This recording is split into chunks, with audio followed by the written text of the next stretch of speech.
Hello, YouTube. Welcome to Pillars of Eternity Part 3, maybe, I think. You'd think I'd be able to keep count. Thank you, 40. Thank you very much. Big huddles for stress, Iguana. Thank you. Yes, it has been quite a day. I went to the dentist this morning. That was fine. Dentist just looked at... Literally, like, looking there for like 5 seconds is like... Yep, you're all good. See you in 6 months. That was fine. And then I had a nice sausage roll down the road. It was lovely. Because you're never too far from a bakery in the UK. You'll get yourself a nice sausage roll. Wandered around a couple game shops. Came home. I was like, alright. Time to assemble the rest of the bed frame. We got the headboard done because it was like some fancy thing with like some shelves in it. We'll get the rest of the bed done because it's a complicated big thing with drawers underneath. Took a couple hours effort with the help of a certain goblin. And yeah, that all came together nicely. And then comes the time where I was like, alright, time to put the mattress in. The mattress I was given for free from a flat downstairs where the tenant left. And not a double. It's a king size. So it doesn't fit. Too big. So I was like, shit. So we come downstairs, like, alright, that's so... Look, how much is a mattress? 200 quid. Brick. Too big for hole. I've never heard that one before. So I have a new mattress on the way. So I'm an extra 200 quid down than I was initially expecting. So if you can support the stream, I'd really appreciate it. I know currently the goal is for Avowed and Pirate Yakuza, but return the big one. It's not mine. It's from another tenant that moved out. They left it behind. The landlord was like, hey, you can have that if you want. Who am I supposed to return it to, Panda? I had to find a way to get rid of that. Get the new one. Get that all sorted. So yeah, I'm 200 quid down. Return the bed frame and get a new one. No, probably not.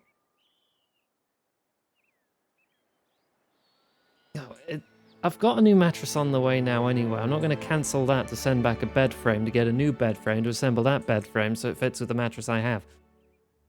I'm just going to find a way to get rid of this mattress, which wasn't mine to begin with. So, get a new mattress in. Chuckle Brothers energy. Sell it to who, Panda? Aquaman? No. Oh my gosh. So anyway, Pillars of Eternity 2. Let's try and de-stress a bit because today's been rough.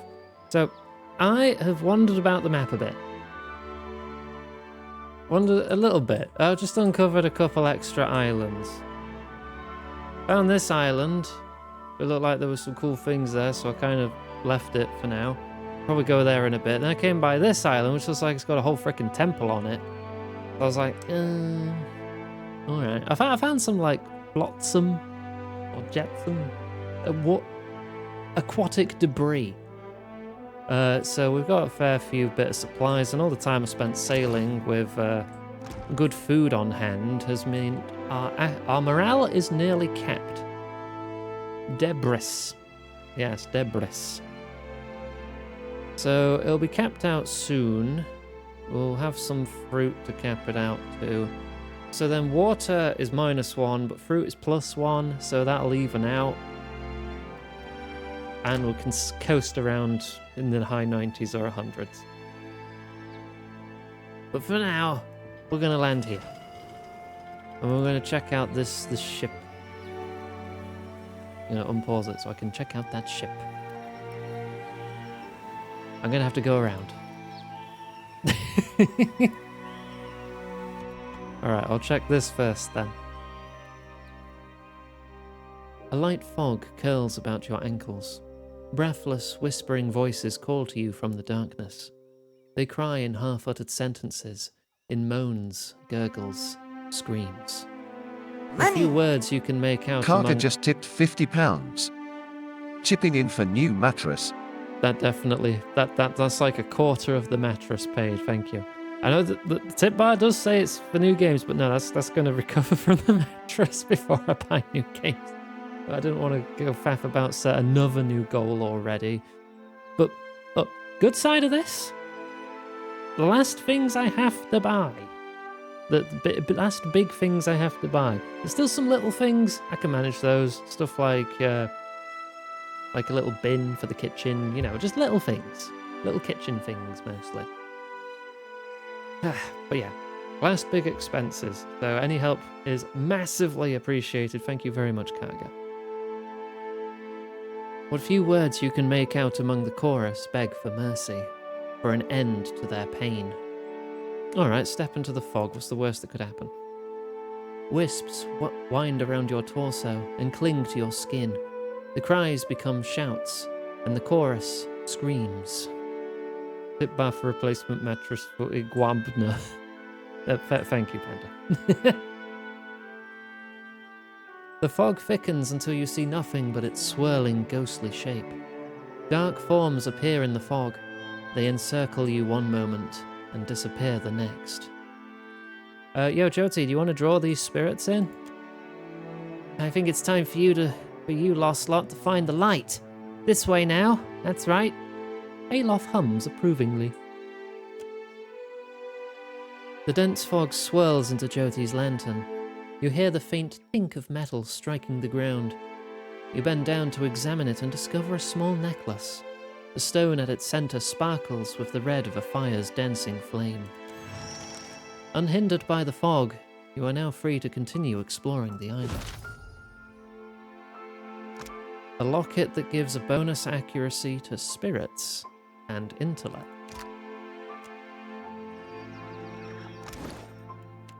You have a necklace? You do. There's also intellect, and history, and insight, and there's a raid! Hello, Lennon! Welcome in! How you doing? How was your stream? What were you playing? Feel free to tell me all about it. Give you a shout out there. If you would like a clip playing, let us know. We can get that playing on stream for you too. Hello, everyone!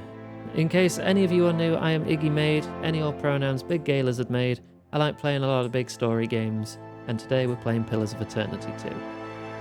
We have a little raid trailer to get you accustomed to the kind of ride you're in for, so enjoy.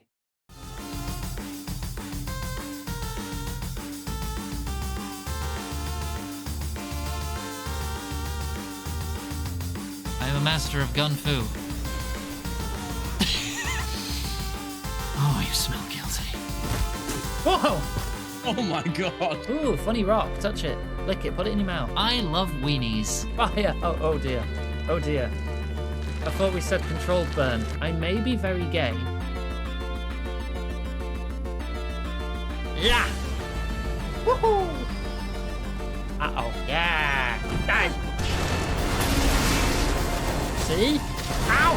Deja vu. I've just been in this car before. Ah! So you can't get me now. Right? Whoa! No! Hello! Grab smash!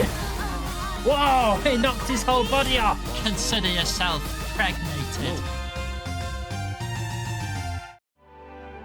And welcome back. I hope you had a lovely time with RimWorld, and I hope you get a lot of good sleep, or else you deserve it. You're a lovely friend and goblin. Thank you for choosing to raid me. Right. So the fog is cleared, we can reach the shipwreck before we go into the ruins. A grand old galleon sits just off the shore, listing so hard to the side its top deck stands nearly vertical. Its main mast has been snapped clean in half, as if by the hand of an angry beast. Sift through. You find a tattered old flag, Principe colours. I can fly these colors? This is the flag of the Principi Sen Patrina, which are basically the pirates. The princes without a homeland. The military without borders. Though universally selfish and fiercely independent, the Principi fly these colours to avoid inadvertently attacking one another in their quest for plunder. I could just fly pirate colours. Continue searching. Some ammunition, we're capped on that. 15 jugs of milk, yeah, I'm sure that's still good. Some repair supplies, we're capped on those. And more ammunition. Capped on repairs, and we're done. It's just medicine we can do with more of.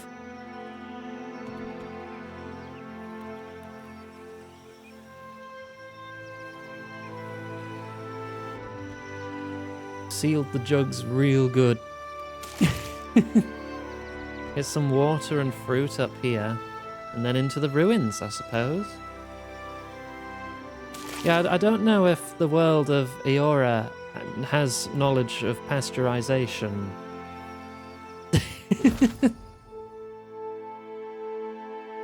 Ahead of you lie the ruins of an ancient complex. As you near the tumbled down stone entrance, you notice several curious drawings scrawled across the stone in flaking brown paint. You bend down to get a better look, and discover that the drawings depict violent images of decapitations, dismemberings, hangings, and sundry other terrors. In we go! Light from distant torches flickers on the ruined walls. Unintelligible words float to you on a breeze that reeks of carrion and the metallic tang of blood. Thank you for head pat.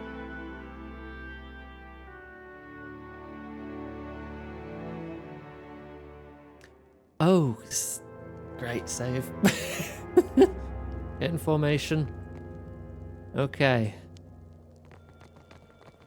What have we got going on around here then? Nothing I can take because it's ship supplies. I am capped.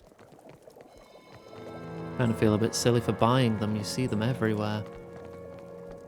Fat bubbles thick on the surface of this pot. The rising steam smells sweetly of meat. That looks like human meat in a cauldron. I just see arms and legs in there. Okay, so we've got cannibals. And it's still lit, so they could still be around. Oh. Crazed marauders. Lovely. Attack. Iggy got the bloodlust.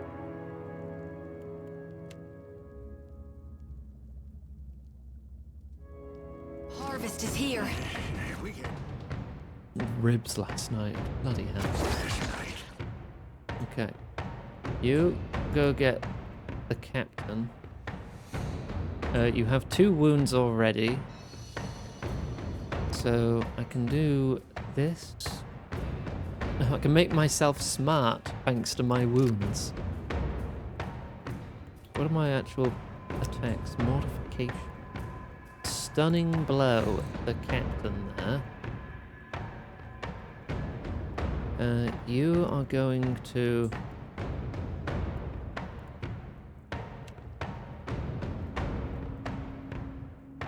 dire blessing us. I'm about to shoot. Alof. Fireball back here seems like it'd be a good plan.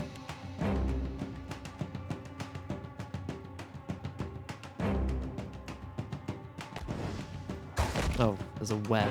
Oh! Ogre pirate. Concerning.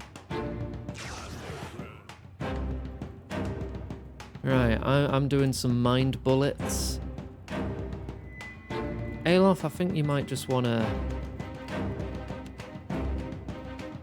just throw out one of these.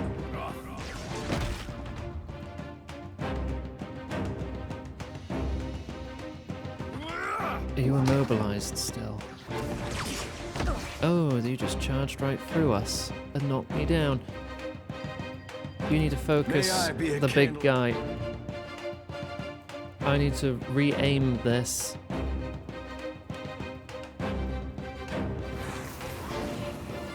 Shit. There we go. Right. I switch to cutlass.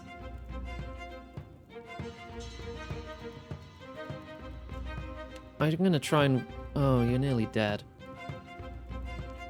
Soul annihilation. I don't think it's the right time for that. I think just another stab or two and that guy's going down and we'll be fine. He will wholly radiate.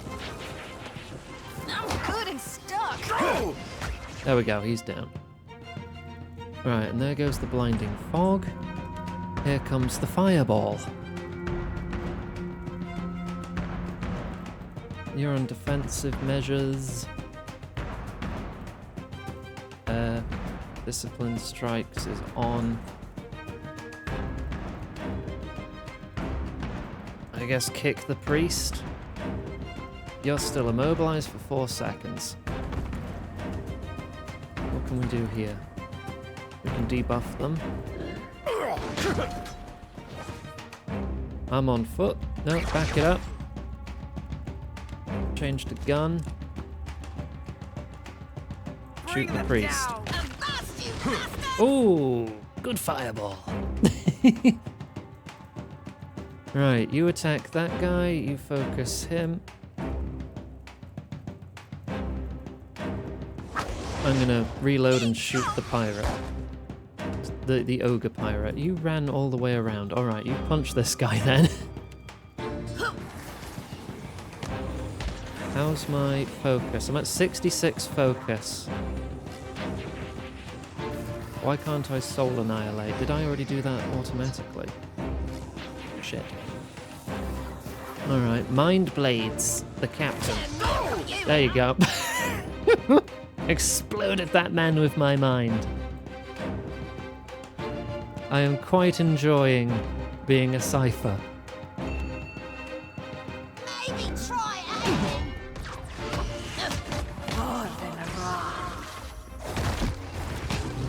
And timber falling on top of my new pirate friend.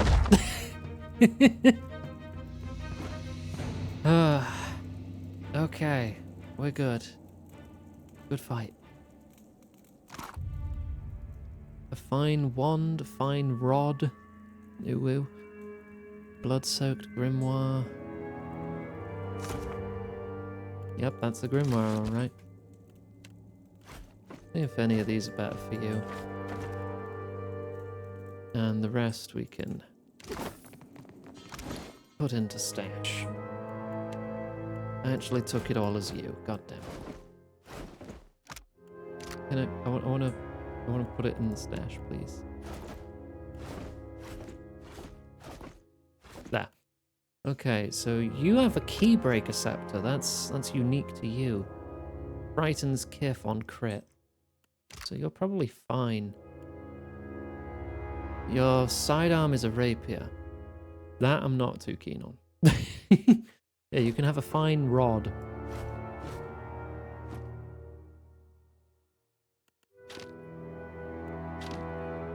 I don't want you in the fray. You'll get your head smashed off. Right. What is it? Save. And begin looting the cannibal stuff. Kif meat recipe. The paper is ragged-edged and stained with grease. Notes in a barely legible hand detail the preparation of a dish from the cook's childhood called sweet tongue terrine, but substituted with meat of an unusual provenance. At the bottom, someone has scrawled, "Make for Eolina and June when I get back home."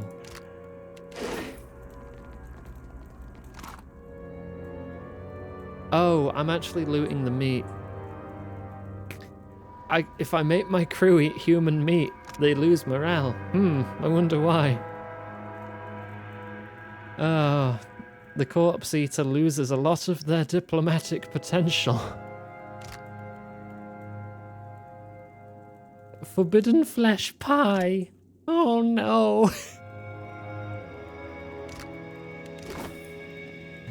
Oh no. I don't want the forbidden flesh pie.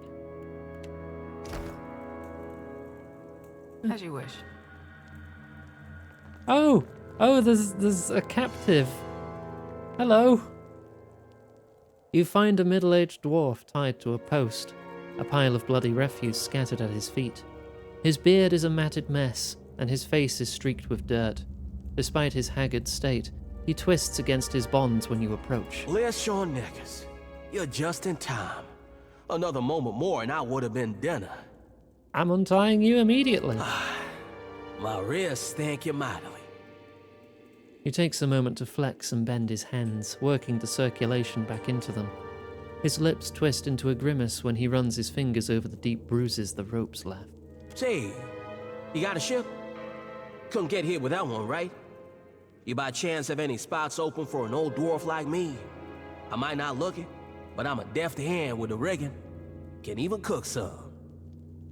What happened? It's a right sorry tale, I'm afraid to say. Our ship, a beautiful ship she was too, ran aground in a storm. Waves so high we couldn't see a damn thing, you understand? Yeah, that might have been the one I found outside. Come to discover this here island's about as barren as an ancient lecher's bed. Not a scrap of nothing edible on it. And none of us were especially keen to take our turn about the wheel, so... I mean, you couldn't have looked very hard, because I did find quite an amount of water and fruit. He trails off, unable to meet your eye. As the months wore on and no one came looking for us, we started running low on crew and, victuals.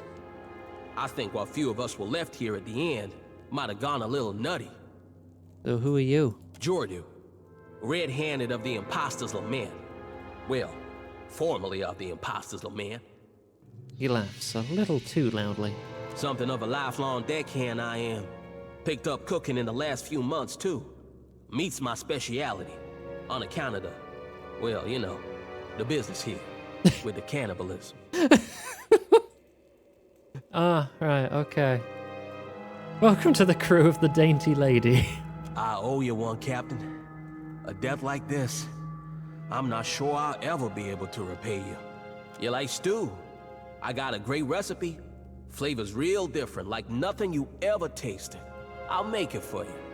You know, in thanks. He gives you a quick wink and a nod before heading back to the ship. I'm getting rid of all that human meat as soon as possible. That is not going on the menu. Right, where is he? He's been put here. He's a 2-star deckhand and a 1-star cook. You're a 1-star surgeon and deckhand. 1-star deckhand, 1-star cannoneer. 1-star cannoneer. Get rid of the human meat now before I forget. What, you want me to just dump it?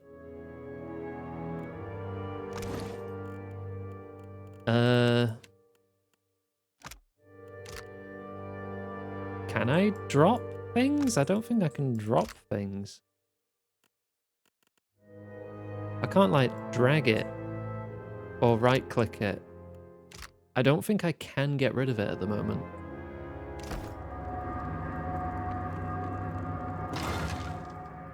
Pyrite, some money, even more human meat. Leave it. Fruit. Oh. Just some, known as corpse fruit. Oh, lovely. Nutritious, but stinky. It's just stinky fruit. Okay, it's not to do with, like, human flesh. Look, I've wiped out a cave of cannibals. Okay, a tomb full of cannibals. And we got a new cook. I guess kind of like a durian, yeah. Aquamarine, some money. Oh my god, they ate their entire crew. Some of the bones in this pile are cracked and bleached with age.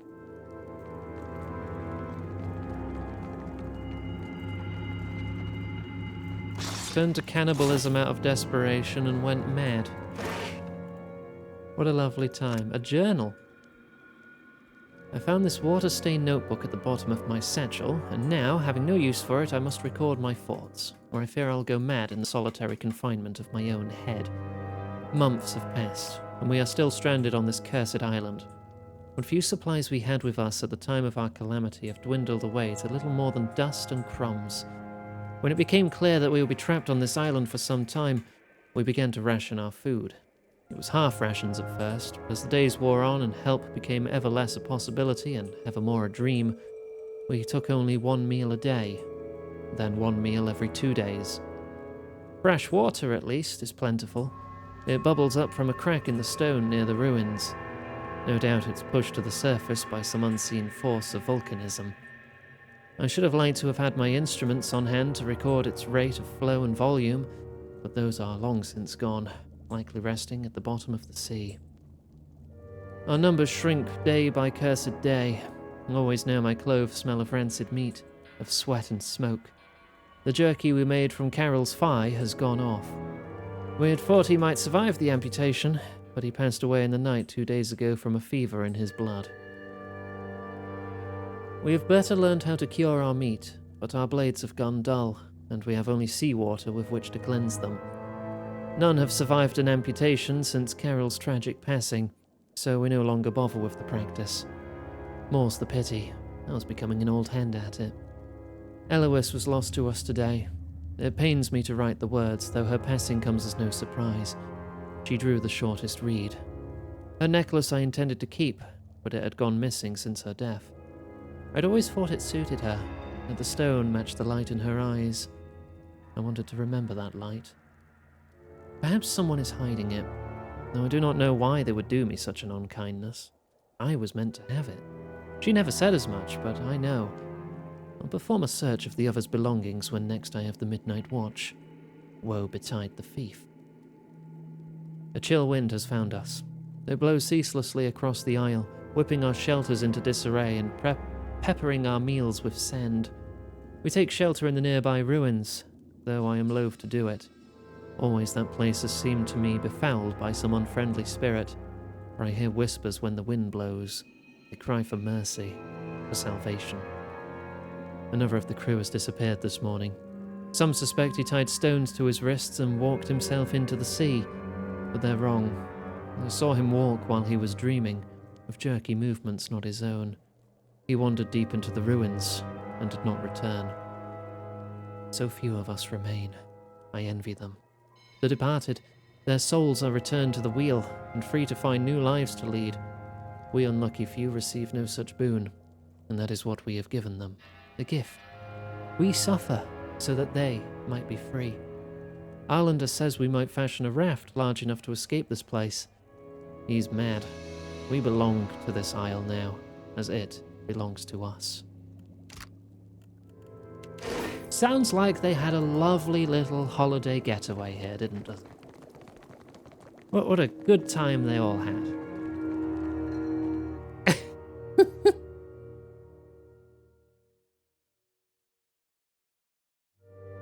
Yeah, does it? I can name the island. I guess since I've finished exploring this island, I get to name it? What do I call this island where I found a bunch of cannibals?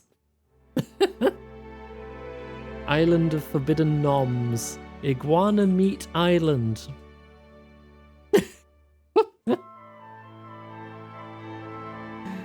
Oh dear. Just Meat Island. Meatland. Meaty Stinky. All you can eat buffet island. Greblandia. Iguana Bit Central. Gosh, I call it Meatland. Roast me giblets key. Cheeseland. Yummy eye. Massachusetts. Vorland, the Isle of Wensleydale. Then you're not getting any Wensleydale here. Steve. I name this island Steve.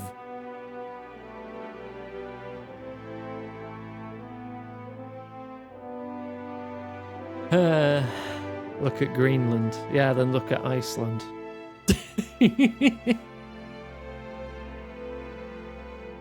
Isle of Maids. I don't want to be associated with the history of cannibalism here. Dunniblin.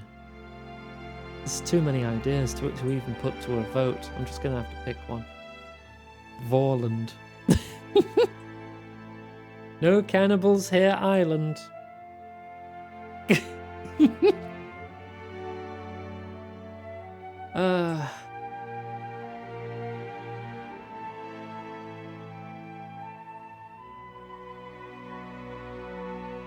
about the Isle of Vegan Cannibals? Birmingham!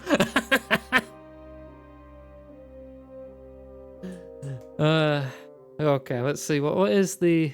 That's the character limit. Valerie, So just a little longer it's time than to that. hydrate. Stop slouching.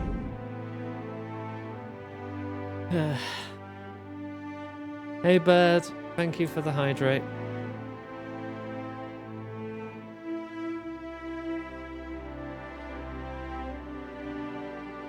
I mean, there's no more meat-eating cannibals here.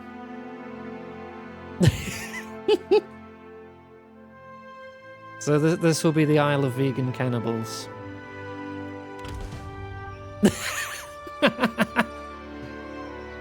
That's just there now forever. I've named this island. Greg's.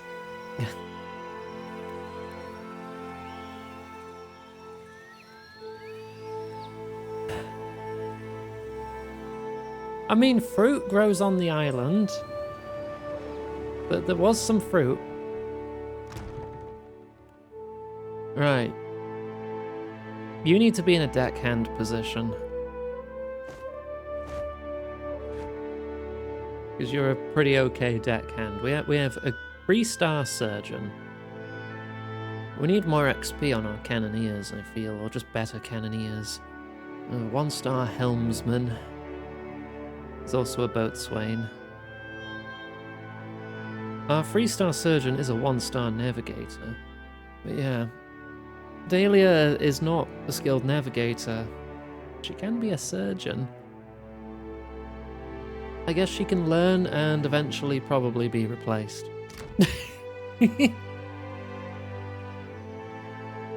Right, let's head up to that isle.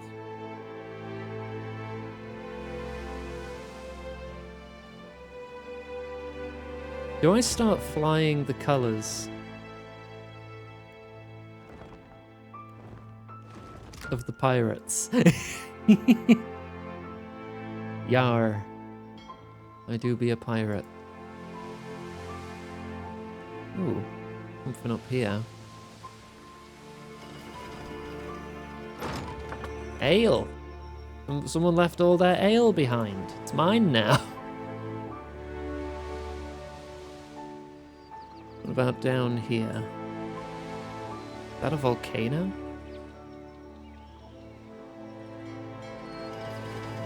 A solitary rice farm looks bountiful enough to trade.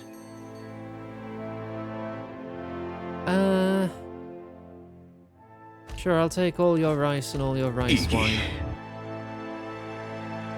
Captain, the men are getting rowdy since we opened the bar. You need to get a brush to swab the crusty old seamen off the poop deck. Panda, you're awful.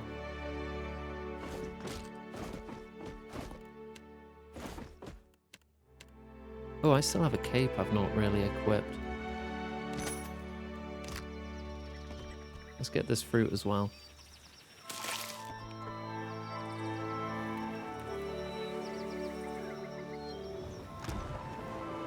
That cape. I'm not wearing a cape. Yeah, cool cape. Physics.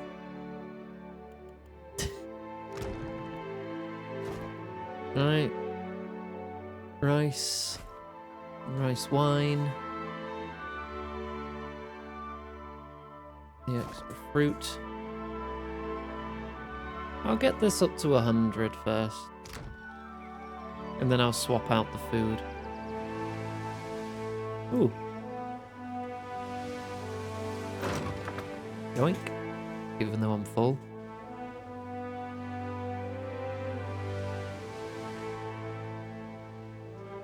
Work our way up to this island again. Because I wanted to check out this island as well. Valian Mill. I mean, there's civilization on this island. That's something. Selling hardtack and lager. Must be hard going. I think I'm good.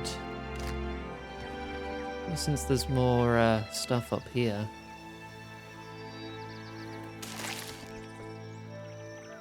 Lots of fruit. I get some hardtack for free anyway. A burial site to pillage. Found some gems. A couple of scrolls. A sigil. A bow. And that's it. What's in the ruined tower? Quick save. Oh, they're dead. They're not using it anymore. The remains of a tower lie strewn upon the ground before you. The stone structure seems to have tumbled over during an earthquake.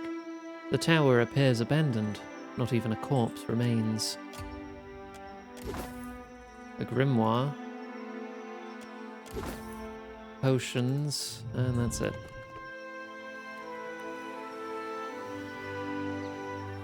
Grab some water. Back we go. Can never have too much water. Uzi, I appreciate that, but you have overwritten the pin that was explaining my current financial situation.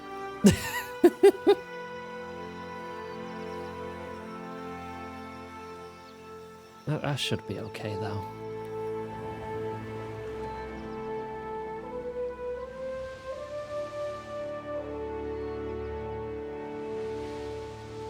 Right.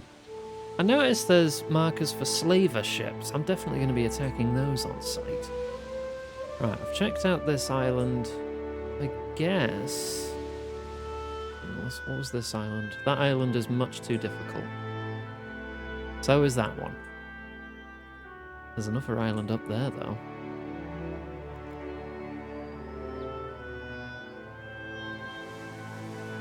Oh, I'm flying your colors. You can't attack me.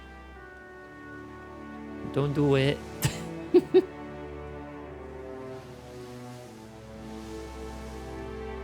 Empty island? Okay. Nothing there.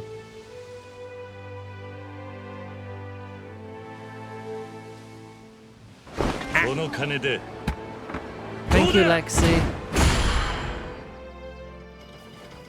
Thank you very much for your 75 months subbed to the channel. Deeply appreciate it. Level 11 Orphan Crusher 4000. Yeah, I know.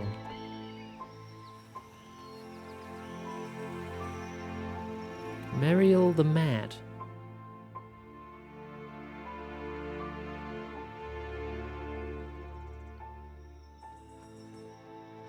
Oh. With a copper construct, a revenant, Meriel just up there. Okay. Hello.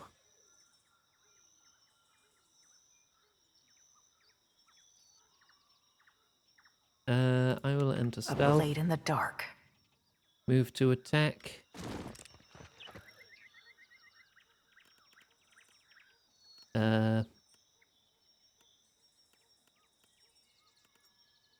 Dull their minds? I kind of need to wait to get into range first. Okay. You dull their minds. You interdict them. You knock up that construct. You stunning strike. And I will shoot it. That looks complicated. No prisoners! You get that one. Okay, they're down. Alof, give us a cheeky fireball if you would.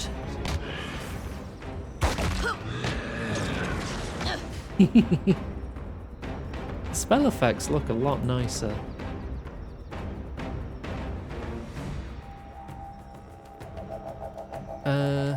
Explode them with your mind. It's beyond. Oh, I do love that.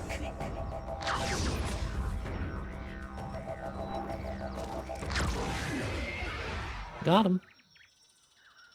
Alright. Fine rod, fine padded armor, a stone of power. Gives intellect. Anything else worthwhile around here?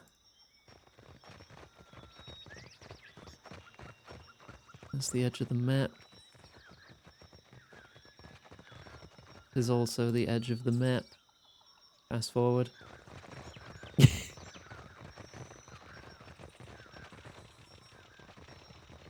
Anything at all? No. Alright, bye. I'm just camping out on this island. I just come over there and shoot mind bullets at them. Hang on. I want to see my AI. I want to change it. Are you currently on Cypher Aggressive? Yes, you are. Tenuous grass, mind blades. You should not be casting your special ability by yourself then. That's not in this list of things. So why am I not able to cast it?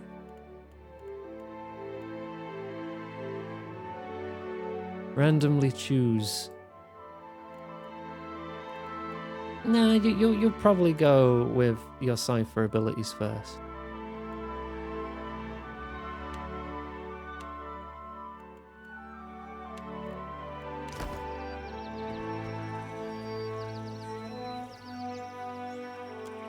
Search the village. Ring of deflection. A pendant. Dragon pendant.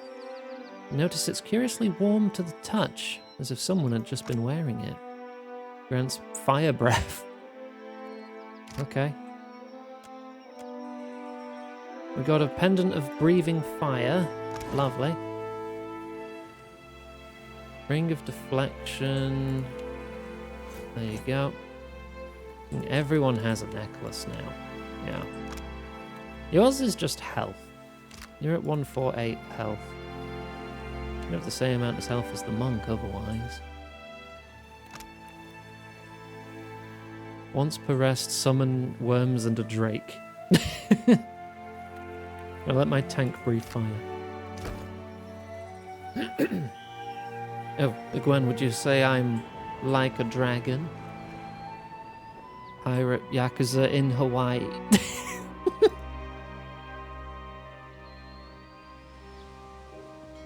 Ooh, stuff. Hey, stuff I can actually carry.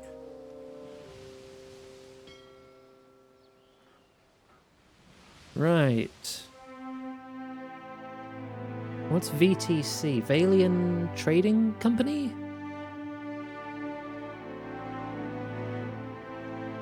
Yes. I'll make my way up to, start making my way to Nekataka now. What was that? Oh, that's... no. We're not doing that.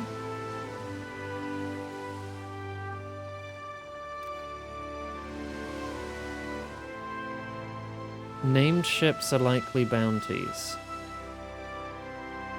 There's a slaver up there. Hang on. Freestar. He'd probably kill me. Damn it. Island. Gotta check the islands on the way. Look, I'm just not a fan of slavery. Come across a slaver, I'm gonna probably shoot him in the face. The desert wind carries a sibilant susurrus to your ears from the canyon ahead. Punctured by cracks and pops, it reminds you of eggs on a hot pan or a fire and dry brush. The low growl that accompanies it, however, raises the hair on the back of your neck. Listen carefully with my super perception. The sound resolves into a rhythmic chittering, slowly and cyclically rising and falling. It sounds like a chorus of voices. Inhuman voices. Kifrak? Possibly? Search for other minds. Me, because I'm the Cypher. You reach out with your soul, searching out any thoughts behind the hissing sound. Soon enough, you sense the thoughts of several creatures. Most are small and simple, but one feels significantly more potent than the others. Whatever it is, it hungers. cautiously approach. You carefully enter the desert canyon, keeping to the shade cast by the tall standing stones. Ahead of you, a group of Zorips chant, hopping back and forth on skinny legs, shaking their spears. Nested between them rises the black, leathery form of a drake. The creature's wings rise above it as it tears at the corpse of a boar at its feet. Just gonna have a nosy? With a mighty twist of its muscular neck, the drake tears the boar in half. It rises up on its legs, lifting its head, and swallows the back half of the boar whole. The lump of the animal visibly travels down the reptile's throat. This is not my kink. One of the Zorips hops forward. It tears its feathered headdress from its head and tosses it aside. It drops its staff a moment later and spreads its arms before the drake. The large beast peers down at the Zorip, then with a flash of movement, eats the small wilder in a single bite. The other Zorips cheer, banging their spears against their shields. Use the distraction to sneak closer. Alof fucked it up. I guess the whole group needs to be good at stealth for these kind of things to work. As you move forward, Alof's foot slides in some loose sand, sending small pebbles dancing down the rocks. The Wilder look up as one, their beady eyes focused on your party. The Zorips raise their weapons as the drake takes wing behind them. God damn it, Mercer. Hi.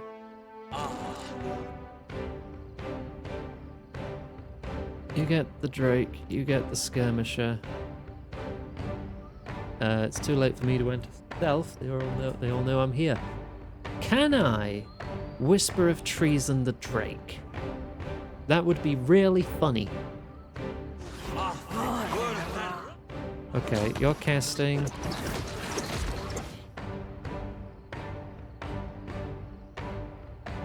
It was charmed for like a split second. My whisper of treason crit it. But then Merc punched it. Immediately. I was hoping I'd have time to switch target. Well, it did work. Can I like set a behavior to like not attack charmed targets? Right, well you're gonna fireball them, and I'm gonna shoot the priest. I feel like that's a good plan. So help me God, I'll whoop the next one of you who takes aim at me. That's it. Fireball. You give a cheeky heal.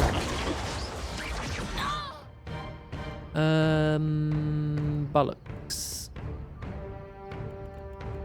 Can you come knock up this drake for me? Do an empowered knock up on the drake, please. Didn't fucking work. Missed. Wasted an empowered ability.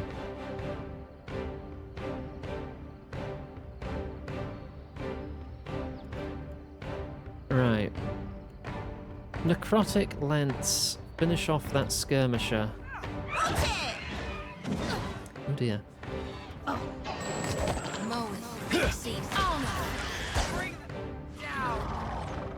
Oh, there we go, I shot it.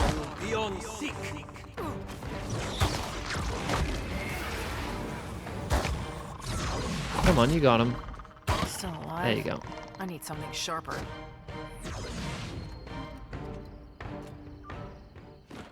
I'll see it. Right, reptilian blood, general stuff. There's the boar.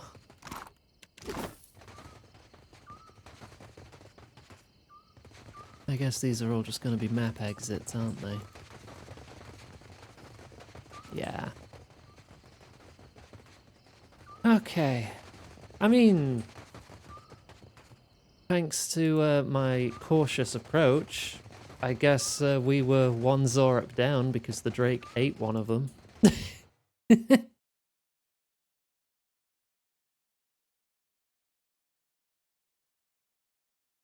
Right, save after that. Let me just check up here real quick. Yeah, no, that's a dead end. The Cavern of Zor Tuk Tuk. Broken Spear Pass. Now what's this way? There's a ruined tower past here. Bones crunch underfoot. Strewn across the sand are skeletons half buried in wind-blown dunes, or lying bleached and baking in the sun. Their corpses still wear the tattered remnants of their clothing, their pecs tangled in their limbs. Worms circle like vultures high above you. The sand is strangely lively here. It dances as if caught in a breeze. There's no wind to stir it. Several piles of grit rise above the dunes in suspiciously orderly mounds. Use a ranged weapon to test the sand's reaction. The mound of sand whips itself into a small storm. It rages across the dunes, and its outburst awakens the mounds of sand beside it. Together they rise from the desert as a swirling cloud and bear down upon you en masse. Well, it's a good thing I didn't search the skeletons and walk right into its trap. There's some elementals here. Kill them all! Lesser sand blights.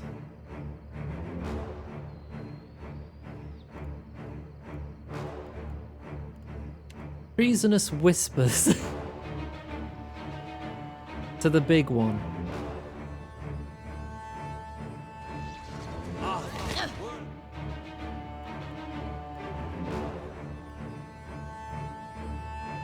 Need something.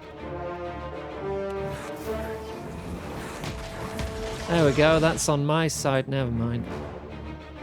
Hail off, the fricking chill fog. Every time. Just chuck a fireball, would you? Avast, you bastards! Bring them down! Oh, wait. Belay that. Might want a necrotic lance instead. And I'll just shoot it. There we go. Primal wind and rock. I search the skeletons now and find a dagger and a couple of coins. And that's it. Of course. Oh, hidden. Hidden goodies. Healing hands.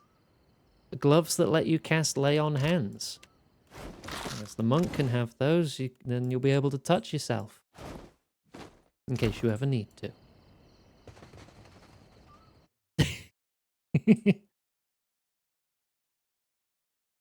I'm gonna look at my behaviors again, see if I can set a thing. Right, aggressive cipher. Can I not, like, add to this? Do I have to, like, make my own? I can't add to existing things?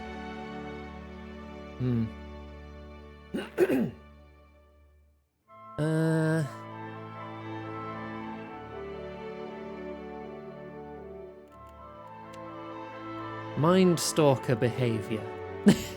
Alright, let's see if I can figure this out.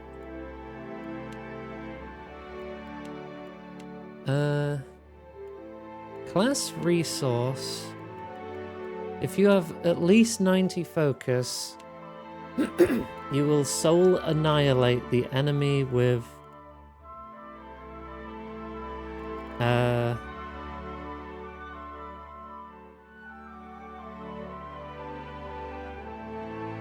best current threat.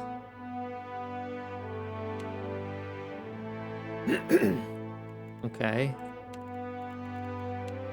So that is one action.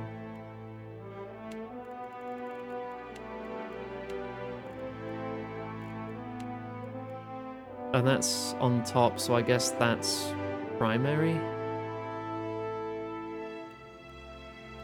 I want to set my normal attacks.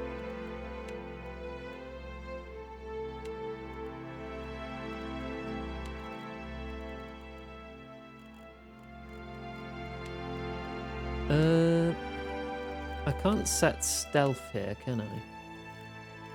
No.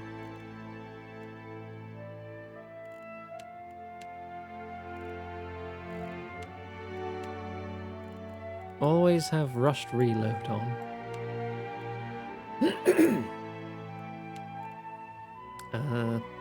Valerie, please. Just have a sip of water. Stop slouching. Water. Thank you.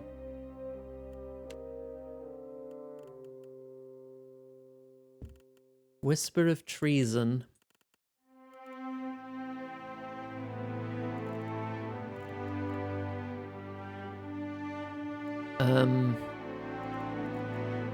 The enemy who is as least engages, I suppose?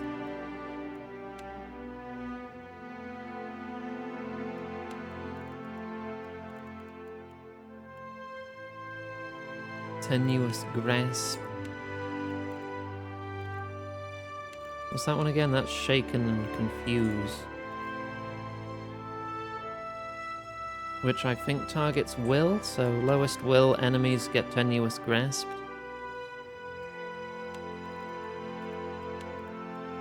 Mind blades on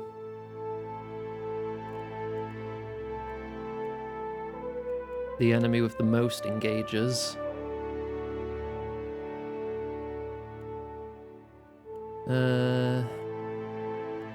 In before I totally goof this up.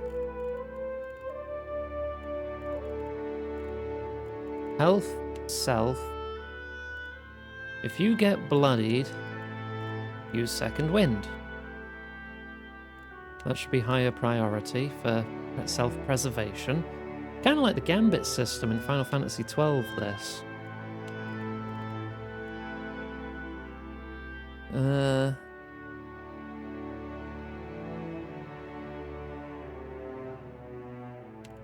Target status?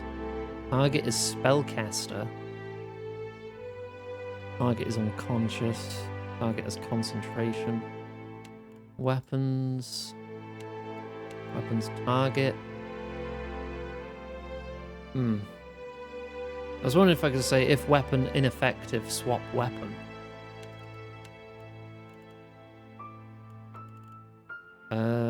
If enemy in melee range is greater than 0, switch to weapon set 2.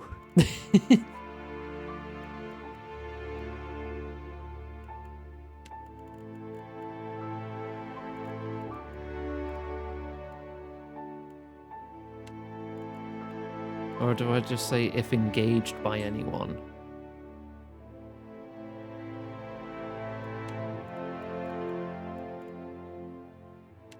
If engaged, then switch to your melee set.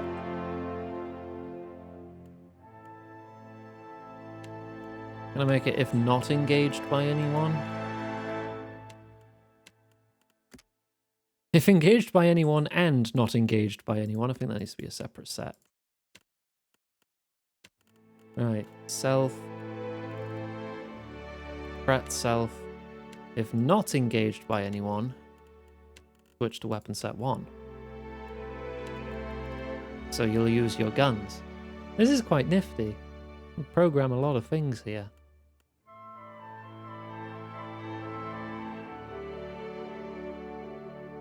I feel like these always true things should be at the bottom.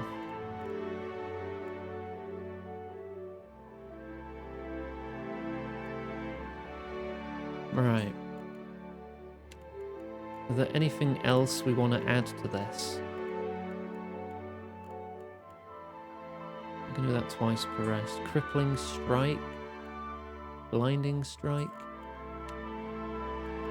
I can add those to this. Blinding strike self. Oh, you can't do that. Blinding strike.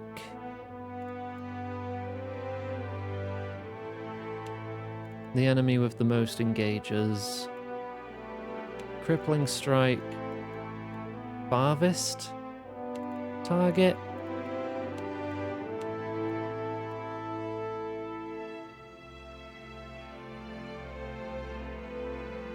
Yeah, let's see how that goes, because that adds all my behaviors for, like, rogue as well. And I can add to this. I'm not going to do this for every class. But, wait, can you use traps in combat now or nah?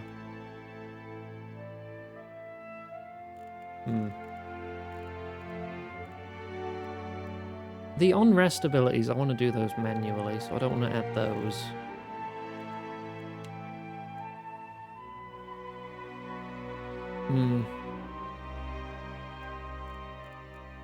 So I think I'm good with that. So you just use my custom Mindstalker behavior.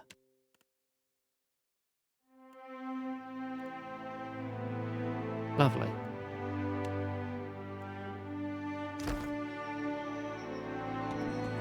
And we'll see how that goes in combat.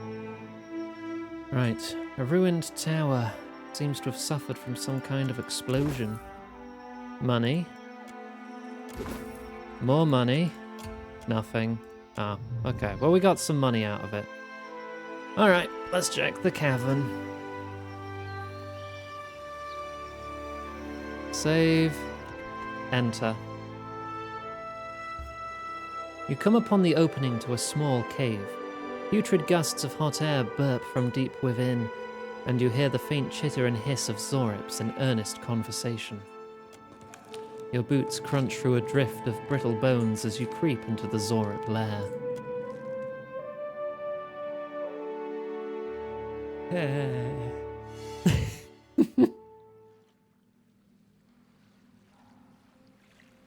Of course. Apparently Alof immediately discovered something, but I don't see shit. Right, there's a fire up there, so let's check everywhere that is not the fire. No prisoners! Keeping an eye out. My feet! I can't get my feet! You're fine, you're just slightly immobilized. What did I drink?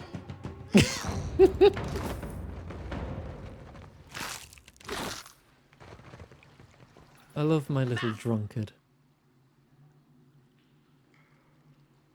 Hang on. Trouble's afoot!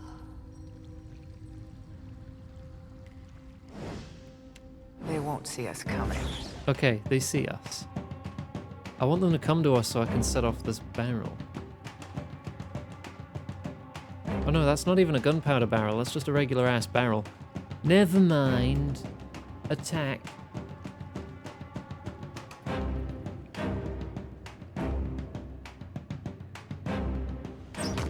That one, however, is near a sigil of atrophy. What does that mean for me? Don't know. Oh, that's a war chief. Okay. Well, I'm about to get spotted, so I might as well shoot someone. Kill them all! There's a priest up there. Alright, Alof, give me a fireball.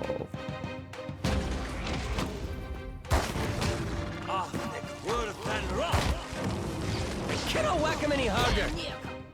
Okay, one down. Going well.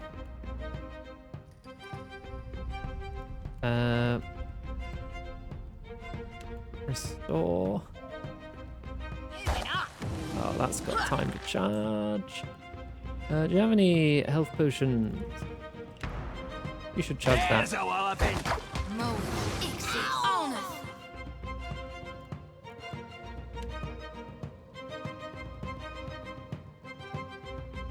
I am going to come up here. Can't whack him any harder. Treasonous whispers on you. Mo, Ixie. You're getting the healing out. An iconic projection through them, that works.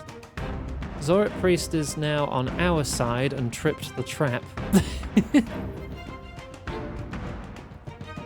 They have 60 power.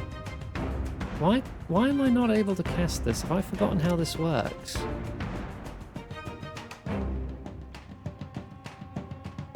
Melee strike. That's why it doesn't work.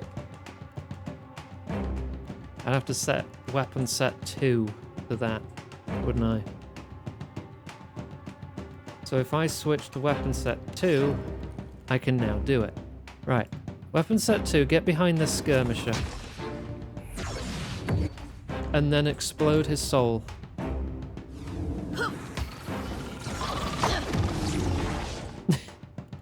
Nice. Then I guess shoot this sigil.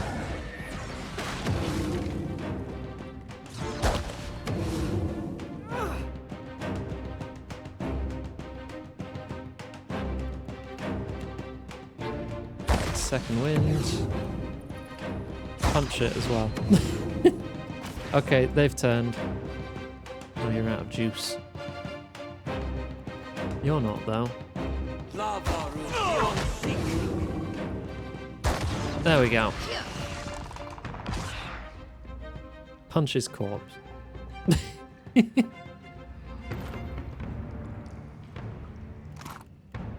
Shimmer scale. One-handed shield. Allows you to engage extra enemies, extra deflection, defenses against fire, and gaze attacks. This small shield is made from the scale of a long-dead dragon, inlaid with mother of pearl and polished to a shine. Once belonged to a Zorip warrior who inherited it on the death of his clutch mother, who in turn inherited it from her tribe shaman, who was gifted it by the dragon their tribe worshipped in recognition of his devotion.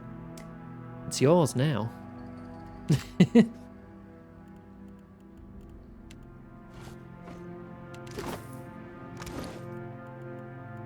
That might be a pretty good shield for you. 8 deflection. This has 4, that has 6 deflection, but you don't lose any accuracy. And bonus to fire. So yeah, I think I will take that.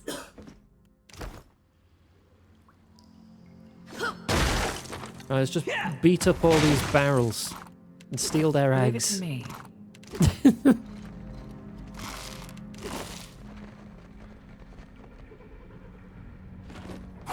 Find the explodey one.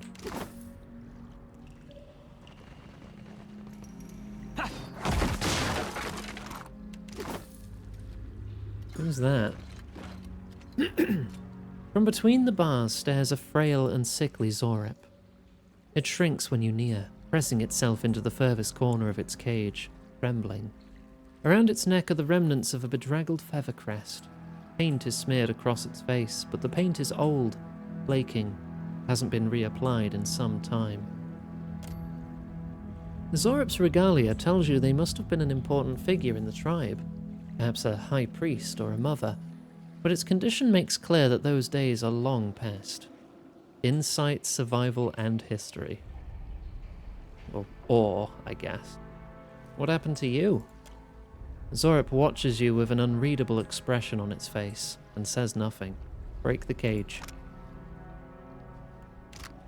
Zorip scrambles to get out of your reach, and you make no move to capture it. It stares between you and the open cage door. Blinking rapidly, it tenses, then bursts out the door. You are free! Okay, bye. Who locked you up? Zorip scuttles behind you and grabs hold of your leg. It points across the cave to a corpse of a large, well-adorned Zorip, one of their champions, and scowls. Why are you following me? Zorip tilts its head slowly and blinks. It narrows its eyes like it can't quite figure out what you mean. It glances back at the cage you freed it from, and stares at you expectantly. Do you always follow your leader around? The Zorip clings tightly to your leg and refuses to let go. You want to come with me? It stares up at you, unblinking, and finally releases your leg. When you make no move to chase it away, it hops up and down excitedly. Aww. A deer points affably in approval. Animal kindness? I think this thing's pretty sapient.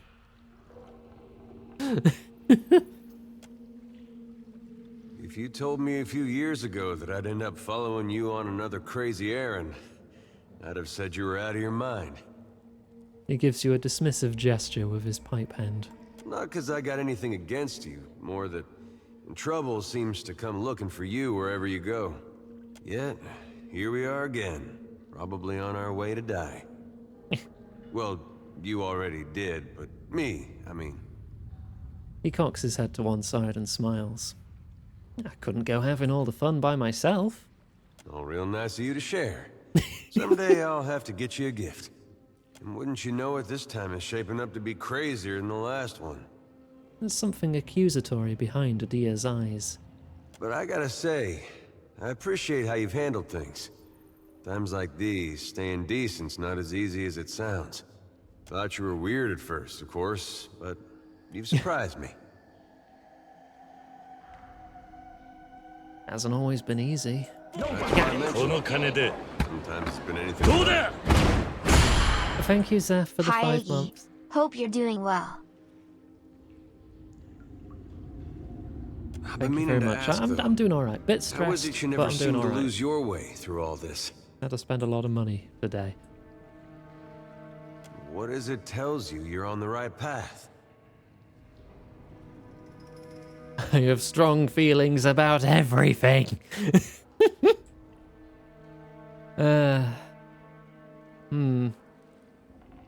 I think about the wrong path, then do the opposite of that. Why didn't I think of that? Could have saved myself some trouble. Adia heaves a sigh that sounds as if it's been building up for months. His smile is tight-lipped, wistful. When I was a boy, things were simpler. Aethys was more like a character we read about in church.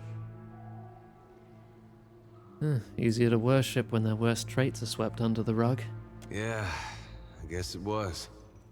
Well, most stories had him helping folks or making the world work as it should. He adopts the smile and gently pointed finger of a coaxing parent. You pray to him. He might help you too. He lets the finger drop and the smile fade. There was no cost to it. No confusion about his will or followers taken into extremes. Following Aethys was right. Had no reason to question. He pauses. It could be the light, but the creases around his eyes and mouth seem longer and deeper than your memory of them. Do you think there's any way that following him could still be the right path? After all we've seen? I honestly don't know. I guess we'll see what he has in store soon enough. If we make it that far. Anyway, I didn't mean for this to get depressing. I think this was just a long way of saying, I appreciate the way you've guided things. Makes me feel like I'm doing some good, going with you. He shakes his head with a look on his face like he just remembered a joke. Oh. Adia's good. A good lad.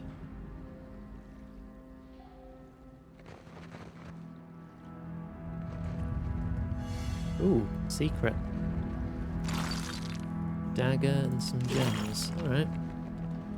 So, can I keep this Zorip? Can they join my crew? I hope so.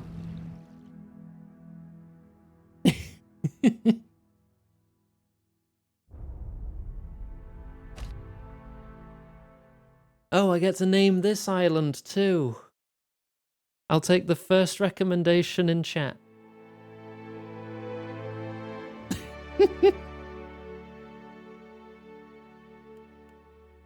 Big Peepus. I'll take the second. No, wait, no. Pen Island? Yeah, no, I immediately regret my words. France. Why? Sandwich.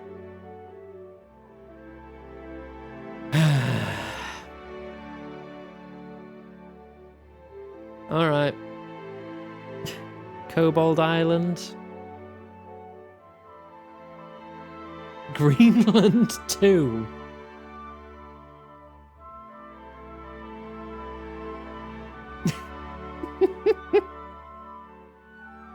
Aldi. Why?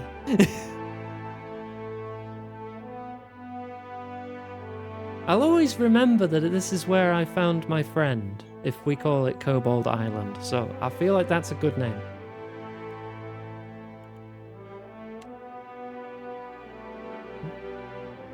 Kobold's Pen Island. That should hopefully appease everyone involved.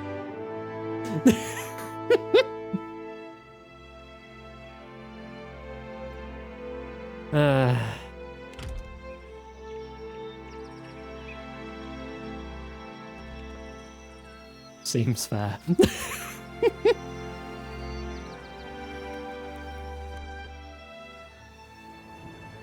Are they gone, or do they stay with me? Yes, they're crew! They're a cook and a deckhand. Oh my god, you're the same stats as Arena. You can be our new cook. You can rest, I guess. I'm just gonna fill my crew with creatures. That's gonna be the plan. Right. Off to Nekitaka again. Until we get sidetracked by another tiny island we can stop at. Oh dear. I am being pursued. 5th level? Ship has less stats than me, but the ship has more defenders.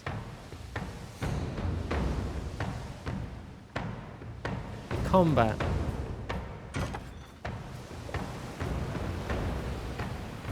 We're facing each other. Okay. They maneuver to bear down on you, aiming artillery squarely at the dainty lady. Oh, they're firing already? Miss. Good job.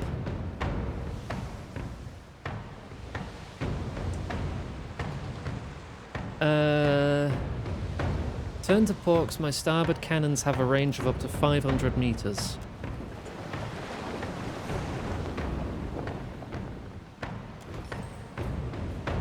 Oh, they must have a front cannon. They scurry to their stations.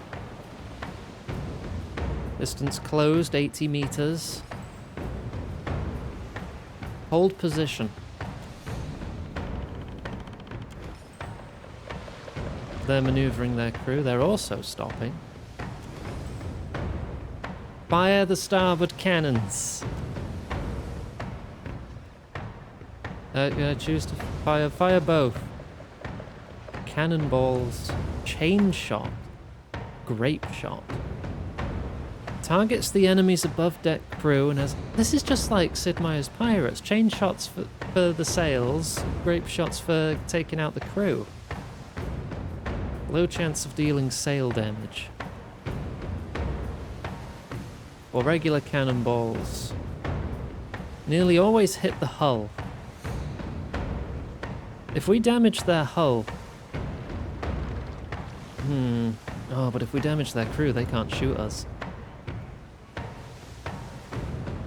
And if their crew's injured, they'll go below deck, and then we hit the hull and kill them too. They might start sinking. Also true. These guys have 2 cannons. A hognose on the front and back. They do not have cannons on the sides. I mean, this can probably shoot off to the side as well. But that one is currently reloading. 3 turns to reload. They fired here, 1, 2. They'll be ready to fire on their next turn. Let's go grape shot. As the ship crests over the peak of a wave, your cannoneers fire a deafening volley at the opposing ship.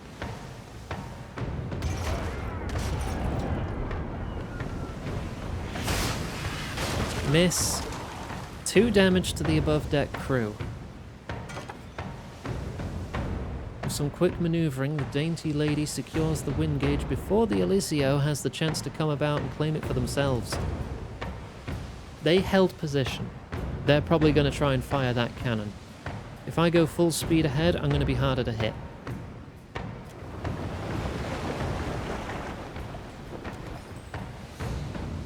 Yep, they fire. Okay, called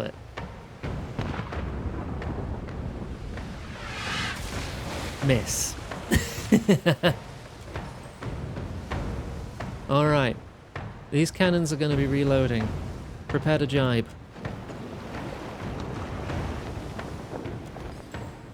They scurry. They hold. I also hold. They can't fire again. They're still holding. They go first. They get to shoot. This may hit. 1 damage to below deck crew. That's fine. Right. I've held, so I've got good accuracy now. Fire the port cannons. We're just going to go for normal cannonballs. I've damaged both their deck hands. Who's damaged in my crew? Hang on. No, big mouth. Fire the port cannons. Regular cannonballs. Go.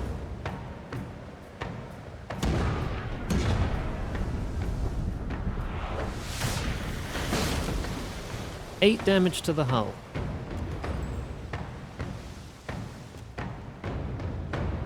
They're moving people.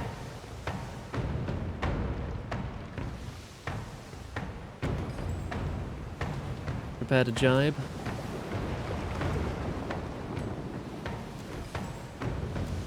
They're holding. I'm still holding from before, so I think I can fire the starboard cannons. Never mind, I have 20% to hit. Ah, negative 30 from jibe, so I do need to hold after that. Okay. Alright, hold. I go first. Fire the cannon. 70, that's better. So yeah, plus 20 for holding, and we lose the negative 30 from jibing.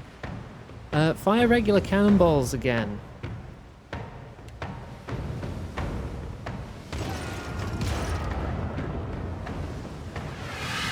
Come on. Okay, two damage to the below deck crew.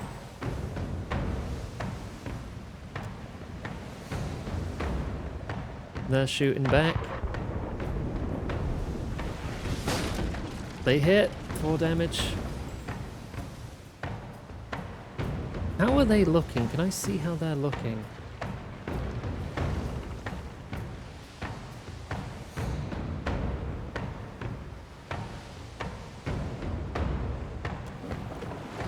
Jibe again.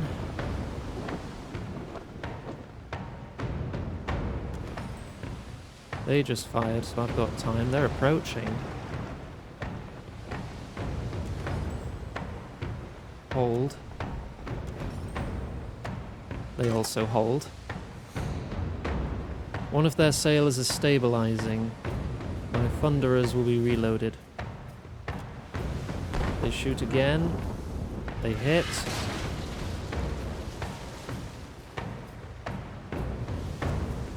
Right. I'm gonna go for grape shot again.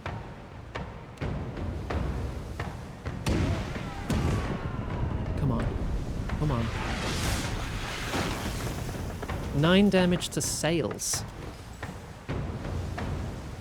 Grape shot went straight through the goddamn sail. Alright. They're closing distance.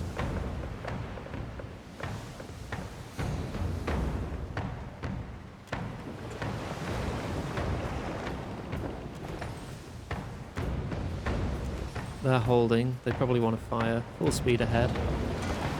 Make them waste their turn.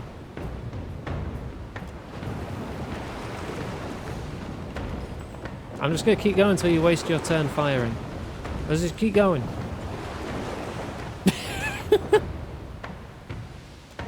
There you go. That should miss. Twat. Hold position then. They're closing in.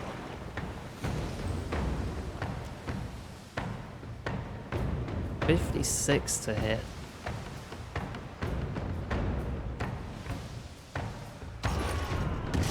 Come on.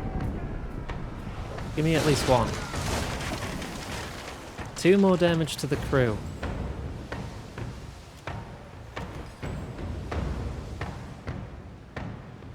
They now have 4 crew available.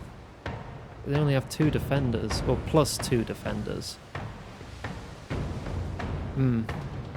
Cannot be injured during ship combat. Do I charge them down now?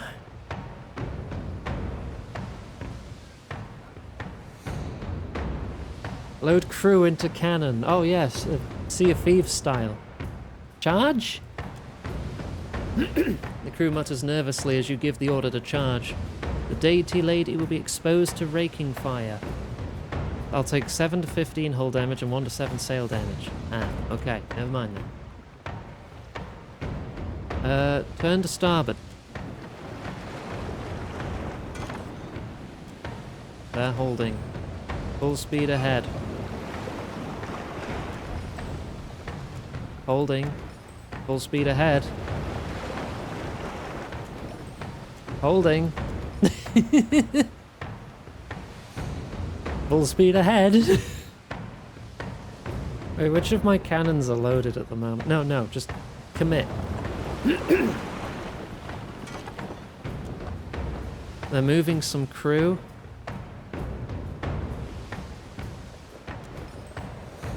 Ramming speed.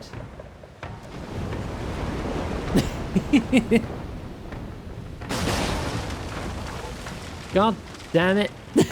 8 hull damage. I need to get like a battering ram or something on this if that's a thing. I've injured a fair few of them, so this should go well. Yeah, they're attacking me because I have the pirate flag on. Definitely. Yeah, see, there's already 3 on the ground.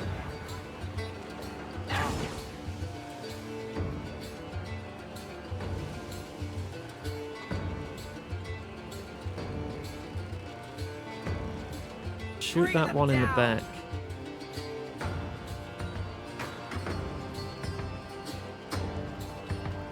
I need to wait for them to really close ranks so I know where to aim.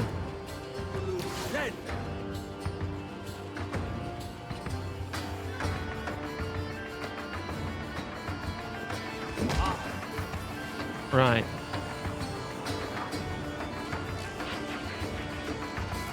Empowered fireball. Valaki. Right there. Please. Just have a sip of water.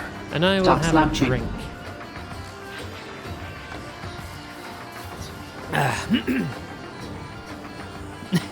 Too late to parlay. Well, I just happened to be... Where's my flag? Oh, there it is. I just happened to be flying the wrong flag at the time of speaking is all.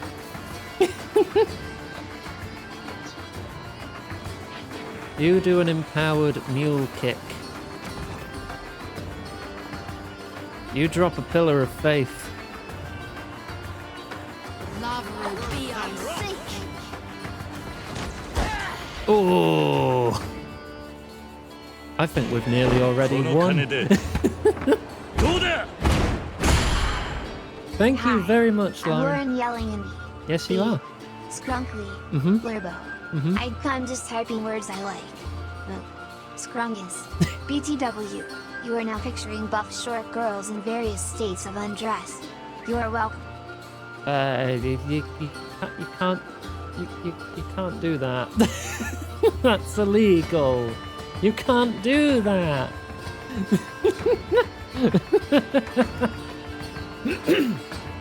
Just because you know my weakness does not mean you should exploit it when I'm live. Enjoy your meal, Gwen.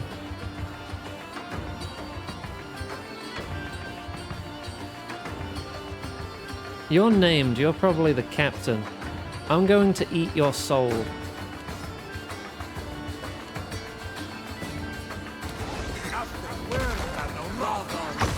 This is futile. Me and you are about to mix. Cool. Gained 2 morale. Big Mouth cracked a bone. The crew gains XP. Crew earned 22 sailor XP. I gained a rank. What does that mean? Crates of luminous ardra. I guess that's mine now. That's a lot of stuff on your bus, a lot of money. Oh, I can just fly your flag now if I want to. Pretty sure it's a war crime to fly a flag that's not your own. Yeah, we're at 100 morale. We're good.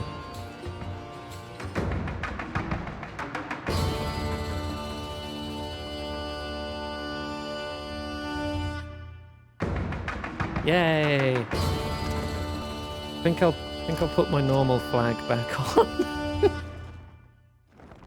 Okay. So our morale is capped. So I'm gonna swap these around. I'm gonna put the 50 ale in. So no change to morale with these meals. Excuse me. There's lots of rice and ale. What's this island? Ooh. Oathbinder's Sanctum. You don't remember if they care whether I sink their ships or not?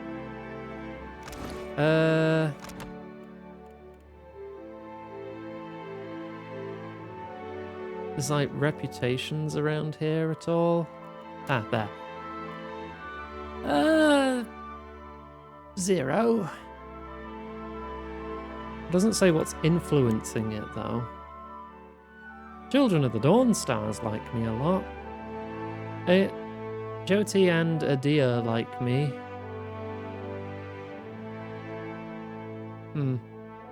I am known for being quite clever. I'm a bit of a smart ass, but I'm nice. Usually.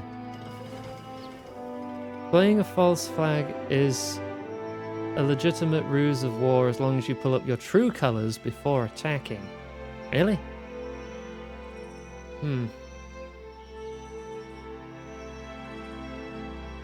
Okay, so as long as you change back... Well, the game doesn't give you an opportunity to change back. So I think I have to follow through with the war crime.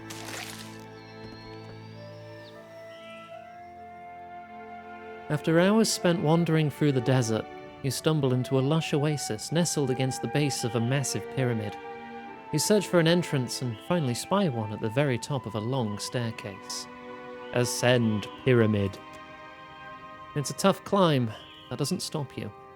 Drenched in sweat, you finally enter the welcome shade of the room at the top of the pyramid. You aren't at war, so it can't be a war crime. But the candles keep burning. This fractured relief, singular, portrays the broken crown symbol of Woodica. Temple of Woodica, just out in the middle of nowhere.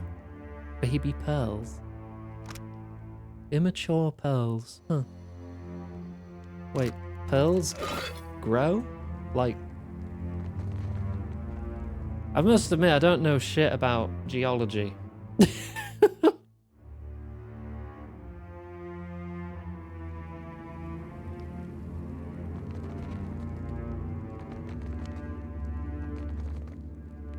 I assume they're not perfect spheres all the time, then. This door is stuck. The statue decorating this small shrine has been dusted and polished to a shine.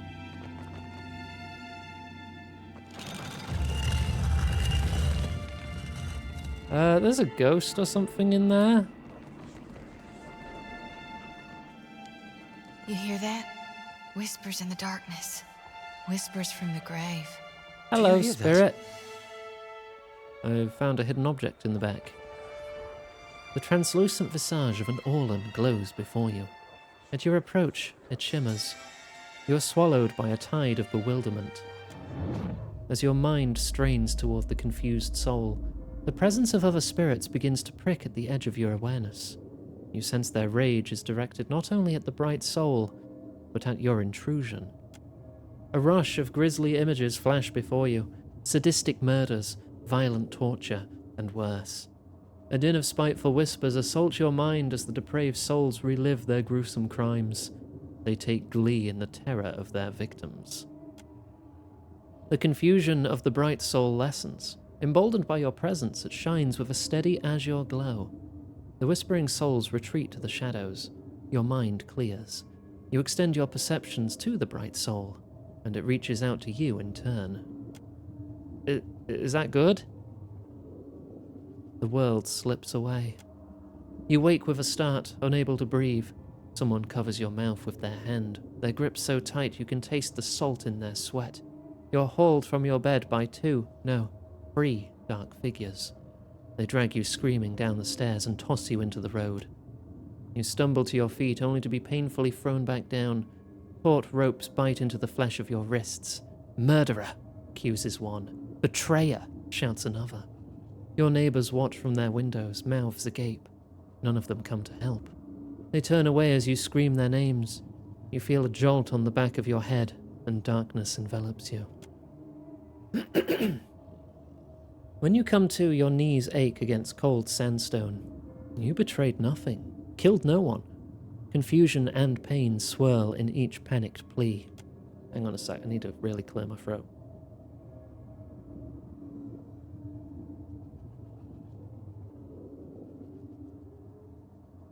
Oh, I feel like I need to see a doctor about this. Hardened eyes stare back at you through slits in an expressionless mask. You find no reprieve in them. Words are spoken but lost within the rhythmic pounding in your head. This can't be happening. The masked figure demands justice. The sword swings, and you feel the hot bite of steel against your neck. Oblivion rolls over you like a tide.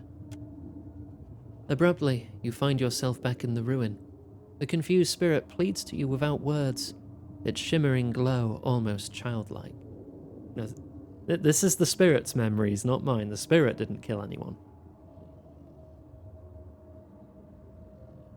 You were executed for a crime you didn't commit. It wasn't your fault. If you've seen what you need to see, Watcher, I'd like to fulfill my duty and reap this soul. Will you allow it? Choti raises her lantern, eager. The light slices eerily across her face. Go ahead. With a rattling shake, the lantern's otherworldly light flares, and the soul is sucked inside.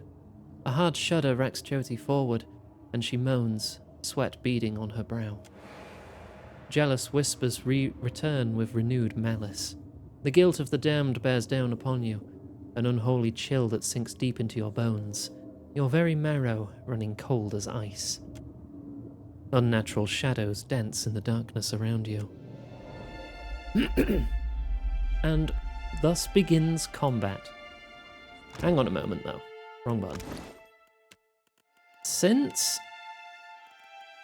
this needs... I need to... set to weapon set 2, and then Soul Annihilate. I'll automatically do that if my focus gets super high.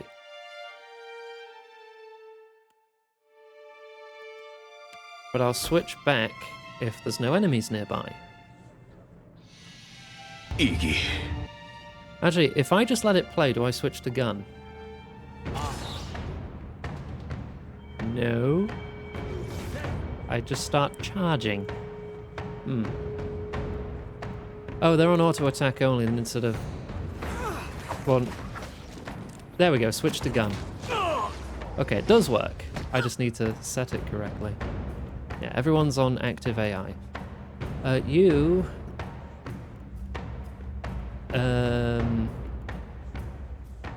Daze them. You rush this one. This shadow is occupied. Alof, do you have... Your spirit shield is on. Good, good. Combust its wounds.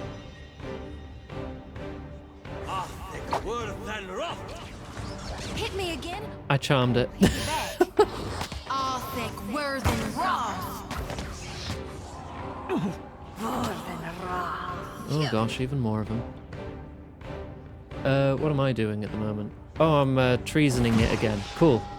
This is futile. And the light wanes. I do enjoy doing that. You might want to... Actually, there's only one left. I might want to keep you more as a ranged character.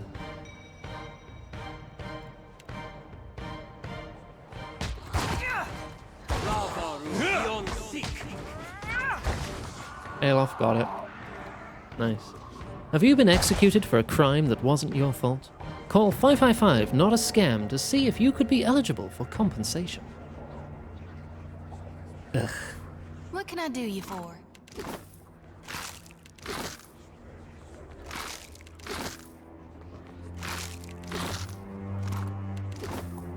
Alright, what's in the secret? Couple of garnets. Alright, take those. I hear you. Let me just check how your AI is set up. You're set to be a cautious priest. So if self-health drops below 50, or a target ally drops below 50, you've got all these set. If they're unconscious, revive. If they have an affliction, suppress it. And otherwise do all these things. Okay, that seems fine. You're set to aggressive monk. Good.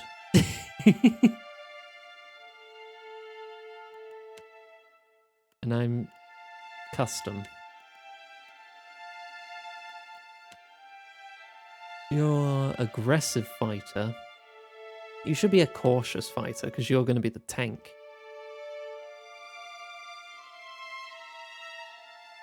Yeah, I'll set you to cautious. Okay. Save. Deeper we descend. Iggy hacking and coughing ASMR. No. No, I'll try to mute when I can, when it gets bad.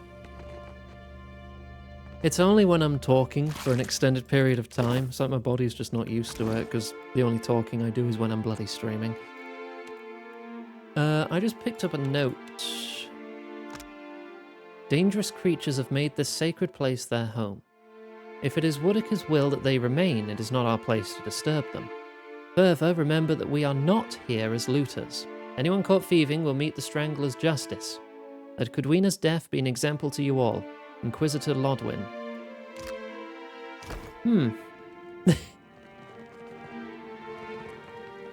Right.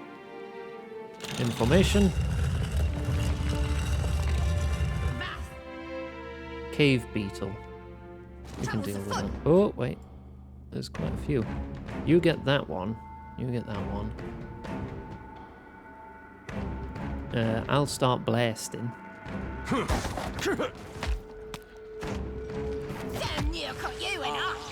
Charm one of them. Alof, could you actually do that?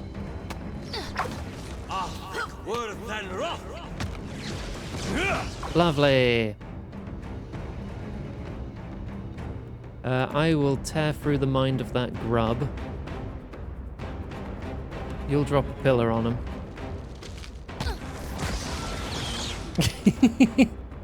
Yeah, I got it. Alright. And the rest of you just keep with your AI. Hey, that wasn't that bad. You're a friend now. Even though there's nothing left.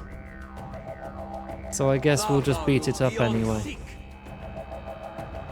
Not a chance. We need to destroy these grub burrows.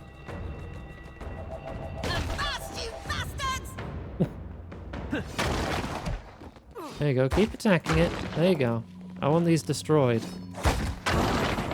Don't charm the grub burrow.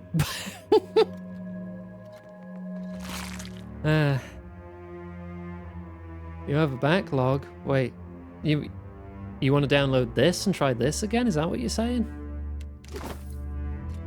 I make grubs for you now. No, I'm good. Don't need any grubs, thank you.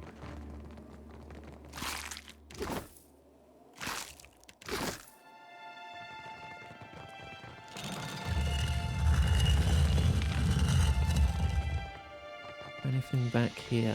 Oh, secrets. Last week you also started playing Daggerfall. Nice. I hope me explaining what I was doing and how I was doing it has helped you figure out how to play. Unless you already knew how to play it. But either way, I hope you've enjoyed yourself with it.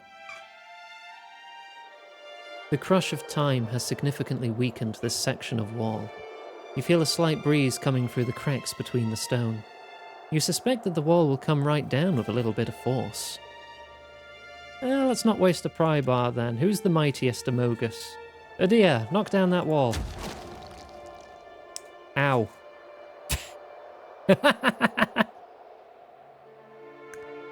Alright, okay, maybe we will use a pry bar then.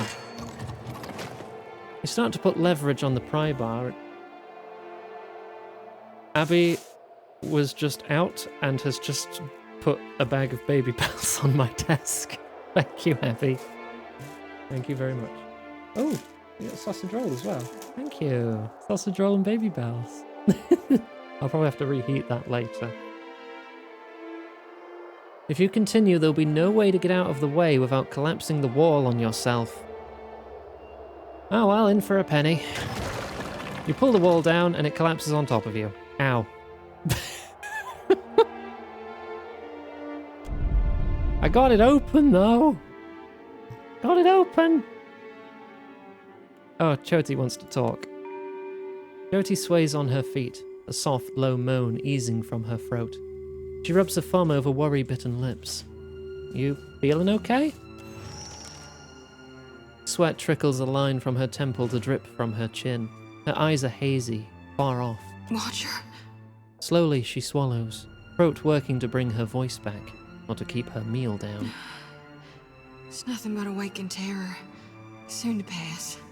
She shudders hard, coming back to herself. You may want to aim away from our watcher there if it's gonna pass out of your mouth. Sorry. I know you're going through something there. He clears his throat.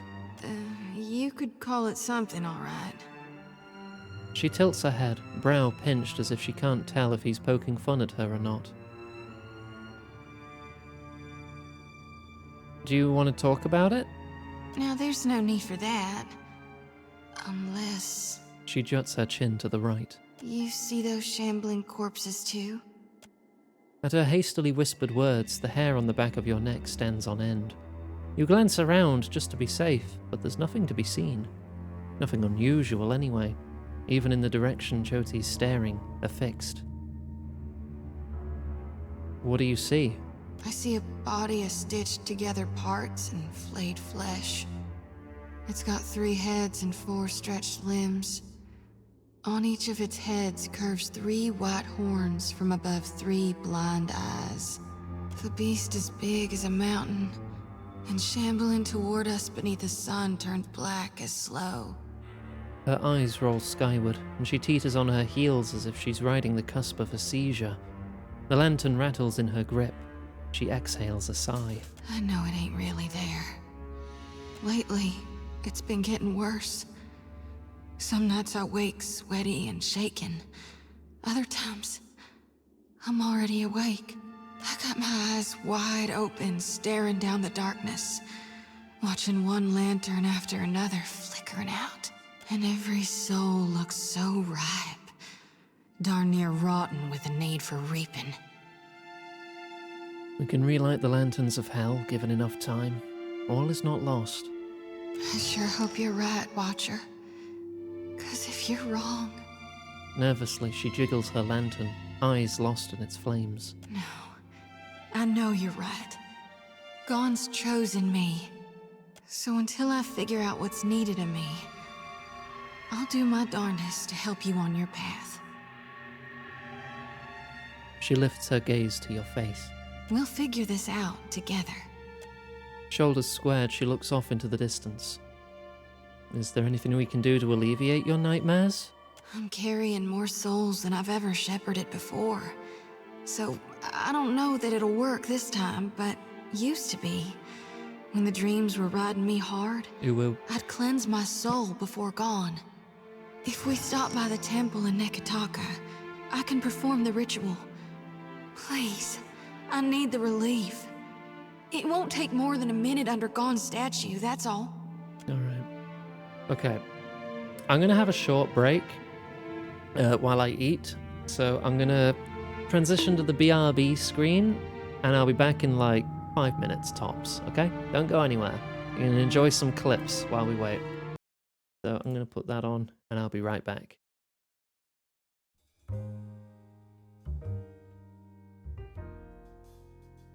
I have cool. awaited your coming. Yep, here I am, coming all over the place.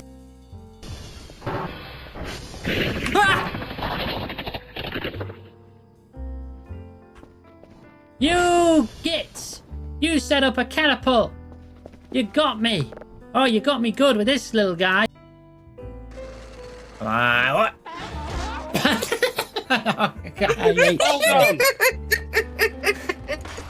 No, that doesn't count. That doesn't count. I gotta try again. Don't clip that one. Don't clip that one. I died. You know they're going to. You know they're going to, right? I don't have special anymore. No, don't clip it. I'm not special.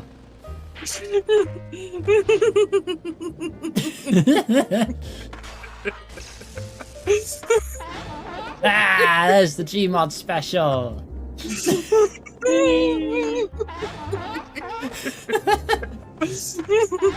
There's not a life of imitation, distant cousin to the reservation. Leave on the pistol that you paid for, this punk the feeling that you stayed for. In time I want to be your best friend, Eastside love is living on the west end. Knocked out, but boy you better come to. Don't die, you know the truth is undo. Go write your message on the pavement, burn so bright I wonder what the wave meant. Kickstart the golden generator, sweet talk but don't intimidate her. Can't stop the gods from engineering, feel no need for any interfering. Your image in the dictionary, this life is more than ordinary. Can I get to maybe even 3 of these? Come from space to teach you of the Pleiades. Can't stop the spirits when you need you. This life is more than just a read-through.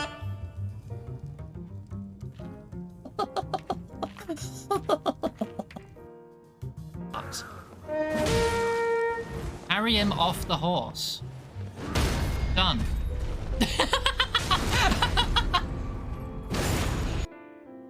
I pull out the gun. Yeah! Ah, nap time.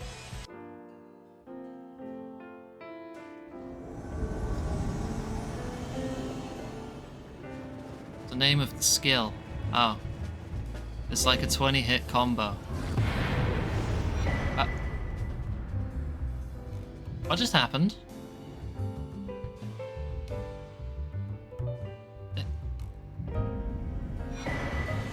I win! Okay, let's go to the kitchen. That's a good place to sample the cheese. Kitchen's this side. Okay. Forbidden cheese. Yum.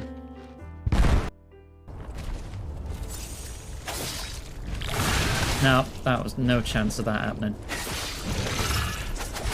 Haha! Or is there? He's at the door. There's no other doors in this room. There's many places running can lead, Grab. There's so many places running can lead. Oh. Close the door, close the door! Christ. Oh god, grab, grab, grab. Yo, oh,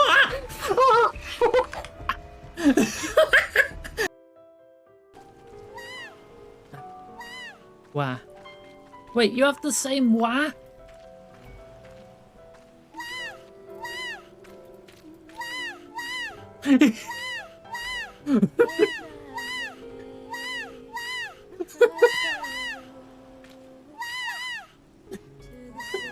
Eat pizza.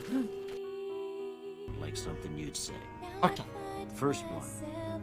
Conflict just ain't in my nature.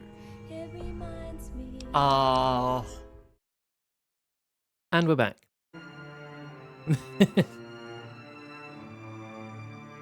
Wow. Sometimes you just gotta wow. I've devoured 2 sausage rolls.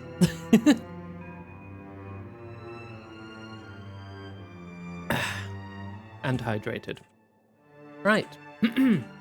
Let us continue exploring. And I guess I'll see later if taking a break like that really hurt the analytics or not, because I'm always scared of taking breaks. Oh no, everyone's gonna leave and I'll die. To death.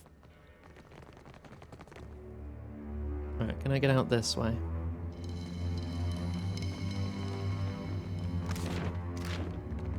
I did not swallow it like a duck. Oh, a cat. Leave it to me. More damage from AoE attacks.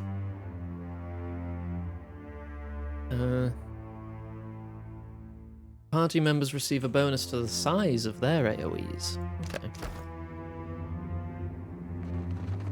A cat that helps you throw bigger fireballs.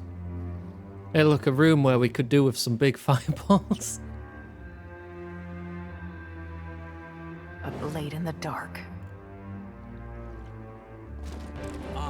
In you go.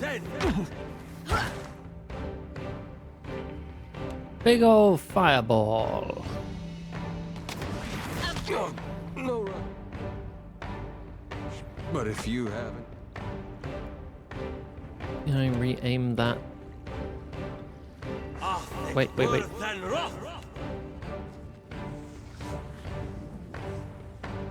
There. Okay. Go, Sandy. I'd be much obliged. Yay. I did freaking nothing.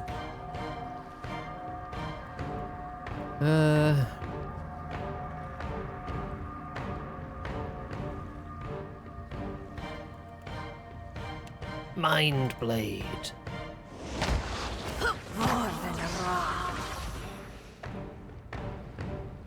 We're all okay at the moment. Still okay.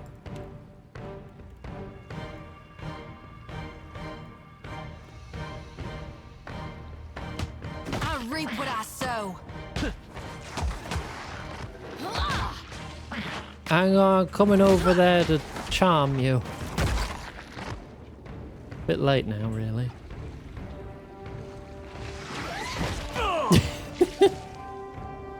Need a better. Maybe stop trying to charm it.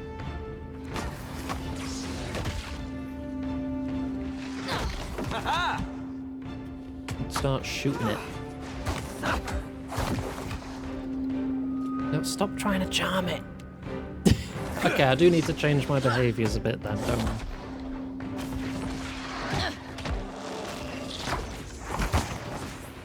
Oh, have you turned against us? You're charmed now. What if I... Well, now I can't. You're the bloody healer too. Everyone run away! Run away from the healer. No, stop shooting them. It'll wear off. There you go.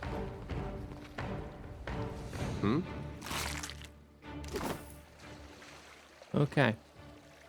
Let me go in here again. Mindstalker. Enemy with least engagers. That's at the top. Oh, maybe I should make a separate thing for charm. But what would I call it?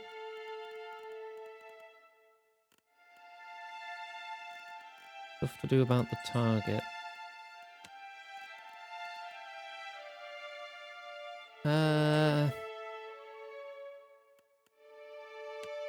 Target not engaged by anyone. Whisper of treason.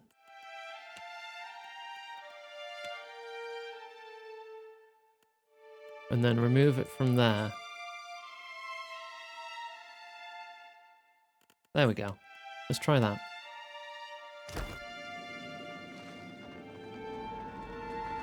I should probably do something about these injuries before we go deeper. But the floor's clear now, so I think we can just have a rest.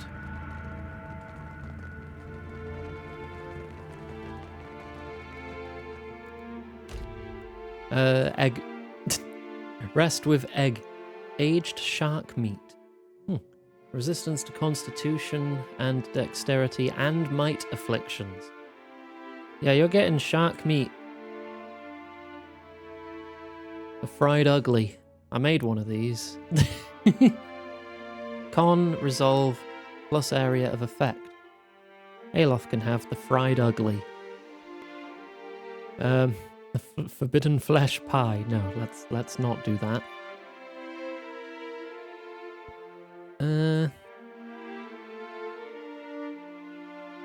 Immunity to poison and disease.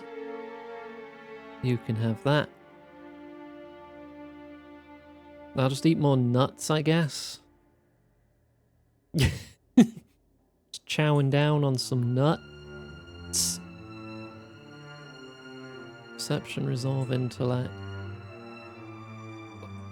A plus action speed.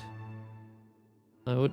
No, yeah, no, I'm just gonna down some rum so I can shoot my guns faster.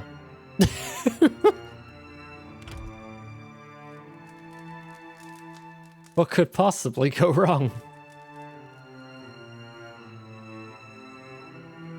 Alright, we're all healthy. Something I can do? Who needs dex when you can Valerie, shoot more? Please, just have a sip of water. Stop slouching. Thank you. Aiming fluid.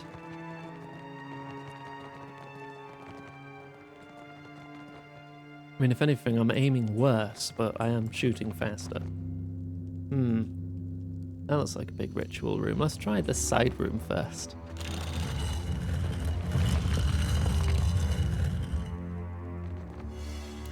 Trap detected. Disarm. There's something ahead.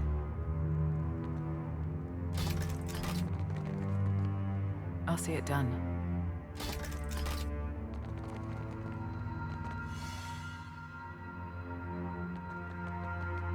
Quite a few traps in this hall. Quite a few indeed. Is that a dead end or? Yeah, okay. I see something.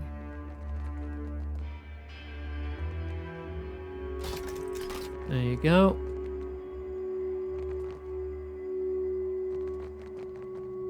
Where is this leading? Some side rooms?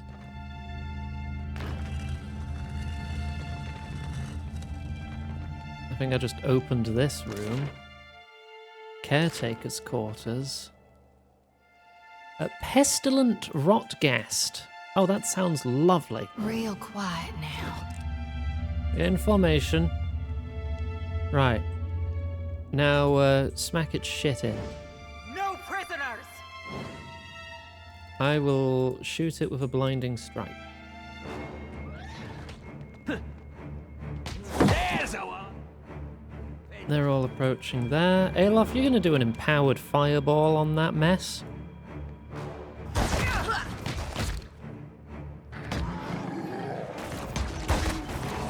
Oh, you're stood in the fireball. There you go. Very helpful.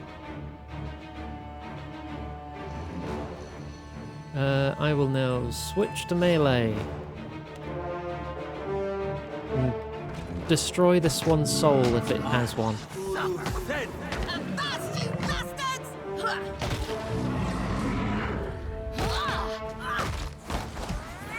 And then I switch back to my guns automatically because it wasn't attacking me. That's good, that's working.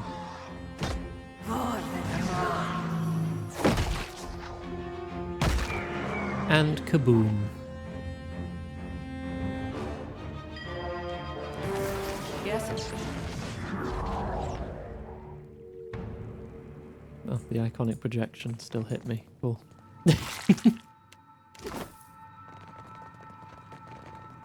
The water roils with the teeming of countless tiny maggots. Grim. Guessing by the thick layer of dust on these stone slabs, they haven't been used recently. I'm seeing -1 repair up here. I'm guessing that's because while I'm away from the ship, it's being repaired.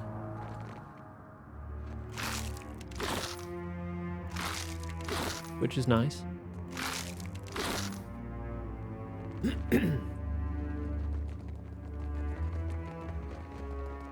It's okay to take a little damage as a treat. Hello.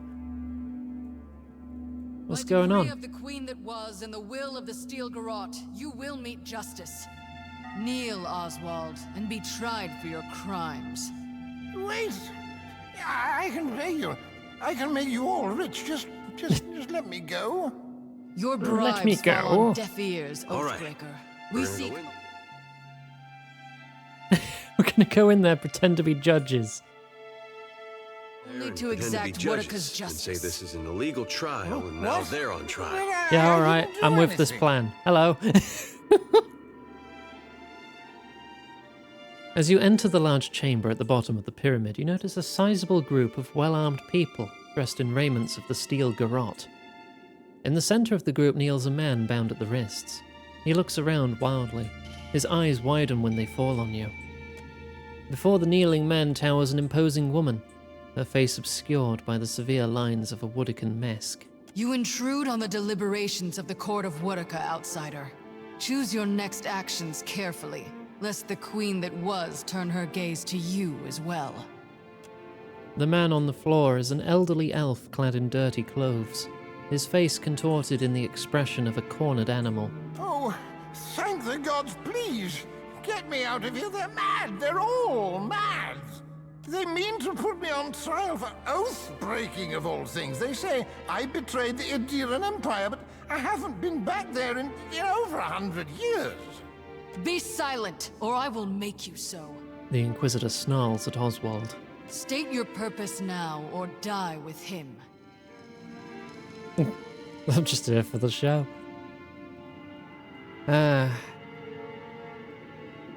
Do you condemn the innocent out of spite or mere incompetence? The Inquisitor bristles at your impertinent question.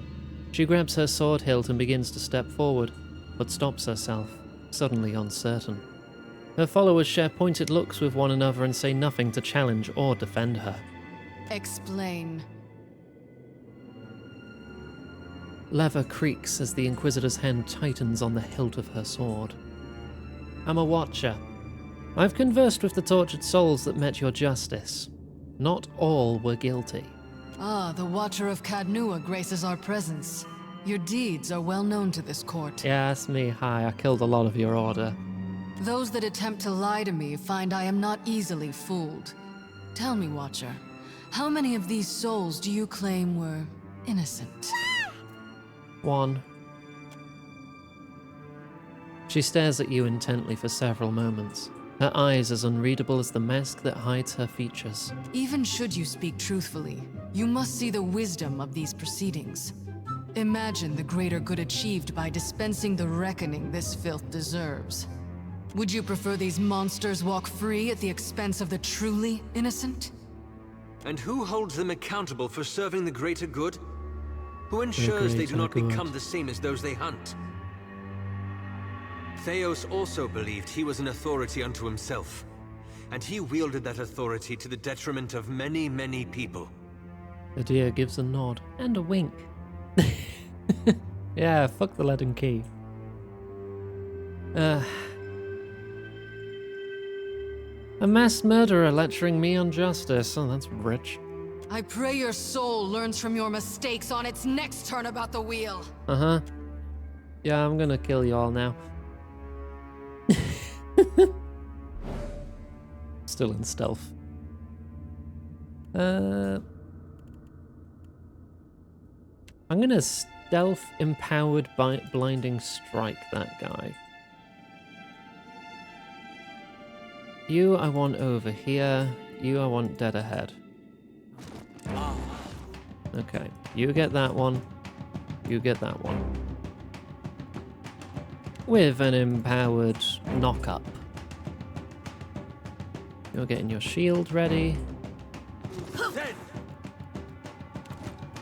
I want to change you to be more ranged. But none of these things have to do with your weapon set, so I can just set you to ranged and you'll just work.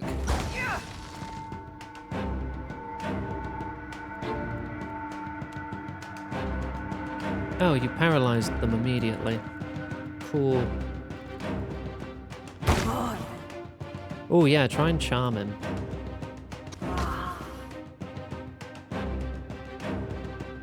You're freezing fog on them, that's good. You do that, that'll hit all of them.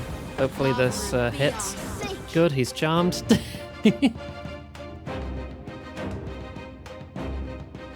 Keep shooting. And now that they're frozen, hit a fireball.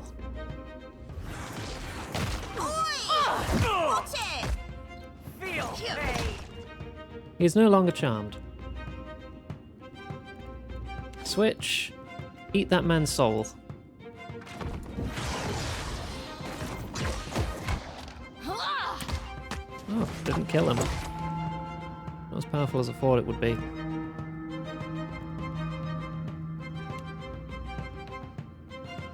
Necrotic Lance that caster. Heal our lovely monk.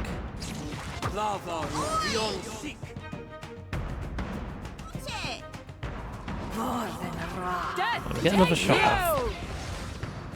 Oh, he's been charmed again.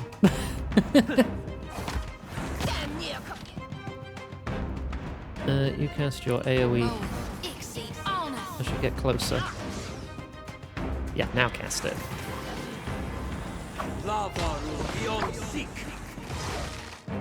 Okay, well now he's over there, so that's less of a problem for us. I'll keep shooting him though.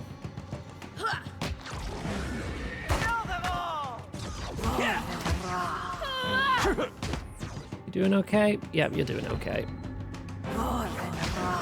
Hey. Down with the leaden key, what? Cowl of the piercing gaze. Perception, religion, and insight. Oh my god, do I just wear one of their hats? I can't wear their hats, I'm godlike.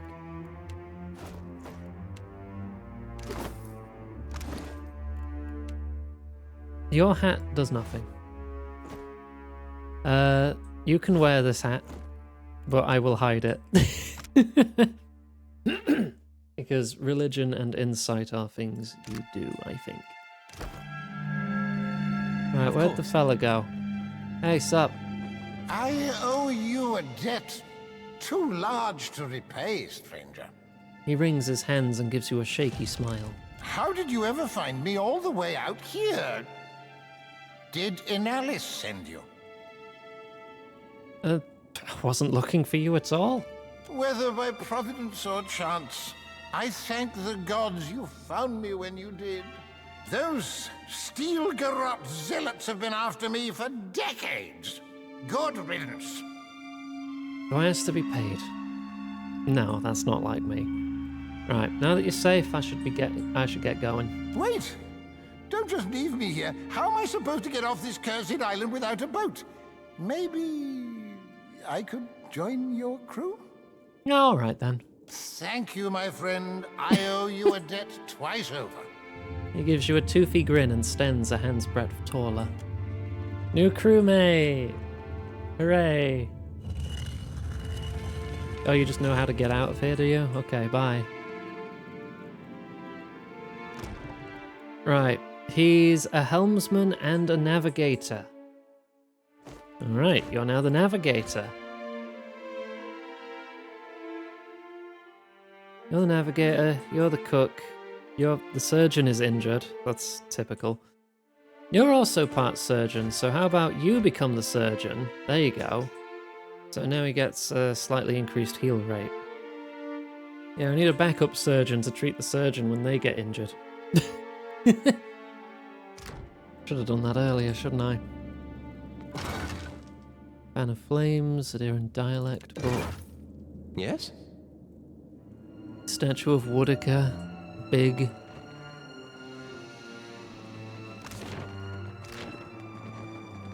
That'll be the exit. Okay. Let's continue exploring. We didn't finish looking around here just yet.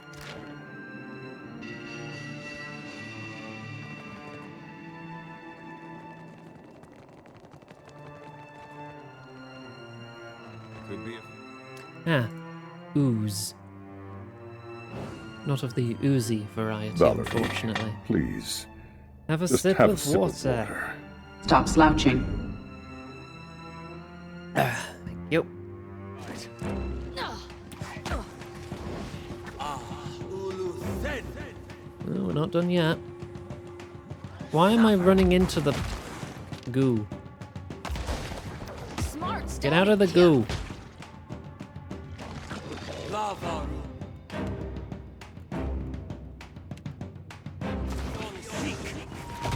Stop going into the goo.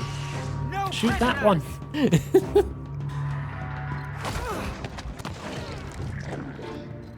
Iggy yearns for the goo. Well, leave it to me. Alright, what else is here? Anything? Oh, there's a Zorip. Hi, where you going? Oh. Hello, Zorips. Attack.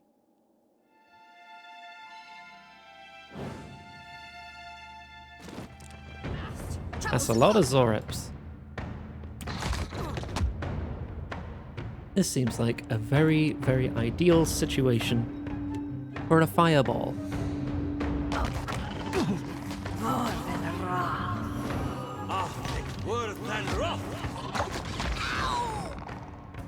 Oh, ow indeed.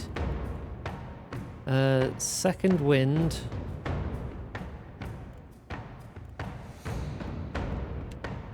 Heal. There you go, you're back in the fight.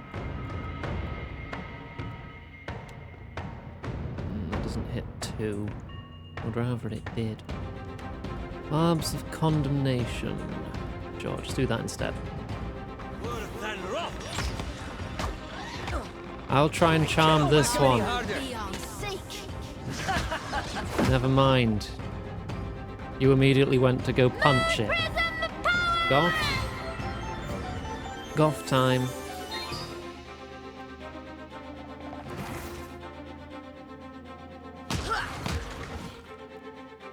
You can drop a pillar on them now. Oh. Never mind. She punched it so hard it exploded. I cannot whack him any harder. Yeah, they're both nearly dead. Just shoot them.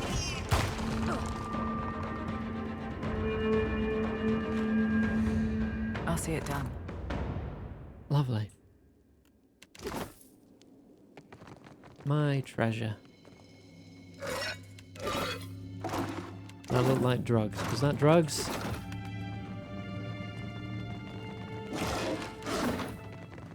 Lockpicks do seem a fair friend. Plus damage with ranged weapons. Party gains increased accuracy, deflection, and reflexes against distant targets. If that's a baby Zorip, his mama must be half as tall as this whole building. Friend. Gun damage.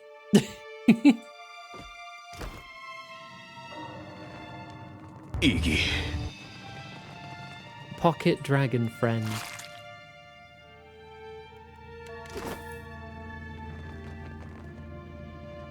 Right, I think that's everything up there, so let us make for the exit.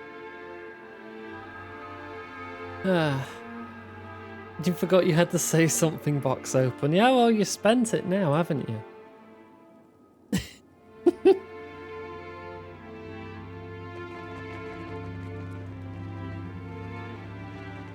I was kind of hoping my head would illuminate more of the area around me. It doesn't actually seem to emit that much light, despite being fire. And this is the other side of that door, from the top. There we go. Oh, we got a crewmate out of that, and a lot of loot to sell. How much money we got? 8k. Still need to get training from that other guy, don't I? See what he teaches me. The baby Durgan.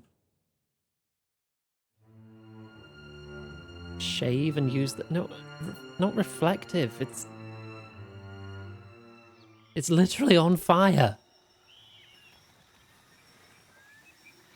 An old battleground. Search. Money. Nothing. 3 stun bombs. And a scroll.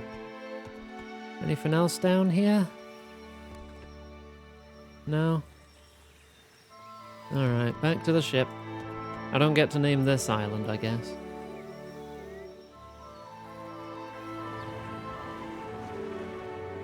Kinda want to sail around it just in case.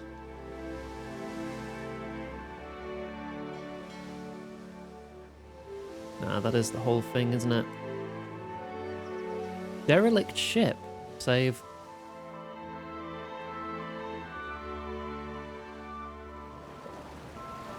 Viadol points at the ship in the distance. Galleon, Captain! Free master! Where it was. Naught remains of the ship's foremast, save a splintered stump, and the bowsprit has been sheared off. See how they crippled her? That's the work of pirates. Principe, most likely. Probably the upstarts if they're raiding this close to Valian patrol routes. Gyordu red-handed leans in close. They'll have taken any gold, but they might have left supplies. Irena's brow is damp with sweat, and we shouldn't stick around. If the Valians see us plundering one of their ships, they won't give us a chance to explain. Nah, we're salvaging. I fucked it up. Deckhand check. Ah, I need more experienced deckhands. You take a small boarding party and scour the galleon. Most of its cargo and all of its crew are missing, but you do find several barrels of fresh water and a few sacks of dried rice and coarse meal. It takes your unseasoned hands the better part of the day to finish hauling it aboard. Okay, I still get it, it just takes longer. Rice, hardtack and water. Yep, okay. Still aboard the galleon when Viadol calls out a warning. A ship with the lines of a Valian privateer is speeding toward you. The crew aboard the Dainty Lady scurry across the deck, readying the ship for combat. By the time you've returned to your ship, hauled in the anchor and let out the sails, the privateer is almost upon you. Your crew rushes to battle stations. Bollocks.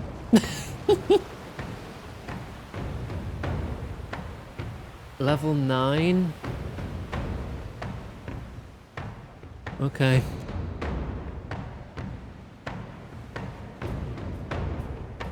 Nine of 18 plus 3 defenders. Much bigger ship than me. Much more ammo than me.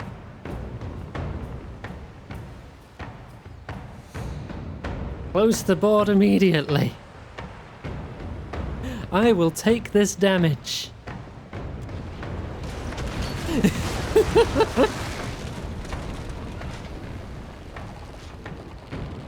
Ow.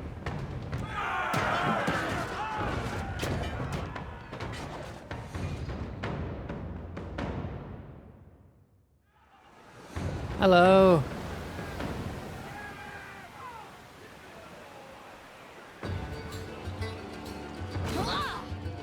Okay.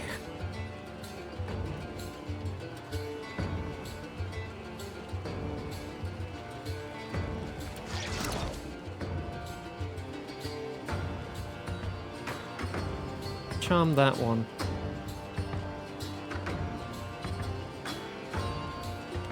Bless the front line.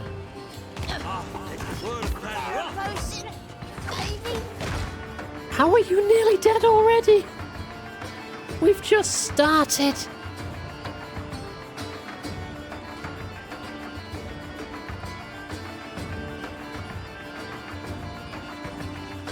Okay.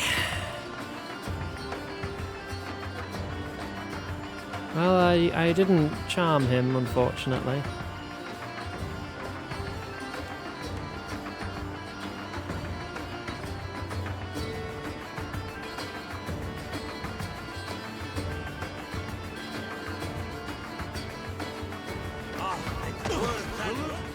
Yeah, she's down. But I got one of them too.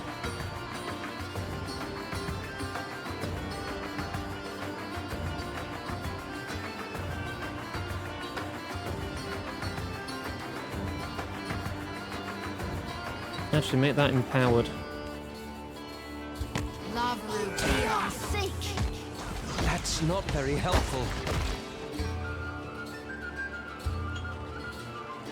Okay. And then give us a heal.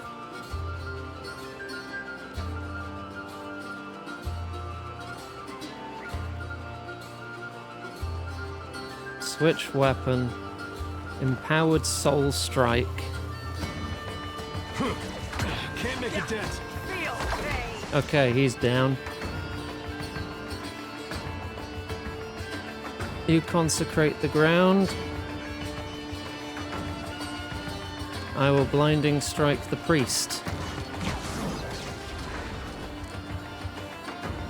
Alof, I want you to send a rolling ball of fire straight down at these fuckers.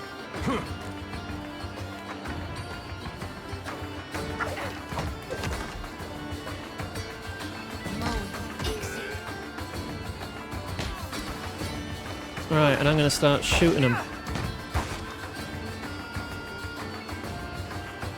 Gyordu's doing well. He's holding his own. Seraphon has somehow defeated all of them, and he's on a pixel of health.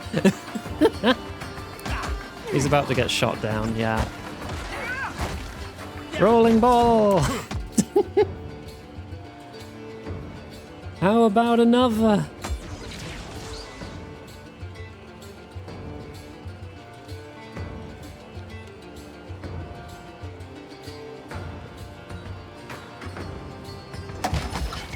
Oh, I'm jumping over, am I? No, I'm gonna shoot this guy. I'm gonna help.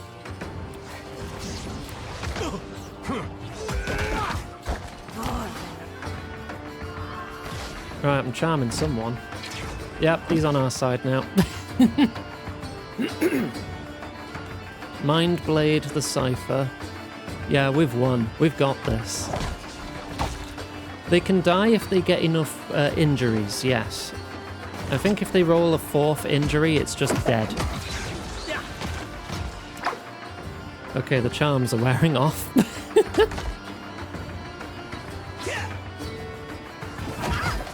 Charm that guy. You're out of healing. But you're not out of options. Swing across. And do that. Lovely.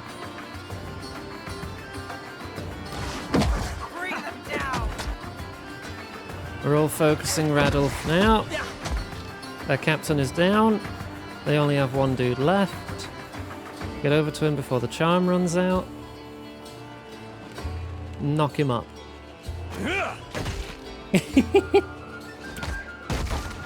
And shoot him in the face so hard he explodes. And there you go.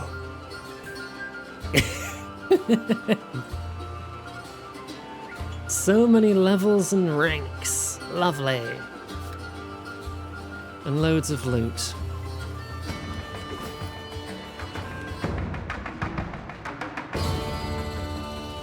Yeah, I don't think my ship would have held up in a straight up fight against that. So we go straight for a boarding action.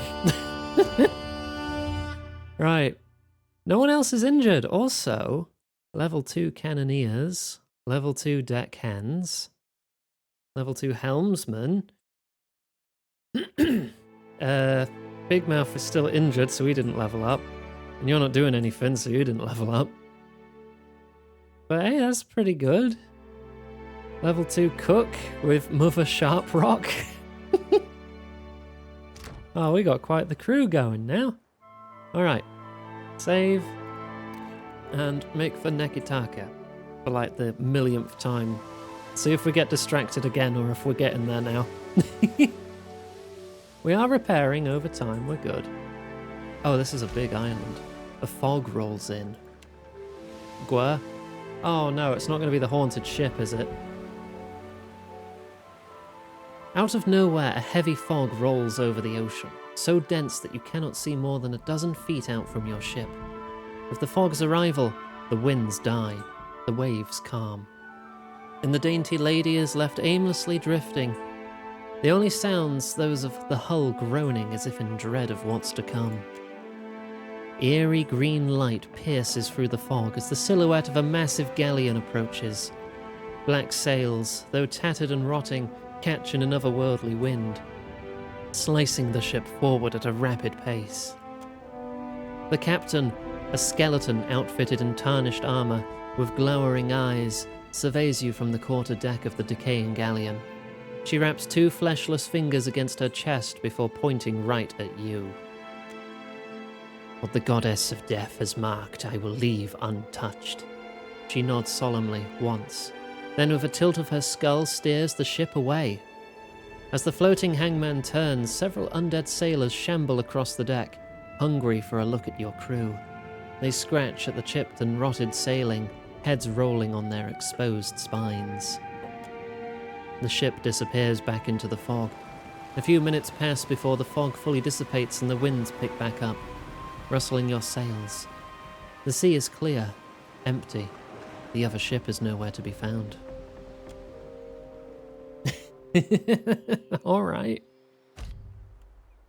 A lethargic, misshapen bird drops a damp missive onto the deck. Okay, I thought it was going to take a massive shit, but alright, that's fine. Try the critter cleaver. To Iggy, captain of the Dainty Lady. I know what you're thinking. I have too many lovable cats, dogs, birds, pigs, and pigs. Wait, cats, dogs, pigs, birds, and pigs. Like you, I once thought I could take in stray pets, care for their needs, and shower each with equal affection. But we limited beings have only so much love to spread around, unpleasant, unfair, unfortunate.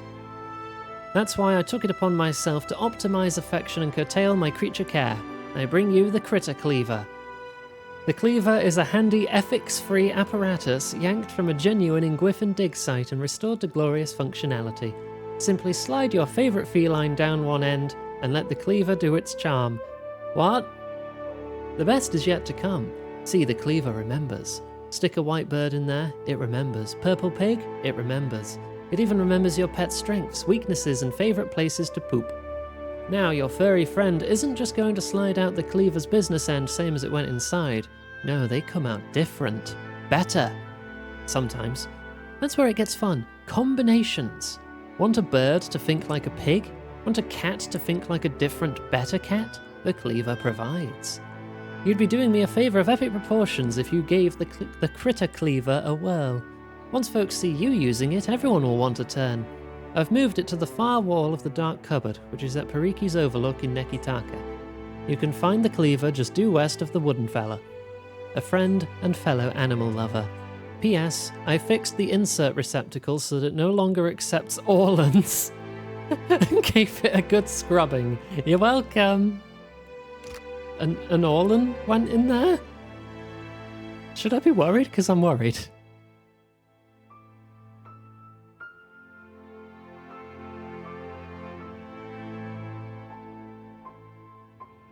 So it's not... I thought it was going to be like, hey, you can chop them up for meat for long voyages, but it's actually a combination thing?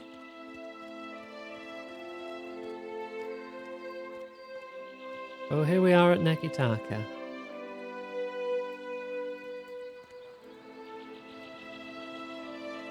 At long last.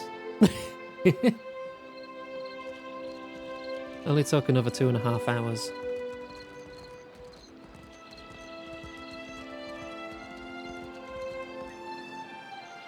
As you walk down the dock, your approach is noted by a cadre of heavily armoured Almawa. Their leader briskly leads them to intercept you. Though the harbour master says nothing as she surveys you, you note a telltale sneer and a twitch of revulsion that are all too familiar. Yeah, godlike aren't really smiled upon. You're far from home, farmer. How did you make it all this way in your little boat? Look, I'm in the market for a bigger ship, honestly. You know, maybe like a brigantine, perhaps? That would be a nice step up, I feel. Or maybe a galleon might be too big. I still want to be maneuverable, you know?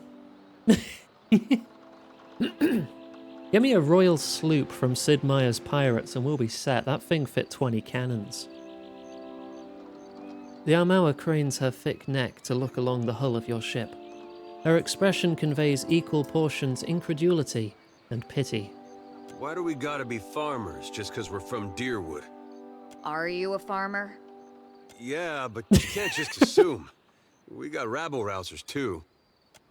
As her attention returns to you, the Armour's mood becomes more formal. I'm the harbor master, Kauha.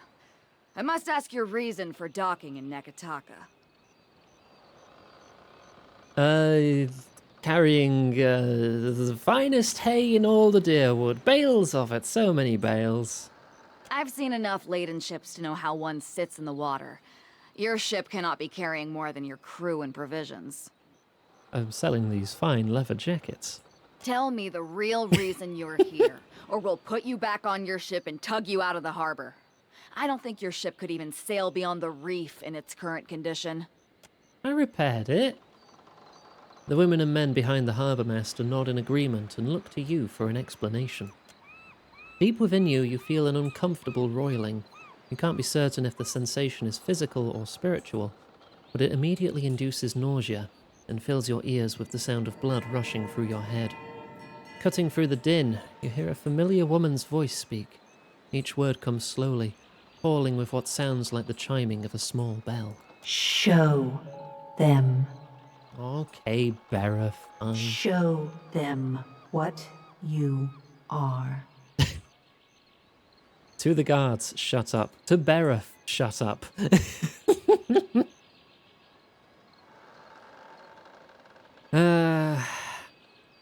I'm a watcher and the herald of Bereth. The whole Deadfire's in danger. Please, let me pass. I've heard enough. There's no room for you in Nekataka Harbor. Get back on your ship and head back to open sea. The harbour master gestures toward your boat. The women and men behind her nod and murmur in agreement. The nausea continues to build inside you, blood pounding against your skull. Again, the woman's voice. Again, the chimes. I will help you. I am concerned at this turn of events. What's the matter with you? What are you doing? If you're trying to scare us with some cipher mischief, save the purple flames for the tribes of the Outer Islands. The roar in your head begins to abate. The ringing of the chime becomes clearer, rhythmic. 2 successive peals followed by a brief respite. You realize the chime is ringing in tandem with your heartbeat. You open your eyes. The harbour master is gesturing wildly, presumably to get your attention, and yelling in your face. But you hear no words, only the ringing of the chime as your heart rate slows, and slows, and slows, and slows. Now. What? What is this?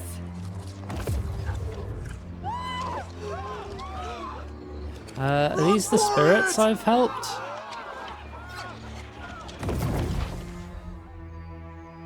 Ah, cool, so we're allowed in, yeah? Everybody saw that, right? It wasn't just me. The dainty lady. It needs to be more pink.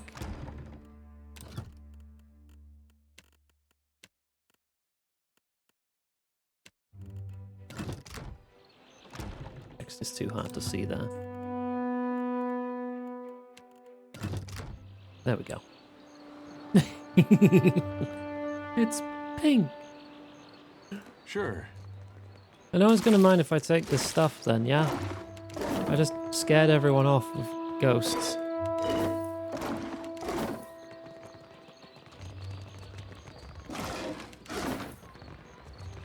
Yeah, maybe we got off on the wrong foot there. But can we have a chat? And now Port Marche is behind us.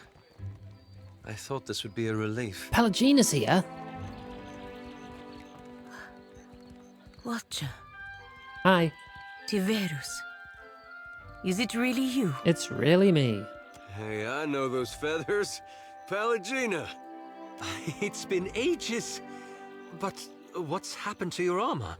You two know each other? I mean, I wouldn't be jealous if you did. Chosie's eyes flick back and forth between you and Pelagina. She bites at her bottom lip, but says no more. Pelagina's mouth hangs open in shock. Though her hair and feathers have the same immaculate grooming as when you last saw her, her breastplate's 5 suns have been carefully scratched off. She looks down at the armor and back up to you with a pained glance. I'm sure that even at Cadnois, you must have heard what happened when I returned to the Republics. I did. I'm sorry things didn't work out for you. She glances away and gives an appreciative nod. You can see the muscles in her jaw clenching as the seconds pass. The Republic survived. That is the most important thing. And here the company's business seems to be getting on fine without my interference. Yeah, I could use your help, Pelagina. I'm hunting down Aephus. Her eyebrows arch, the membranes of her eyes sliding out and back as the weight of your words hits her. I suppose I should not be surprised considering all we went through. But no, I will not be coming with you, Watcher. Oh. I would be lucky if I wound up dead. Come on, things didn't turn out all that bad. Cores, Watcher. Cores. Ah, a farewell. The contraction of go with the gods. A mixture of sadness and anger flashes across her face. It's quickly replaced by her familiar, calm expression. She nods once, then turns to go. Maybe we don't start with the part about Aethys next time? Look.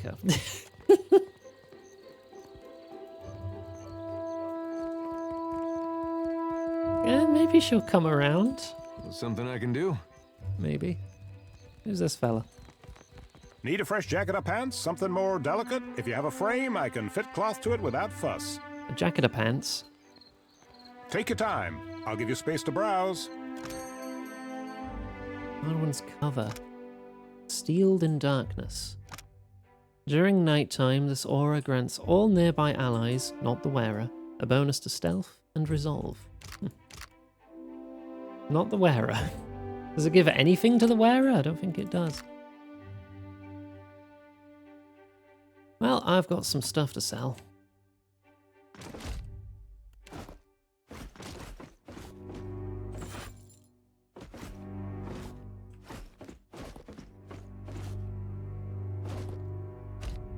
Can I just hit enter? Yeah, okay, that's quicker.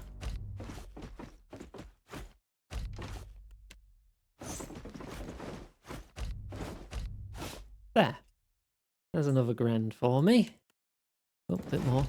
I've got all these hats I stole from dead people, too.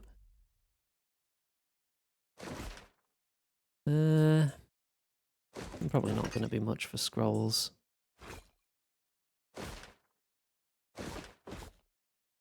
Firebrand sounds fun, though. How much? Water's worth nothing, apparently. Water is worthless. You want some, That's something I got a lot of. Do you want some zombie skin? Valian Hullbreaker. Yo, when did I get that? I must have taken that from the Valian ship that attacked me, yeah? Hang on. This is a short range, 0 to 250, but big damage. So if I'm within 200 and 250 meters, that's perfect. Hehe. That's big damage too. I'm gonna have my regular side and then my close range side. I feel like I should keep that cannon though and not sell it. Because if I get a bigger ship, it's gonna fit more cannons. So I'm gonna want more cannons. Oh, this place is big. There's a cobbler, Balian Trading Company, the Wild Mare, the Luminous Adra Mill. We're up north. I'm feeling a little overwhelmed of how much stuff's around here. Don't see why not.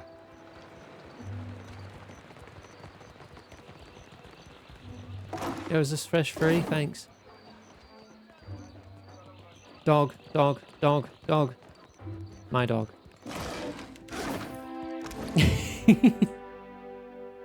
Dog gives intellect and movement bonus. Dora must think I work for free. You sound troubled. Do you have a quest? Be with you in just a... Almost had it. Damn your eyes. The sun-scarred dwarf gingerly picks at a splinter in his thumb, muttering. Hazard of the work, really. He gives up with a frustrated grunt, shaking his hand. Came in on the sloop? I can hammer your ship together if you're apt to pay me for it. Zamar bares his teeth and grinds them hard enough to sound over the noise of the dock. Are you having trouble? Aye. Captain Redora hasn't paid me for her commissioned firepower. Zamar pulls at the end of his beard and winces. While I'm up to my nose in debt, the wild mare gobbles up her coin. And now, pirates are holding my feet to the fire over some sham of a deal. Zamar winces and tugs harder on his beard in self-administered punishment. If I don't get Redora's payment, I might as well start carving my swallow net. Yo, if it gets me a discount, I could hunt him down for you. You do that? A fair price goes without saying, Cully. Zamar untangles his hand from his beard to link his thumb and forefinger with a wink. It all comes down to blasted pans and pyres in the end, doesn't it? Zamar spits toward the dock pilings and glances back at the work still to be done. Yo, so what do you actually sell? Come take a look. New 100 grand for a galleon. Takes 2 turns to turn. Yeah, it's slow. Junk. Why is it more expensive? Got higher base hit chance and stronger sails. Dow, 35 grand. Voyager, hit chance 55. The Dow has hit chance of 60.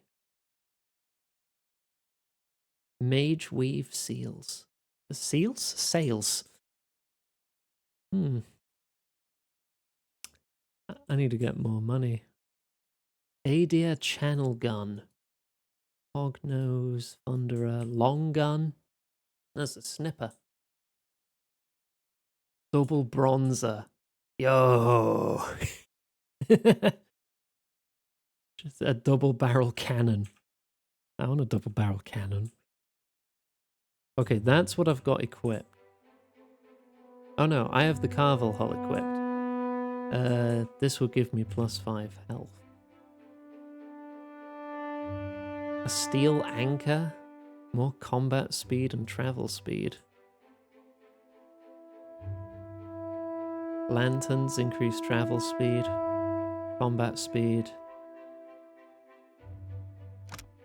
Upgrade the cabins of the captain to be more luxurious. Living steel anchor. What?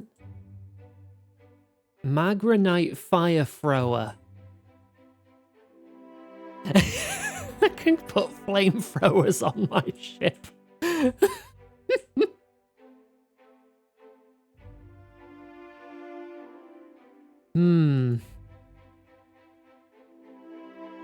That does seem really cool. Spits a stream of ignited oil at enemy ships. Devastating surprise to any close-range attacker. Human or mechanical error often resulted in uncontrollable conflagrations, consuming any ship brave enough to wield the volatile weapon. Oh, but this one has safety features, so it's okay. A pen created to house all the extra pets that can't be taken on adventures. I need a way of earning a lot of money. What does my ship even count as? Like, what are my ship's stats in comparison? I want to see my ship's stats. What's my hit chance in this ship?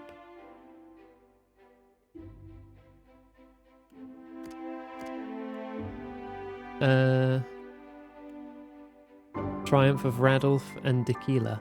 Oh, those are the two ships of which were both Valian that I sunk. Should I be proudly showing that when I'm literally in the Valian sort of area here? Can't steal enemy ships. I can see why though, because all it takes is one solid victory and you've just got the best ship in the game. Because at Sid Meier's Pirates, if you just know that Rackham, I think his name was, rides a royal sloop and you just take that immediately, you're set for the whole game.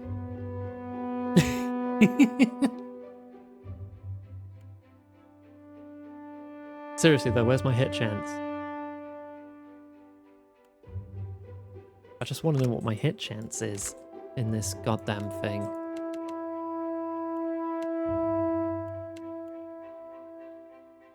Because I don't know what's better. I've got 20 sails, 50 hull.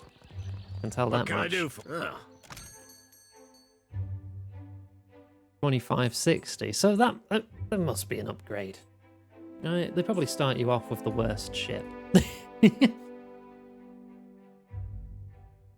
Yeah, anything bigger than the Voyager takes more than one turn to rotate. But I'd have really big guns. A 70 base hit? You fit some like sniper cannons on there, you blow them up before they even get close. The Dear Wooden Sloop is 55. Okay, so that would be the same as the Voyager. Worm Tongue. Is that another fire cannon? Yeah, that's a 400-meter fire cannon. Liquid fire. Ooh. Concentrated mixture of Magran's breath and rune powder. The gun fires cannonballs wreathed in flame. Cool. Capable of setting entire decks, riggings, and crews alight with nigh unquenchable flame. Lovely. 400-meter maximum range. We should do his quest and then maybe get a discount.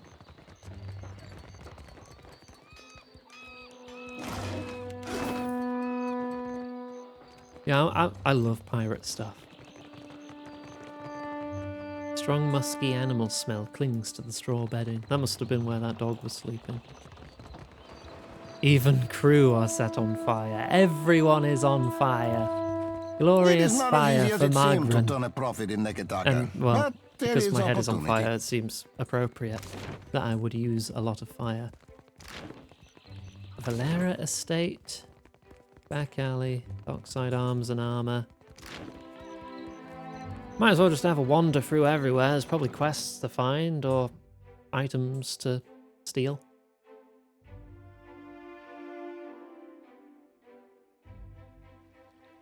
Hello? Is anyone in here important? Theft. Not theft. Yoink! Doesn't count as theft. You don't have names, so I assume you're not important. Hidden object? Wurmst. I don't see any purple. Oh, now I do. What's this book? Oh, it's just some scrolls. Alright. That one's locked. There's a cook and a servant. I could pick this open. I'll take care of it. I can't be seen here. I'll deal with this. Yoink! 3 bits of pyrite. Hee hee hoo hoo. Oh, Alof wants to chat. Thank you again for maintaining my story in front of Vanessa and the others. He gives you a grateful smile that fades almost as quickly as it appears. I didn't enjoy deceiving them, but it seemed simpler than the alternative. Jyoti puffs out a heated breath, though she disapproves.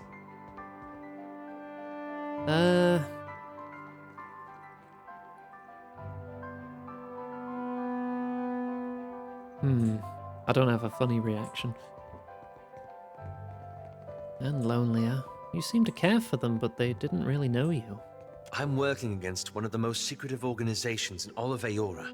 Is it the Leaden Key? One with a rather troubled history as far as animancy is concerned. That's not the sort of thing one shares with new friends. He pauses and shifts his shoulders as if working out a kink. Believe me, I take no pleasure in duplicity. So, what exactly were you doing out here? After we parted, I set out to destroy the Leaden Key. It's controlled us for too long. I wanted to free Kith from it. So for 5 years, I've been tracking down Leaden Key circles, searching for the places where they operate in secret. He knits his brows. Trying to undo them.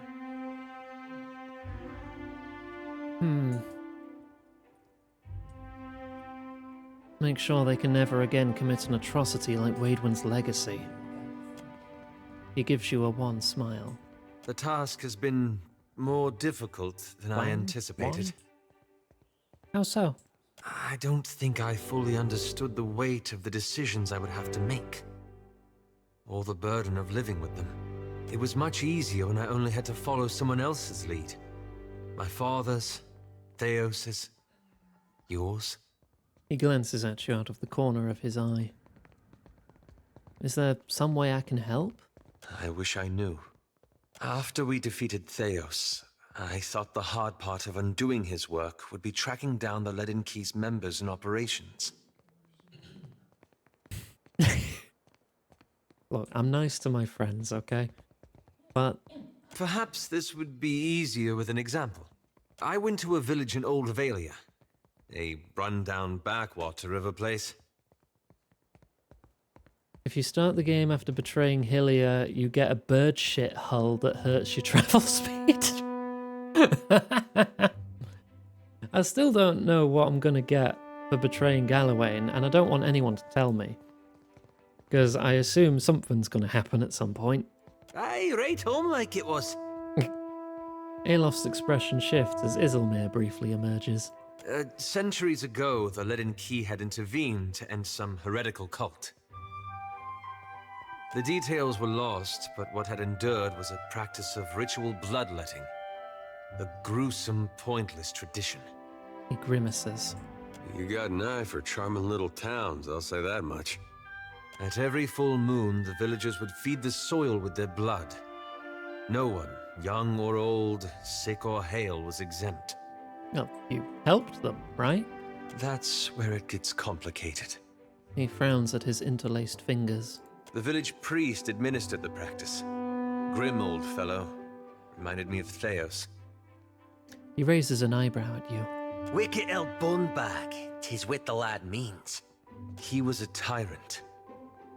I was certain that if the villagers were free of his influence, they'd be freed from the bloodletting too. So I arranged for him to have an accident. He gives you a sly look. And then? The old man died, and the villagers were terrified. They were convinced his death was an ill omen. They blamed it, and every other mishap that befell them, on their lack of faith. So they began bloodletting every week, turning on their neighbors for giving too little. His lips twist, as if the words themselves have a bitter taste. Instead of a handful dying each year, a few perished every week. He's worked the edge of his sash into a tight knot. He clenches it between pale, rigid fingers.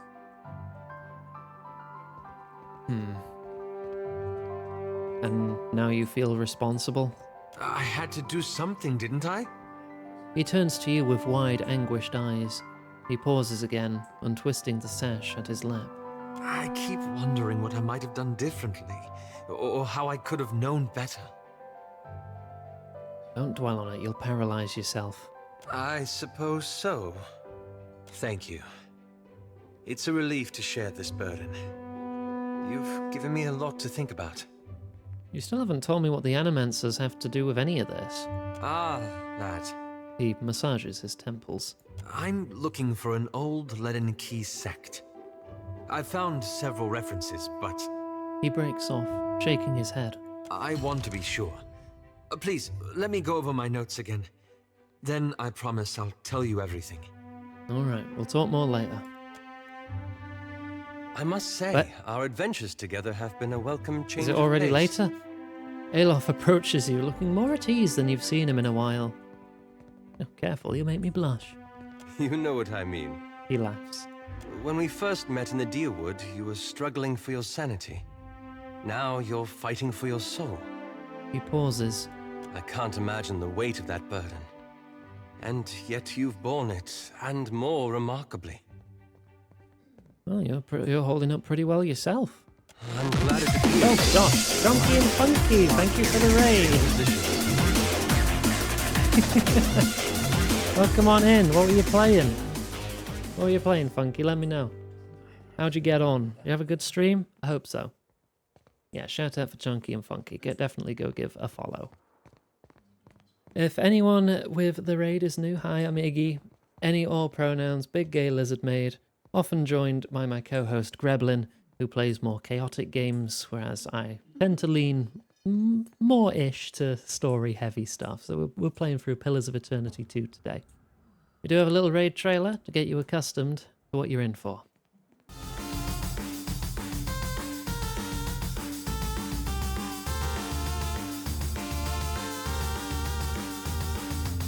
I am a master of gun fu. Oh, you smell guilty.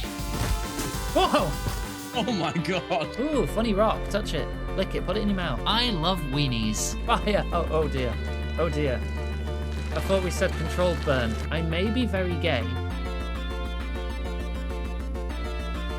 Yeah! Woohoo!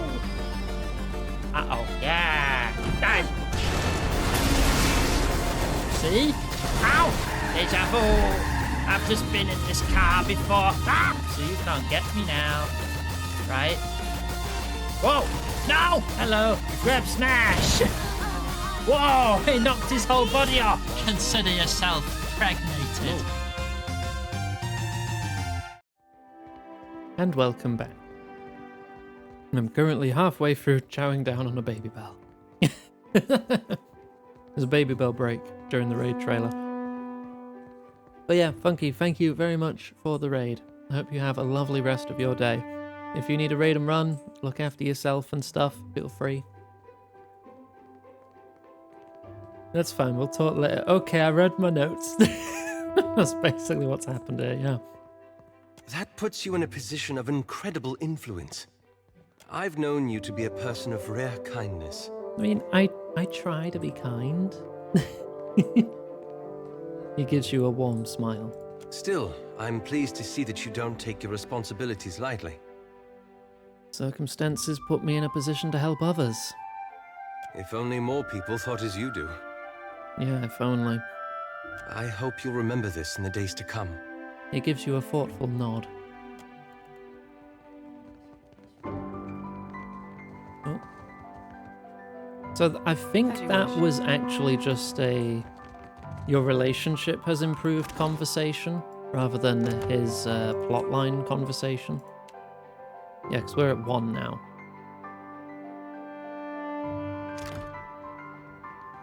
Anyone upstairs?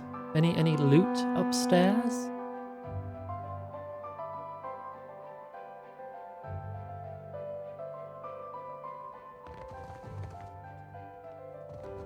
Yeah, that's not stealing. Yoink.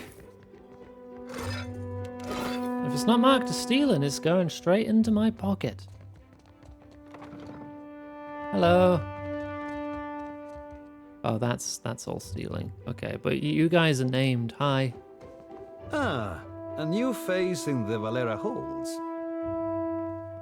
Otello Valera's face is lined and weary, but his coat is tidily buttoned, his posture faultless. Iggy, at your service. Courtly manners are welcome here. He inclines his head. My time is not inexhaustible, but I am willing to spare it. He opens his palms and invites you to continue. What can I do for you? And what does your family do for the VTC? Valera ships escort goods and merchants from island to island across Deadfire.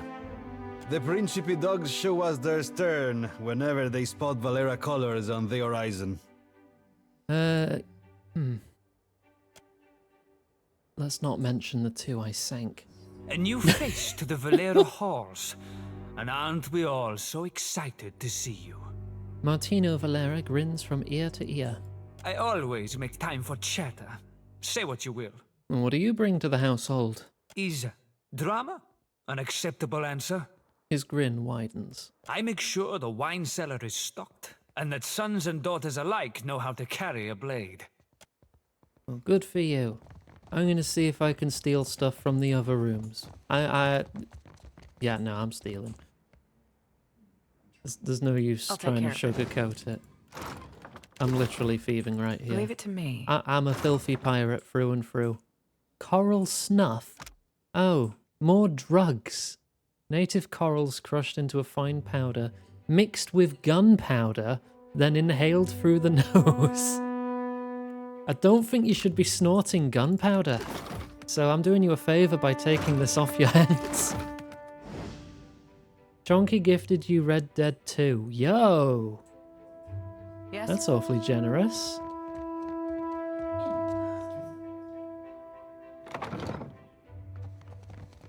There's something ahead. A trap.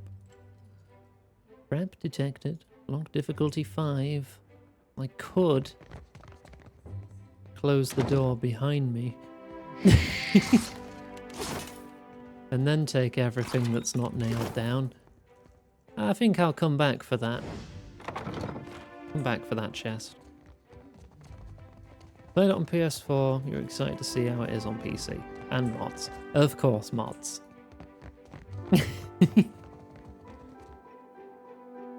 Thief putty that can be used for a boost to thief skills. Do I have anything like that?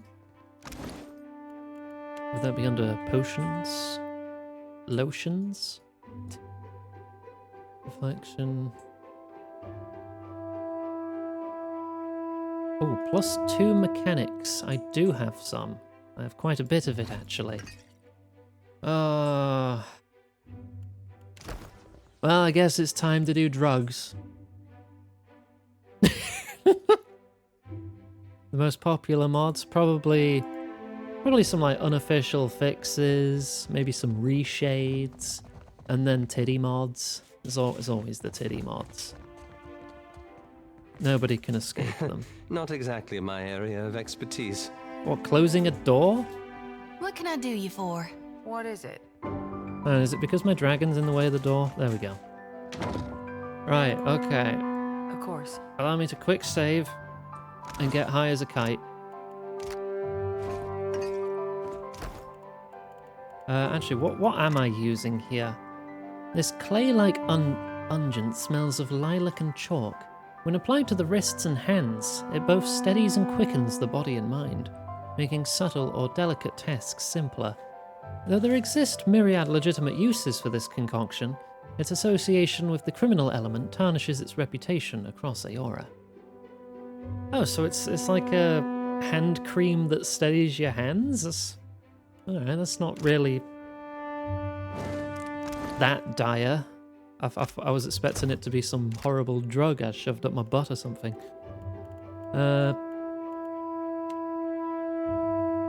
you're not meant to eat it, you're meant to rub it on your wrist. Where there's a pick, there's a way. Got him. I'll take care of it. And out I go. Fixes the cops. You instantly knew where you were in the 1800s.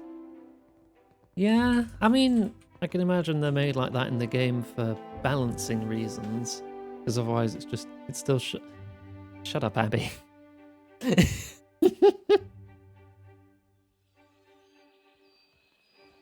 Where is my postinago of a brother? You there? Have you seen Laro Badato? No, but I could. Medico, where is that spoiled brat? A woman in fine clothes clutches a ledger in both hands. She searches the faces of passers-by. settling on yours with an uncertain frown. You alright? I'm trying to be the responsible one in the family, and it's a heavy burden. Laro is past due for a company meeting. Mother wants me to drag the elusive louse back by his ear. Unlocks the stuff that's online mode exclusive. Oh yeah, I don't blame you for getting something like that. Like that game is grindy by design. Of the online version at least. She tucks the book under her arm. Must be nice to be a layabout. Uncle Engbert would have tanned my hide. Adia seems pleased. Puck, I am angry and jealous in equal measure. You'd think this district was a maze, the way he manages to hide. She glances over your shoulder and sighs, then looks back at you with sudden recognition. The spirit magnet. Sientere, that I did not recognize you. Spirit magnet? If you desire to get in the graces of the Valiant Trading Company, we can help each other. Alright, how can I help? Could I persuade you to watch out for Laro? I'd pay generously for your trouble. Hang on, I'm just going to stare at your hands. Nera has been digging her nails into her ledger, leaving crescent moon-shaped impressions in the binding. She notices your interest and holds the book protectively close. I'm concerned because Laro tends to feud with Orso, one of the local Valera rats. I mean, you're not exactly tearing the district apart looking for him. Of course, see, I only manage the family business.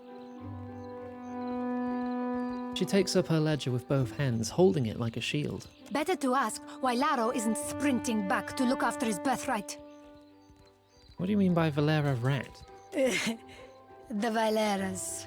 A brood of sea vermin playing at nobility. Yeah, I was just in their house stealing everything that wasn't nailed down.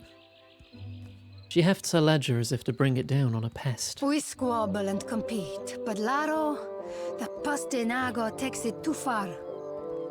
Pastinago is literally the term for carrot, but here it means idiot. It's calling someone a carrot. I take it your mother's important. It's Sally Bardato. The Valiant Trading Company leans on her to finance their mission. Oh, she's like a lead shareholder or something. If only more of her offspring were as accomplished. Nera raises her free hand and squeezes the bridge of her nose. Well, as long as the Valiant Trading Company recognizes my usefulness, we can call it a deal. Puck, consider it done. She flips open the ledger and hastily scribbles in a column, licking the nib of her quill. There. She snaps the book shut. Positive rep gained. Laro and his miscreant friends. I'm playing carouse at everyone the here, tavern, but really I'm on the falls above pirate Adra side. Mill and the southwestern bridge.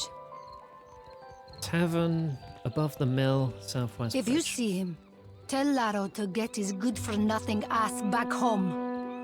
Well, we do have this thing with chasing a rogue god to the ends of Aora, but I guess if it's on the way. Bardato Estate, those are the falls, which I can get up there by going up those steps. Let's check out the other buildings first. There's a map emporium. I wonder if I can actually get, like, some charts. Find out where some islands are.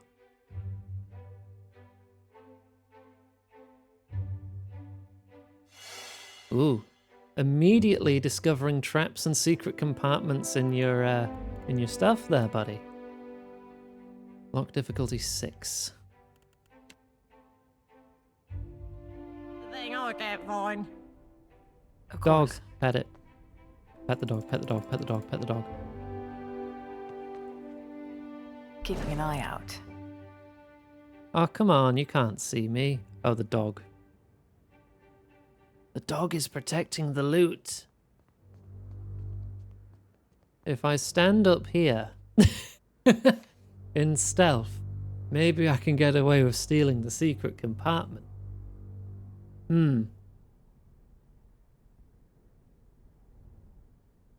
Alright. Can I do it? Can I do it?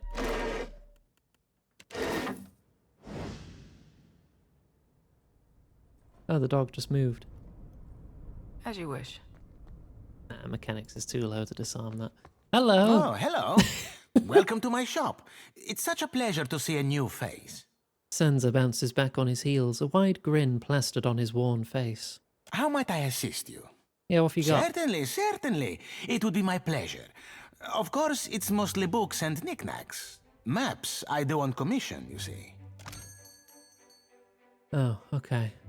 You have some neat grimoires full of spells. Lockpicks. I'll take all of them. A spyglass. Allow you to view objects from land while on your ship, and also providing special options during many encounters in the world. Oh, that sounds so useful. Do I spend 5 grand on it? Yeah. Look, you can't sail the seas without a spyglass.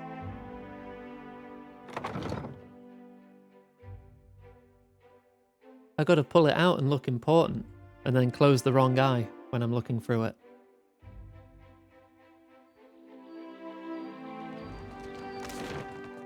I heard you and Isilmir again.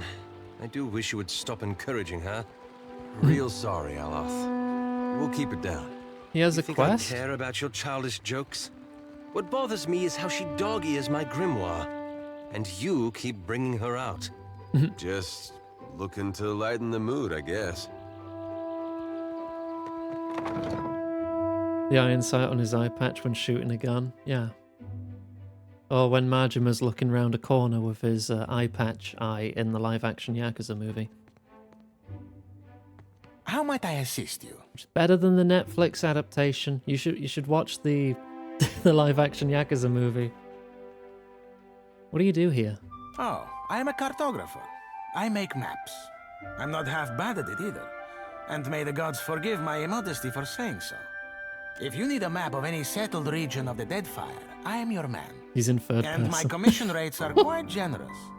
It used to be I would take to the sea and do a bit of charting myself, but I haven't the time. Too many maps need making.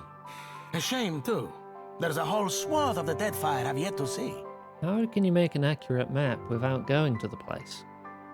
I'm quite keen to write a book, in fact. Oh, but I won't trouble you about that.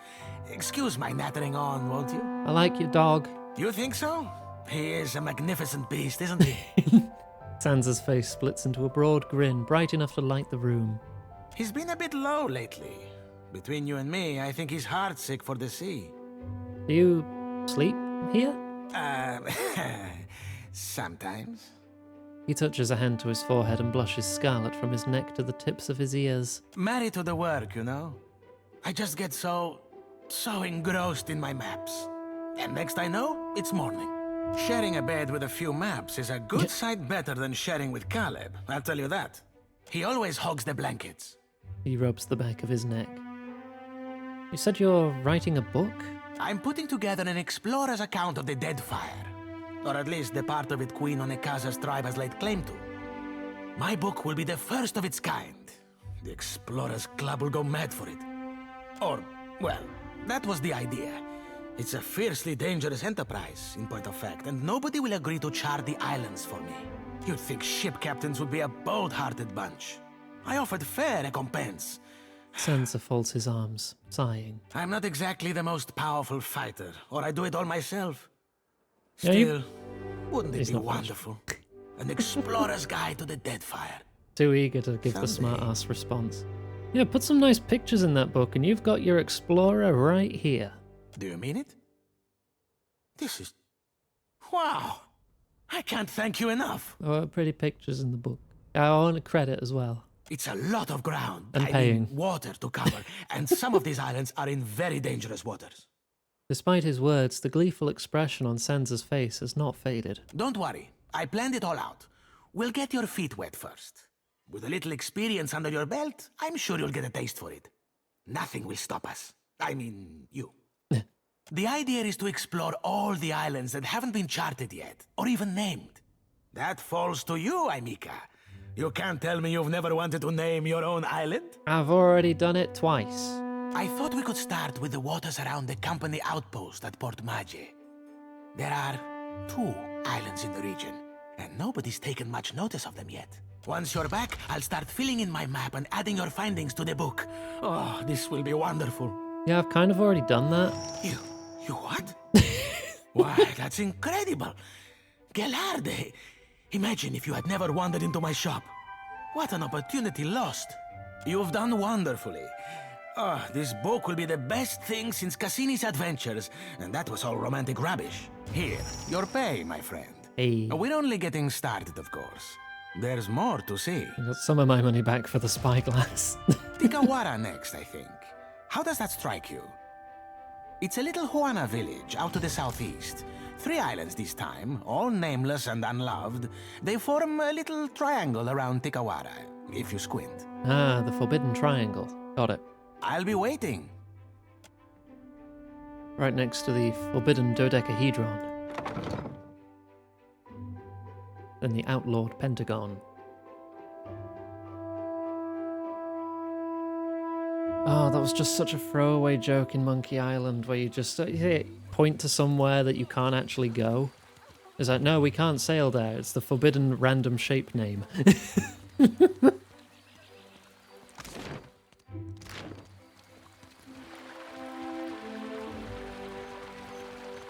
That's the uncharted trapezoid. We can't go there.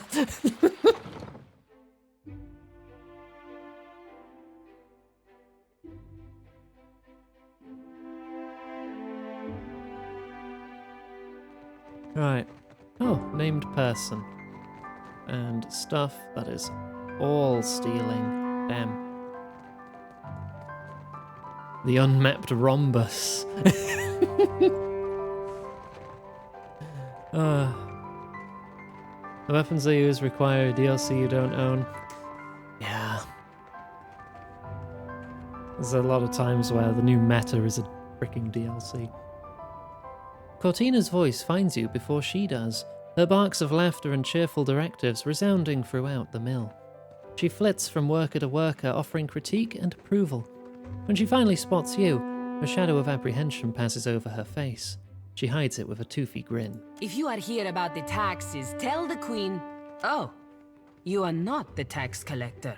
She narrows her eyes, her hand twitching at the hilt of her blade. What business brings you to my mill? Oh, I can't claim to be the tax collector. Yo, I'm after refined luminous Adra. Ha! I need a large country estate and several handsome women to fan me with palm fronds. Yo, same? It is good for the heart to dream impossible dreams, yes? The cursed heptadecagon. Now you're catching on. She gives you a quick nod, then laughs quietly to herself, her large ears twitching. The Adra belongs to the Valian Trading Company, Aimika. Unless you plan to open a bathhouse to rival Ganor's in Periki's Overlook, we will take no orders from you. Ah, come on, can't you make an exception? I cannot. Her voice is all cheer. But I need it. Ha! It is... I cannot. Okay, bye. Good day. We've leveled up. A deer. Astoundingly athletic a deer.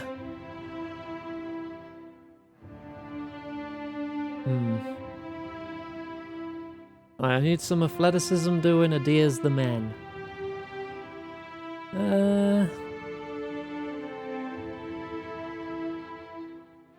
Do I give you a point of diplomacy? I don't really want... Like, I'm covering Streetwise. I'm not really into intimidation generally anyway.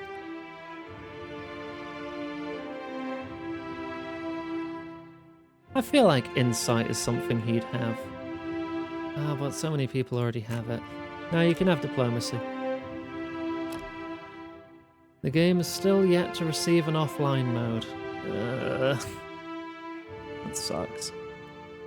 Vigorous defense. We're taking that immediately. Become resistant to dex afflictions, might afflictions. Defense to disengage. Damage bonus to proficient weapons. Or resistant to resolve afflictions. Staggered daze and stun. Hobbled, immobilized, and paralyzed. Yeah, no, let's make you unstoppable. That's good for a tank. We're level 7. It's actually been a hot minute since we leveled up. You're also quite athletic. You can join me in being somewhat stealthy. Look how cute she is. Look how cute she is. She drinks 10 gallons of vodka a day.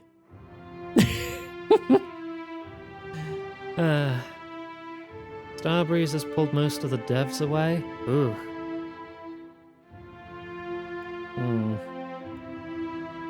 Yeah, I don't know what's going to happen with that then.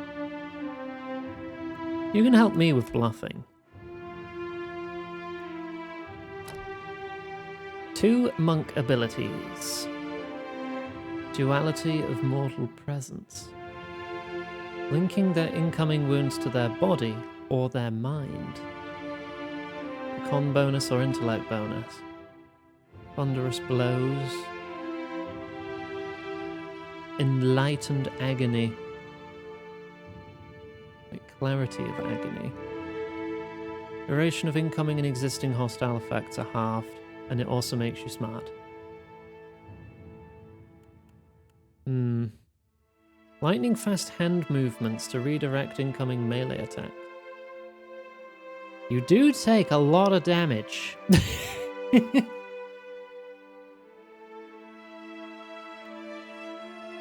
Generate a shockwave around the monk each time they gain a wound.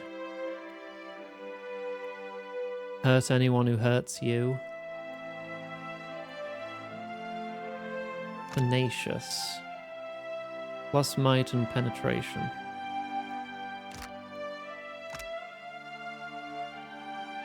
Having a con bonus would be nice too, though.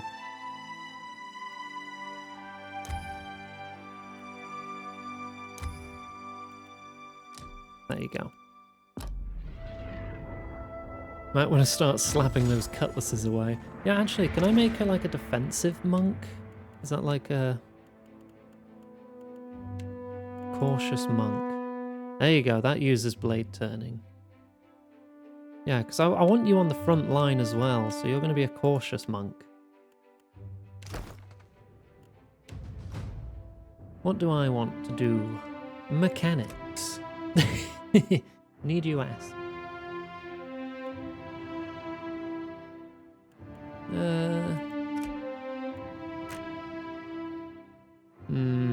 I wish I could just take 2 actives instead of a passive, because I want more athletics too.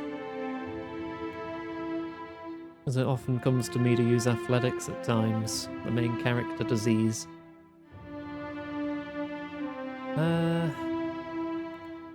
I'll take more insight. 1 ability for either class. Oh no, 1 ability for each class. Okay, about time. Secret horrors, soul ignition. Attackers experience a portion of all damage the ally suffers. So I put that on like...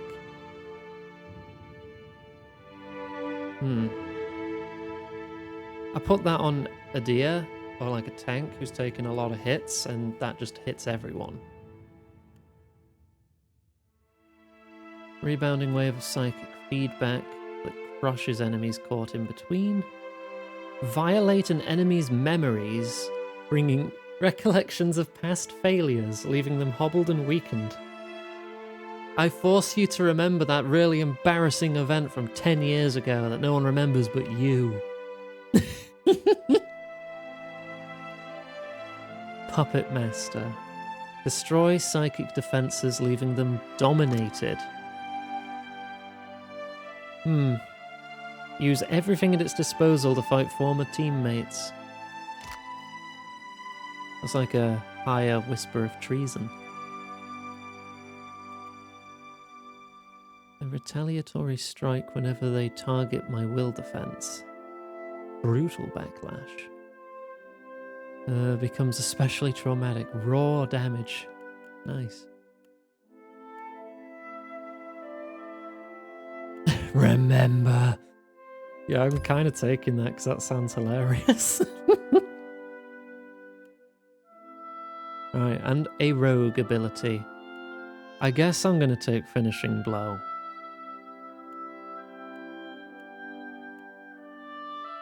Deep Pockets. 2 additional quick item slots, huh? Incoming melee attacks that miss have a chance of allowing an instant full attack with a melee weapon. That's really on brand for me. And I want it. But I really like finishing the blow.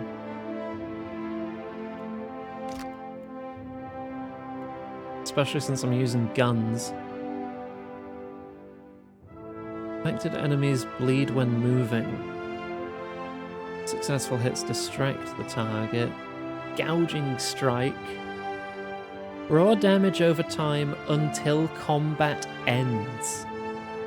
And seeing as most combats end when the others aren't standing anymore, that is just a damage over time for the whole fight. But it's not very strong. 3 raw damage every 3 seconds. So one damage a second. Yeah, it's not that great, is it? 1 damage a second forever, but later game, things are going to have health in like the several hundreds. Hey, bird. I'm going to take Finishing Strike for now. What do you mean, unfortunately? It's always lovely to have you here. Hey, Val. Get. What do you think about some juice? You're one of the Stop only ones slouching. reminding me to drink today. Thank you. Oh, god damn it.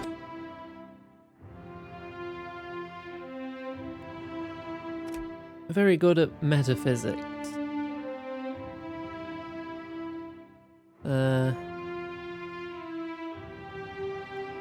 You fucked up my stealth last time, but... Ah. And my glasses. I'm gonna be really silly and just make Alof athletic. 2 new spells or abilities. Spell Shaping. Thank you for Headpan. While casting targeted area of effect spells, Fireball, gain the ability to increase or decrease the size of the area at the cost or benefit of the power level. Use zoom controls while targeting a spell to shape it. Some spells may not be shaped. I'm taking that. That sounds amazing. Increase penetration with fire. Yeah. I'm gonna have focused fireballs.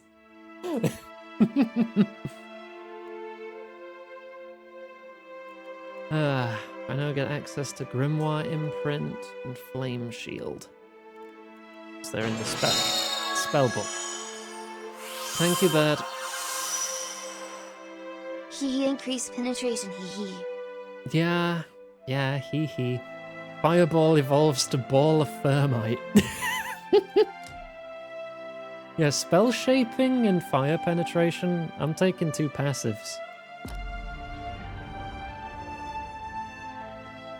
And finally, our cleric. He can be a little more athletic too. Everyone should have some level of athleticism, given that we're on the high seas quite often. And boost your religious expertise. 2 new abilities. You can also get spell shaping and penetration.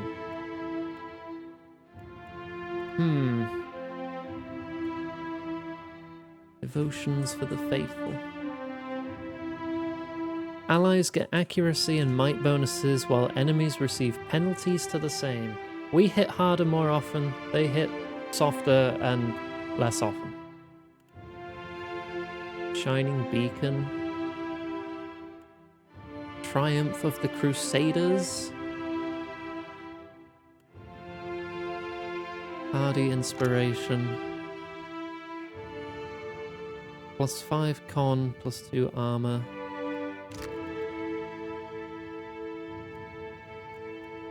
I'm taking Devotions for the Faithful. When do I get the bigger pillar? That's level 6. Okay. I also get Circle of Protection now. You know what? I'm going to give you Spell Shaping too. That seems like a good plan.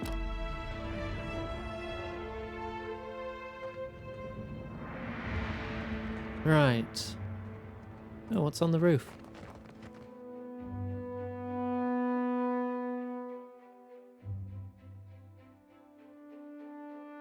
Actually, I kind of want to... Can I preview it, or can I not cast hostile attacks? Wet dog, pick up. That's my wet dog. Abraham.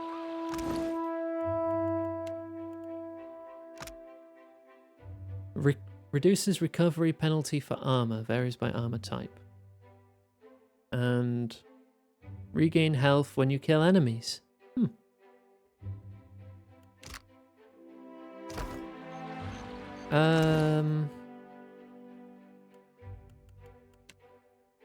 What was I about to do? Oh yeah, I wanted to check how spell shaping worked, if I can. Ooh. So it gets like 3 stages. That's a focused fireball. That's a normal fireball. So yeah, that's like half the size. Or I can make it a little bigger, but it'd be weaker. What other spells does that work with? Oh, I can't make it wider. Okay. Can I make this wider? No. Can I make Fan of Flames? Ooh, I can focus Fan of Flames. That's a touch spell. Chill Fog. Yep. Focus that too. Miasma. Yep. Don't know what focusing that would do. Oh, it's got a little marker on it if I can shape it, actually. Yeah, okay. So I can shape Heal, Interdiction, and Blessing. I can't shape the pillar? No. I can shape Vile Thorns, Dire Blessing, and Devotions for the Faithful. What can I do you That's for? still cool. I think it's cool. You must gather your... No thick lightning, I know.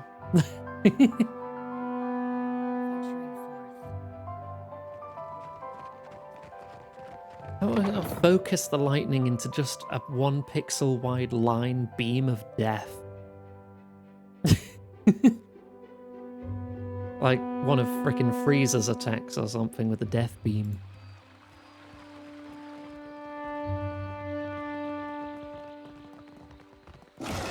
Yoink.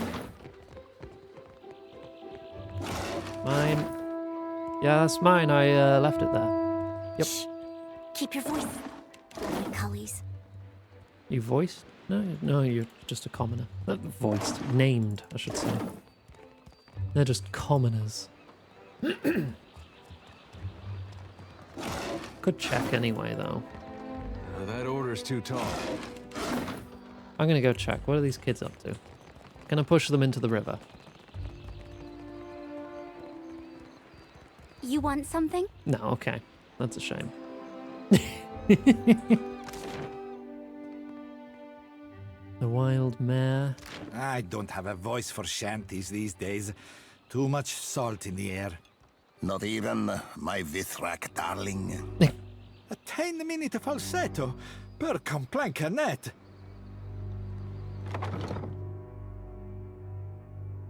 I didn't say drown them. I just wanted to push them into a river. They can probably swim.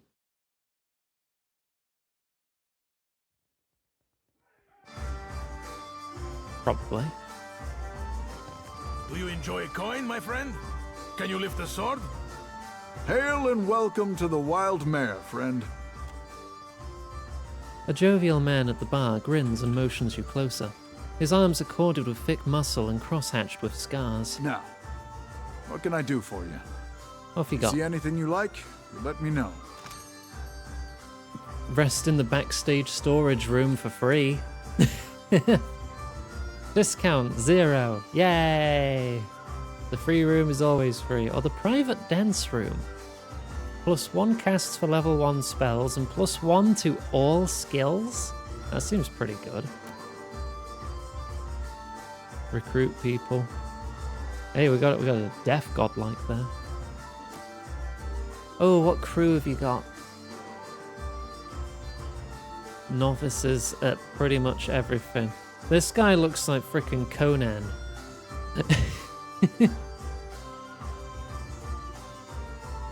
Puliak Longfrost. Nasitak. I like, What's her name? Oh, what's her name from the first game? I forgot. I think she was Nasitak.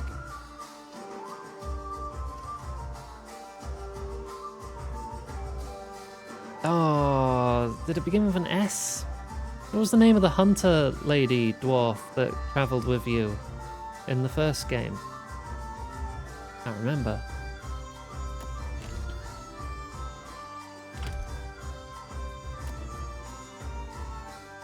I wonder if there's like a cap on skill points. Sagani! Yes! That was it, thank you. Did start with an S. I'm a 2-star captain now. I don't know what that actually does for me. I do need to make the ship better.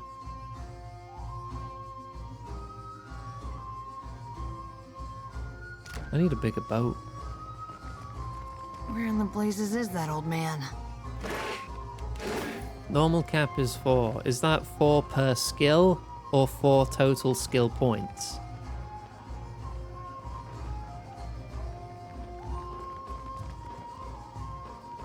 Total skill points, okay. But maybe worth replacing some of my crew so I can get more specialized roles. Because otherwise they're going to be like 3 and 1 for most things. There's a hidden little doohickey here behind the pillows. A charm belt. Plus survival. Who's our survivalist again? You are, aren't you? Yeah. There you go. More survival.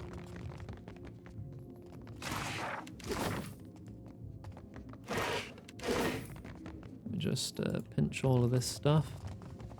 Oh, this is an interesting room. Hello. A fire god-like woman polishes a pair of stocks, tending to them with the fondness of a mother of her favourite child. The room is dim, illuminated only by the glow of her steel-forged skin. Her eyes burn with the light of Magran's fire. When she hears you enter, she shoots you a look of utter contempt. I will give you an experience you won't soon forget.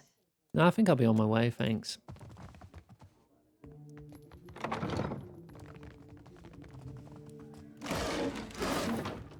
These are all the pleasure rooms, aren't they?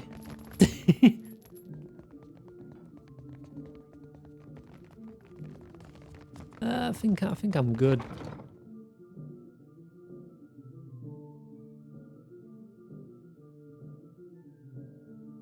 They have actual stuff. One of them's a sidekick, and Amir has stuff. I mean, I've got to go back in. I don't know how you and the Watchers sleep, carrying all those souls around. Some nights it's the lantern that lulls me to sleep. It pulses like a heart in my hand. If you find that comforting, then I'm glad for you. Alright, let's go back in.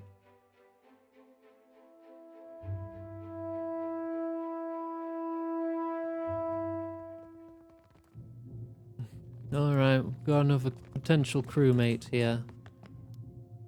A burly dwarven man hums a jaunty tune to himself as he fastidiously organizes his collection of scented oils. When he hears you enter the room, he greets you with a smile and a humongous outstretched hand. His grip is strong and sure. Come to seek ablutions for your sins? He slaps his knee with a bark of laughter. Get it? Ablutions? Absolution? Ha! I crack myself up. Gets me every time. He wipes a tear from his eye, still chuckling. Massage? Bath? Whatever you need. Just ask. How'd you end up here? Oh, you don't want to hear about that. I lived a boring life, so there wouldn't be much to the telling. He crosses his thick arms over his chest. A slight blush spreads across his cheeks. Indulge me. Truth be told, my real passion is pottery. Trouble is, I got these big hands. Not meant for delicate work. He turns his hands palm up for you to inspect. Just one is easily large enough to cover your entire face. Worked out in the end, of course. Now I specialize in relieving tension in a Mauer and death godlike. He nods to himself. You seem bored here. I guess I can't hide my feelings as well as I thought I could.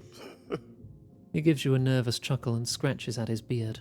The stability's good and all, but I haven't seen anything that gets my blood pumping in ages. You know what I mean? And what's life without a little excitement? Doing the same old thing day in, day out. It's enough to make a man leap from the nearest window. He nods vigorously. You could come with me. Where to?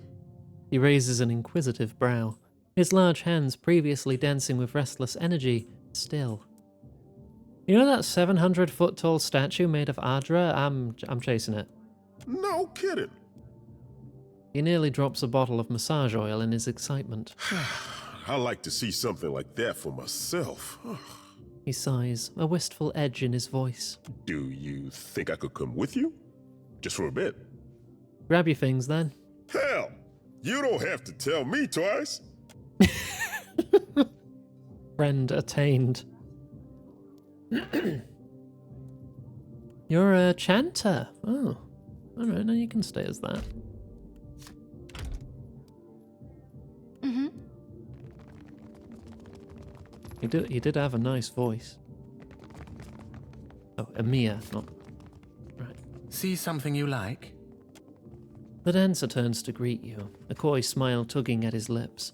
He's short for an elf, but no less graceful for his lacking height. His long face and dark eyes lend him a solemn air, but any hint of gloom is chased away by the wash of colour in his cheeks. Aloth!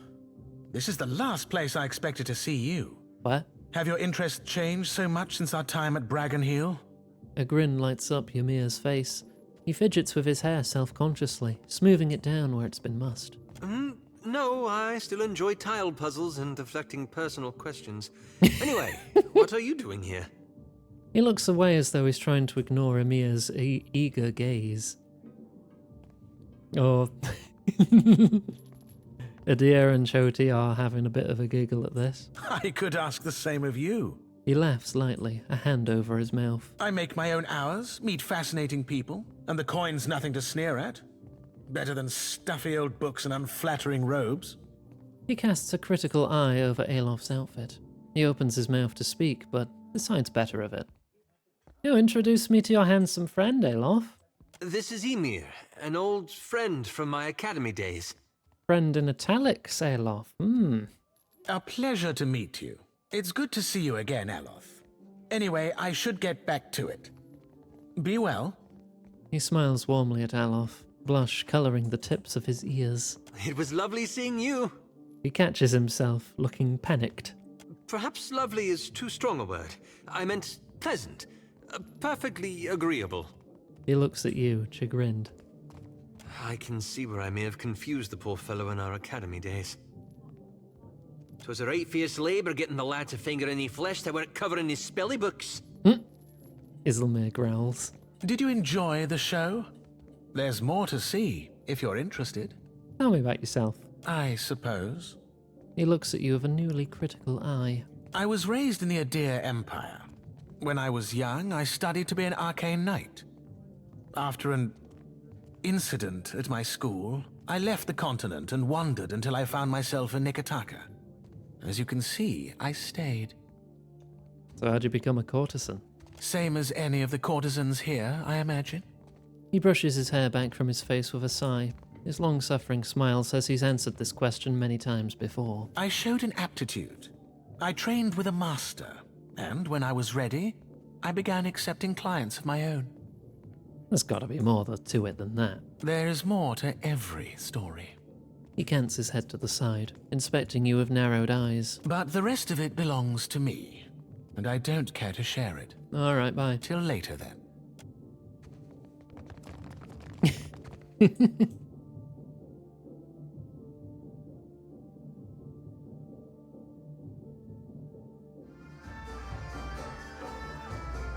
You say I cannot down the rest?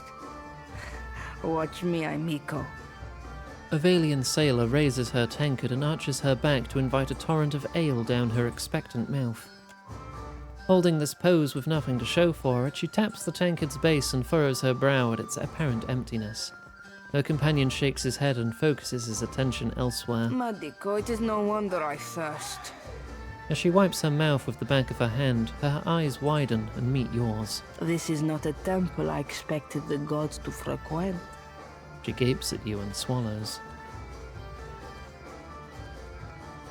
Well, let's butter her up first. Next grog is on me. Grassima.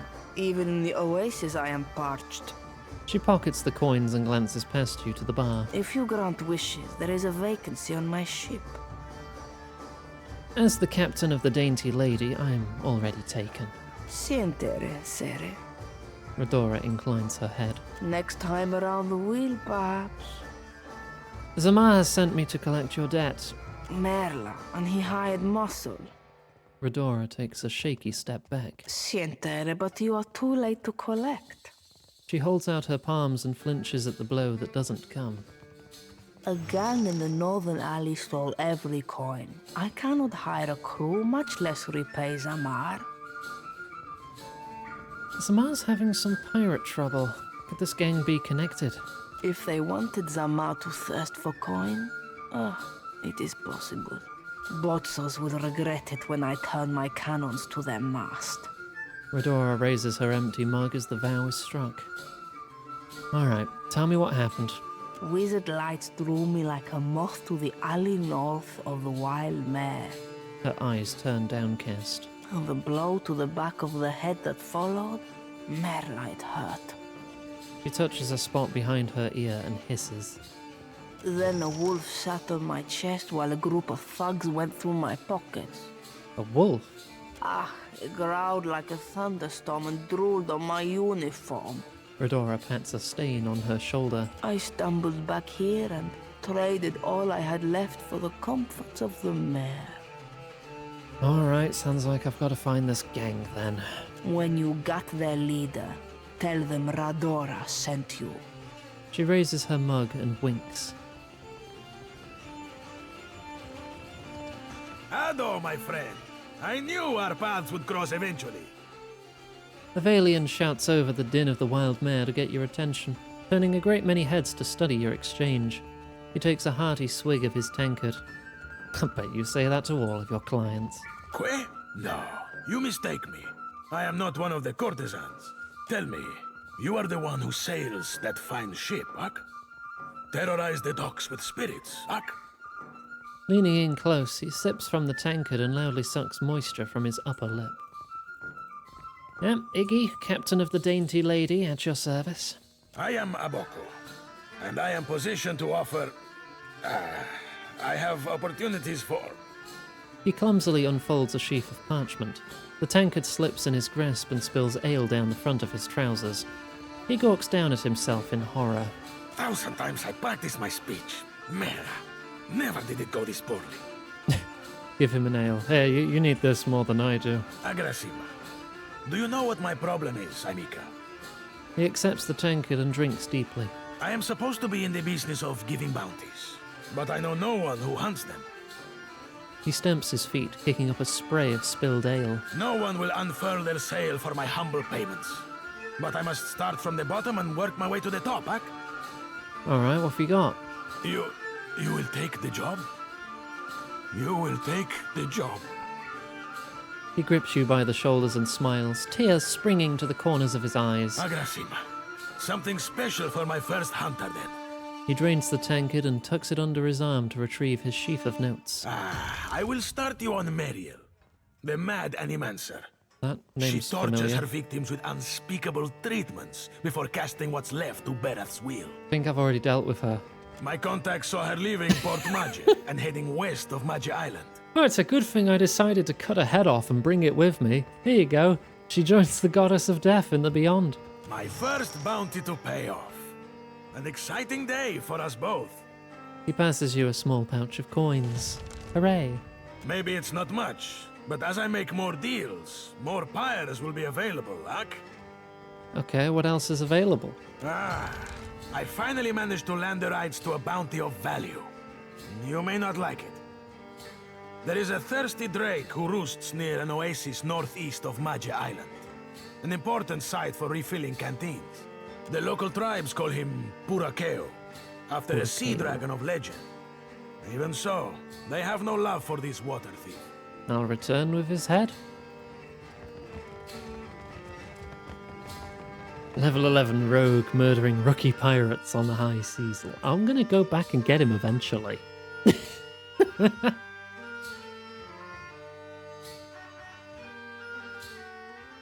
I will get my revenge. You're a follower of the light?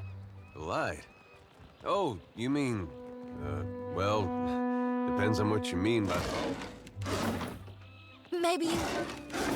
I follow Aethys too. Mostly, in a way.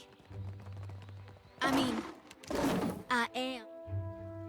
You duck down into the canal and find yourself kneeling before an iron grate. The reek of sewage wafting from the other side is powerful enough to bring tears to your eyes. The iron bars are set firmly into the surrounding brick, barring any passage onward. Look for a structural weakness. The iron looks sturdy enough, but you're able to spot some telltale signs of corrosion between the bars and the brick. Now that the defect is apparent, the work of bending the bars would prove a less demanding challenge.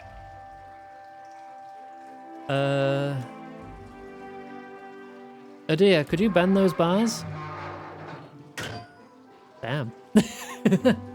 Adia pries one of the bars loose with a quick grunt of exertion followed by a satisfied nod. Sewer level! You carefully squeeze through the opening, steeling yourself for what comes next. You carefully in the darkness of the tunnel, you hear quiet retching. You press on with offered sympathies. As you progress through the tunnel, a change in the air pressure catches your attention. There's an opening above your head. The walls are slick and coated with waste, but you find handholds carved in either side of a narrow passage leading up. You haul yourself out of the pit toward freedom. Out through the toilet of the Valian Trading Company headquarters. Could have just gone through the front door, but I saw something I could click on, so I clicked on it. Couldn't have just taken the front door like a normal person. Nope. Hey, I wanted to ask you something. It's about Shodi. Pick his pocket. What? Why would I know? What do you want to ask? She means well. I can see that. And she's spirited, and if I was still young and didn't know the things I know, it'd be different. But anybody got that much faith in any god, let alone Aethys? I don't know how to talk to someone like that. Not these days. I get why she's like that. And I was there once, long time back. His eyelids flare with relived embarrassment. But it's 'cause of that I can't see a way to respect it. I'm no good at hiding it from her either. I don't see this getting better. There's more to her than you're giving her credit for. Doesn't seem like she's any different than what she shows. I mean, she's a Dawnstar, but she doesn't worship Aethys. She worships Gorn. Same thing, really. That's just her trying to find a way to worship Aethys that makes sense to her. I guess that sounds familiar now that you mention it.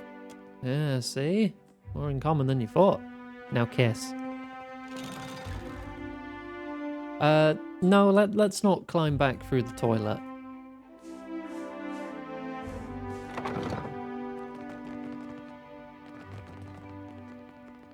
Hello. I'm allowed in here. I was just on the bog with 4 of my friends. That's company property. What? It's not marked as stealing. You on about? Oh wait, that's Yes? not me. That's me. They won't see us coming. Don't tell me not to fiddle with things. I'm going to fiddle with it so much. Aha! This cabinet is full of contracts, ledgers, registries, bills of sale, and even more obscure records of Nekataka's bureaucratic underbelly. The way these are organized, there would be no point in poking around aimlessly. Someone would have to approach this archive with a goal in mind if they wanted to locate the right information. Okay. Yes? I could. I'm good enough. Can I see the governor? Echosi, you have business here?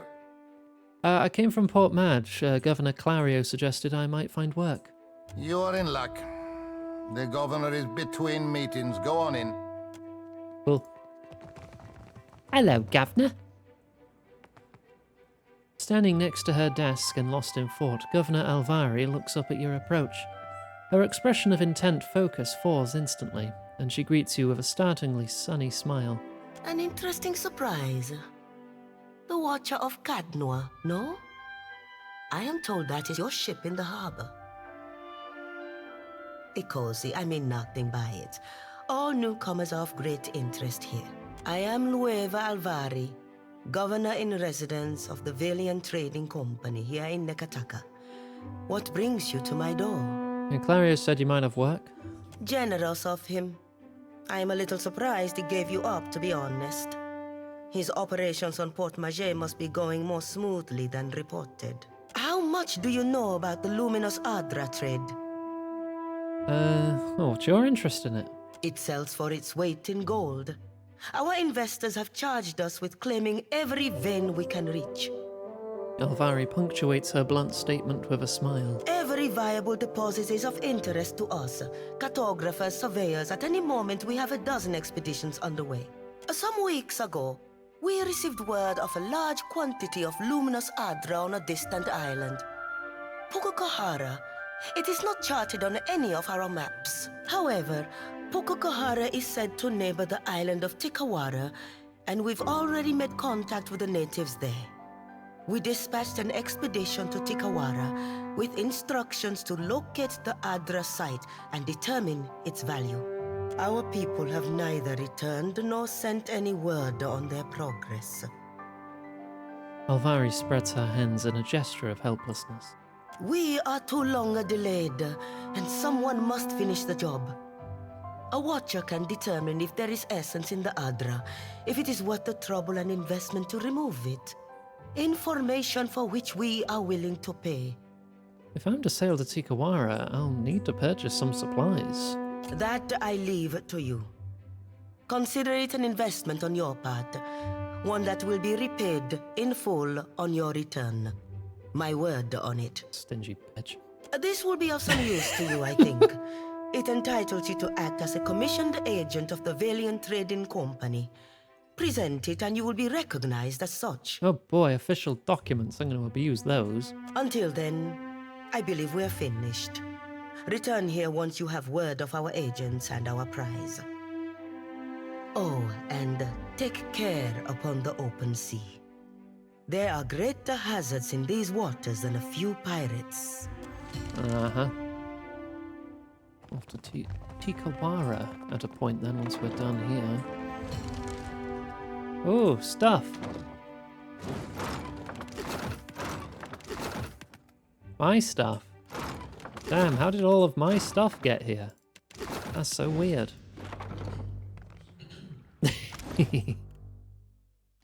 Dead fire lines. Oh, this is a shanty. I've still not heard any shanties yet. When do I start hearing them? Not turned off or anything, are they? There's a big head mode. Yeah, that's definitely a big head mode. Sea shanties are on. Yeah. Not heard any yet. It's still going on, is it? Will those arrogant louts decide that enough is enough? Is this the whole building? There's upstairs. And the side room, which is also theft. Something. Ooh. Nice and quiet. Mechanics 8? Oof. Wait, if I'm at 3... Oh, I can make more food. I can make a porridge with all these eggs.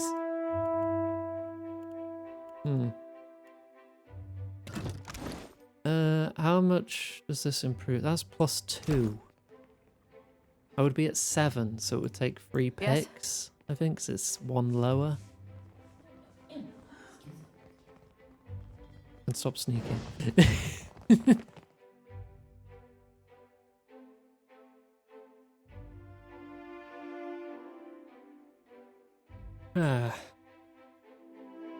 Why did I crawl through the toilet?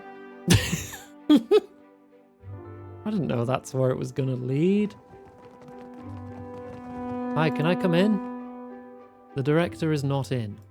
Well, can I go in anyway? I'm a very important pilferer. That means I steal things. Hello. Just a moment. The dwarven woman at the desk does not yet look up. She taps at her chin with the quill in her hand, a look of furious concentration on her face. After a few moments, she scrolls something down in the ledger in front of her. There we are. So, did Alvari send you? I'm putting together the numbers. You will have to be patient. She glances up at you, distracted, then looks up again, blinking owlishly. Well, you're no clerk. Could be. Watcher. I was preoccupied. Do not take it personally.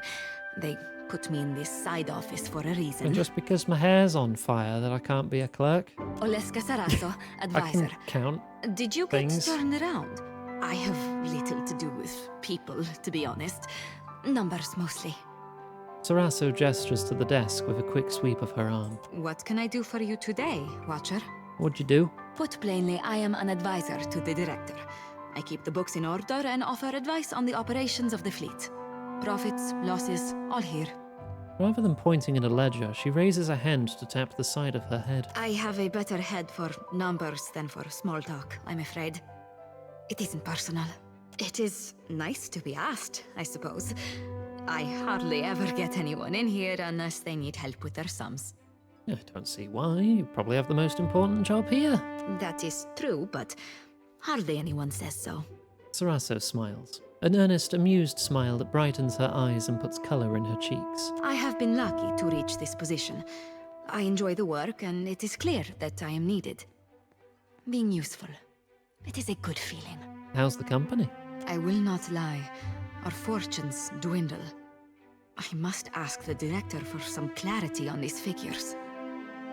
I cannot imagine why they are so low. Oh, doing bad.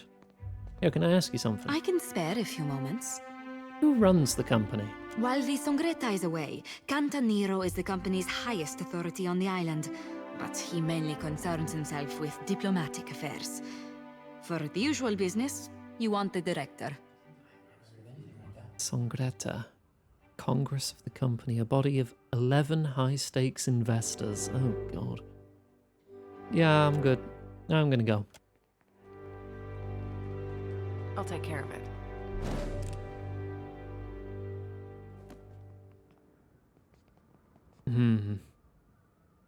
I wonder if I... Oh, that's... That one's not stealing. How easily can I get behind someone? Yeah, not very at all. But I can still take that.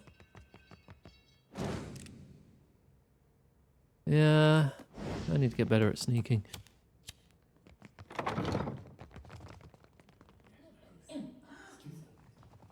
Alright, what's down here? That's the way outside. Is there anything out on the balcony? As I load the entire map just to probably get a tiny balcony with nothing on it. Oh, secret.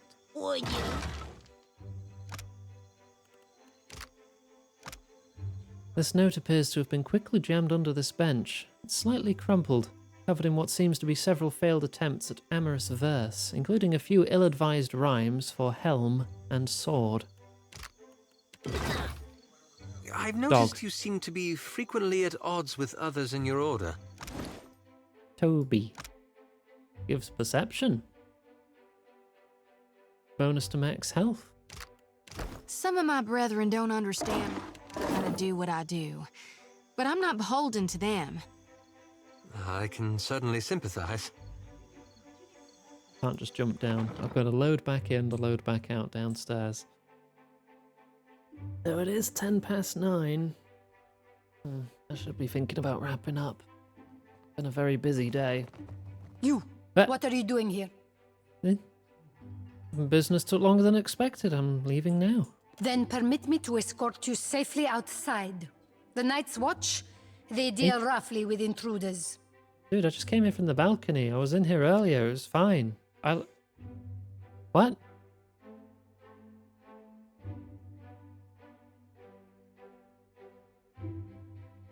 All right. Sneak back in through the toilet.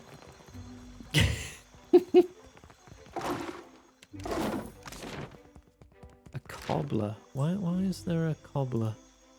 Do they sell magic shoes? No, much bigger. Such is the rumor. In the market for decent footwear?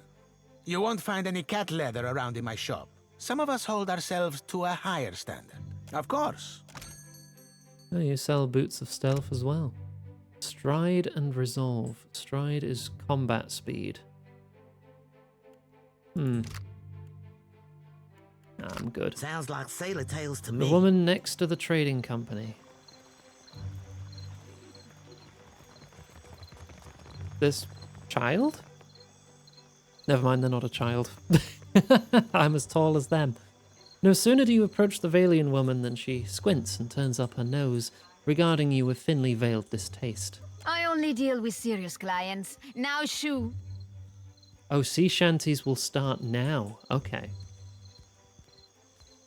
And what sort of business are you in? Not the business of answering questions, Nazenale.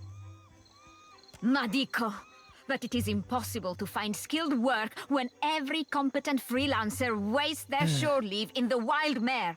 He grimaces toward the east. When blood travels south of their brains, the value of a good bounty is forgotten. Oh, you give out bounties? Yeah, I do those. You, a nameless face of the streets? Nameless face. I've not made my name for myself yet here, have I?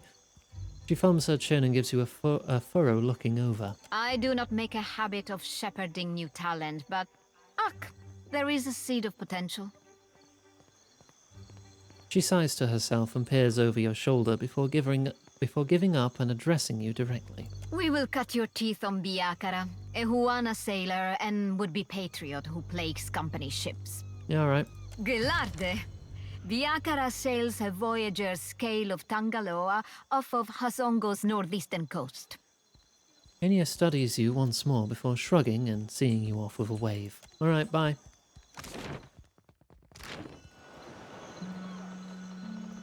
Anything down here? Highlighted with a diamond, so I thought it might have been something. Okay, I'm going to check one more thing, and that was the road behind the waterfall here. In case that other fella I'm looking for is about. Well, did they? Have you heard about the commotion at the palace? Of course. Something about luminous Adra. Someone's coming. Yeah, it's me. Hi, I'm coming. All I know is that they're all Hi. Against a backdrop of jeering youths, a young woman raises her arms with an air of practiced drama. Before her, two men stand across from each other, mirroring scowls. You both attest that you have made all possible efforts to come to a peaceful... The woman trails off as you approach, and you find yourself the sudden target of the crowd's attention. I did not send for anyone to preside over our contest. I have good reputation. No? You didn't hire a bodyguard, coward. We have business. What do you want? Yeah, I'm here to fetch Laro. Nera's looking for him. A few chuckles arise from the bystanders, and Laro's face flushes with embarrassment. The family keeps you on a tight leash, Laro. Will getting impaled on a Valera blade prove something to them? What's your words of? You want the Juana to know we're dueling? My bad, so to the tribals. We should be free to settle matters on Valiant terms. Also glances in your direction with annoyance. Small wonder the old empire collapsed in civil strife if this is the Valian way. He sneers. And how do your colonies fare, Adira? I suppose you have a good reason for this duel? This street thug called my family a warren of corrupt inbreds. But is there a dung heap in all the world that does not have a little Valera cousin scratching through it? Laro opens his arms wide and smiles to the milling crowd. That wolf he calls mother would have us live out our days polishing Bardato silver. Could bluff. I did put points in it. And if he dies, I feel like I mess up this quest, so let's not risk it. Yeah, the Huana are gathering reinforcements to storm this position. They'll be here any second. Miller! Scatter! Hehe. Lara whistles to his attendants and they break apart in a disorganized exodus from the scene. What? Where are you going, you stuffed shirt? Hey, wait! Orso and his comrades scramble to follow suit. This isn't over, you coward! You can't hide behind your corrupt mother forever! He leaves the arena in a hurry. Minor negative reputation.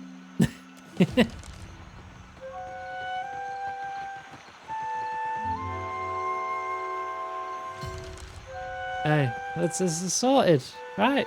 All sorted. We can take little a hit to the rep. Reputation is just another Hey, resource pal, to take be a break. spent. Have some water. Then we'll have a drink. Stop slouching. I'm going to return to my ship real quick.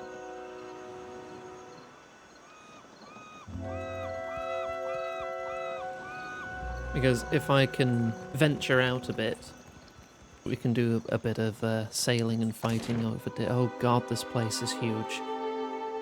What? There was just one zone of like 7? 6? I can count. Half of them are closed.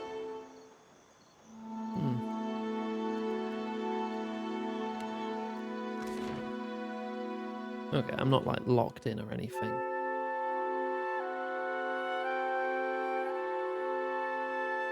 So I can explore a bit. As you ready your ship, a cloaked figure mounts the gangplank and roughly forces a burned book into your hands. They turn and depart without a word. Burned book of lore. The binding of this tome reeks of smoke. What few pages remain are crinkled and black. Based on the few chapter headers that survived the fire damage, might have been a book of antiquated laws. Now it's nothing more than a charred relic of authority. Oh, right, I just need to go through the path first, right. You crack the spine of the old book. Oh god, what have I revealing done? blackened pages of dense, illegible text. The words recede into the shadows the longer you focus on them. Suddenly, the page widens to eclipse the world around you. A dark void stretches out on all sides. The air full of choking fumes that carry dying embers and curling flakes of ash. Yeah, I get it. This isn't funny, Magran. Something stirs in the darkness. An old woman steps forward, leering down That's at you from Woodacap. on high. Her smile is toothy and cruel.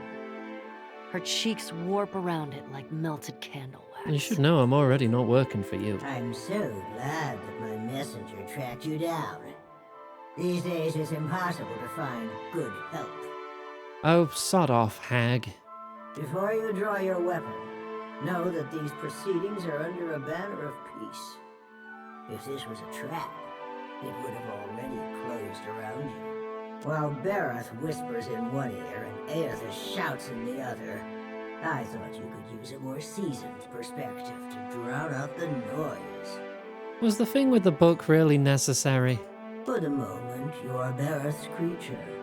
There are rules against my direct intervention, but nothing says you cannot willingly seek my counsel. Andra and Helia toe the line of acceptable conduct from time to time, but I am nothing if not adherent to our oldest laws.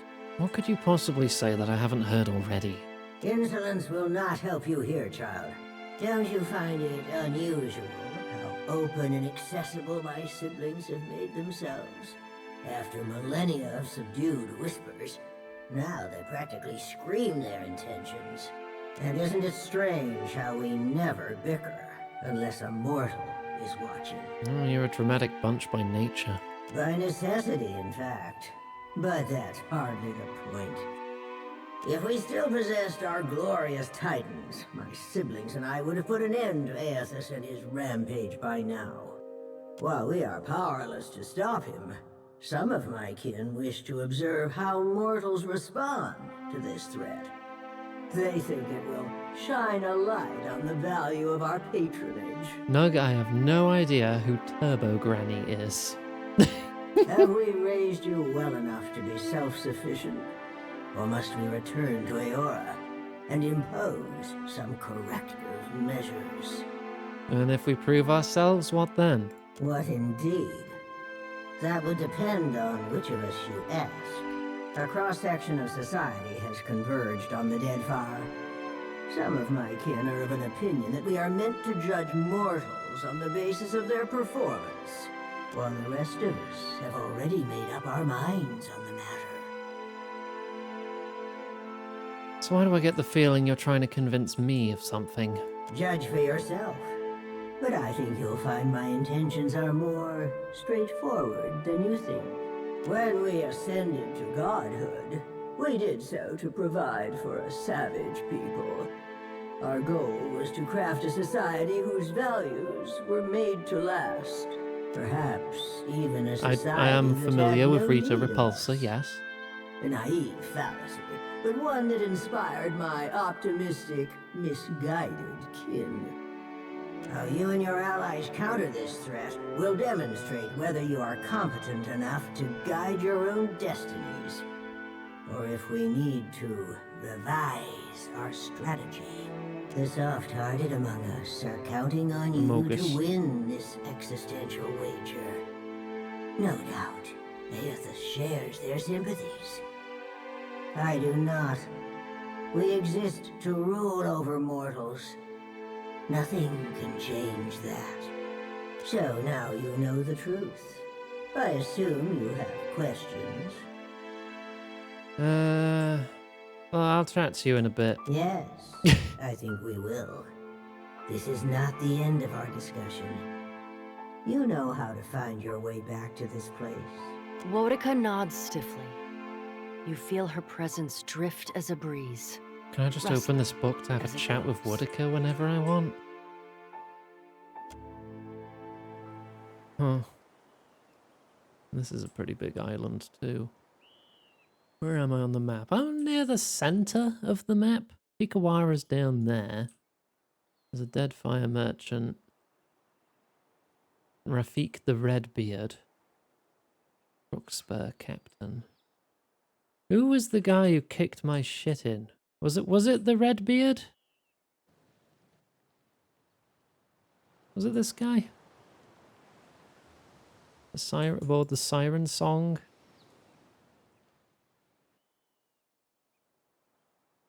Wasn't them? Ruddy Rabel. Basilia Wave Skipper. Alright. We're going to wrap up there. I might do a little bit of exploring in my own time. Why did I just go back manually? I could just click.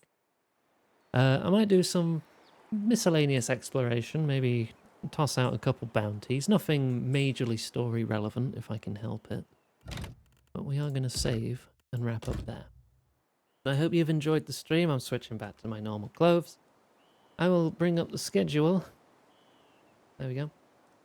We're finishing Daggerfall tomorrow, in all likelihood. So I hope you look forward to that. And then we'll be starting our next game. If I check the lounge chat in the Discord, I don't think there's been any changes. No new suggestions, so the next game after that is pretty much decided. Right, so that'll probably be on Friday and possibly part of Thursday, depends how long the finale of Daggerfall takes us, we'll see. Grab takes over with Call of Pripyat on Saturday and Sunday, with more stalker shenanigans. It already knows what kind of gun it's after to act as a snipper rifle, so much chaos to ensue there. So, thank you for watching. If you're watching on YouTube, thank you as well for keeping up with the VODs, I appreciate it. Feel free to like, sub, etc., comment, all that stuff that boosts YouTube's algorithmic nonsense. I appreciate it. Social links are in the live chat. You can find our Discord, Blue Sky, and tipping and wishlist pages. I did have a lot of money come out today because of the whole mattress fiasco. Mattress too big, needed to get a different one. Granted, it was a free mattress that I had. It was like, oh yeah, you can have this for free. Oh, cool. Is it a double? Yeah, sure. It wasn't. King size. I can't tell the bloody difference. I'm not that familiar with mattresses. So when I tried putting it in the bed frame I just assembled today, it didn't fit. So ordered a new mattress to arrive on the 10th. And we'll get it sorted then. But yeah, that was an unexpected expense. So if you can help, I'd appreciate it. Those social links, by the way, if you're watching on YouTube, are beneath the video in the description. So thank you for watching on YouTube. I hope to see you in the next VOD. Thanks for watching.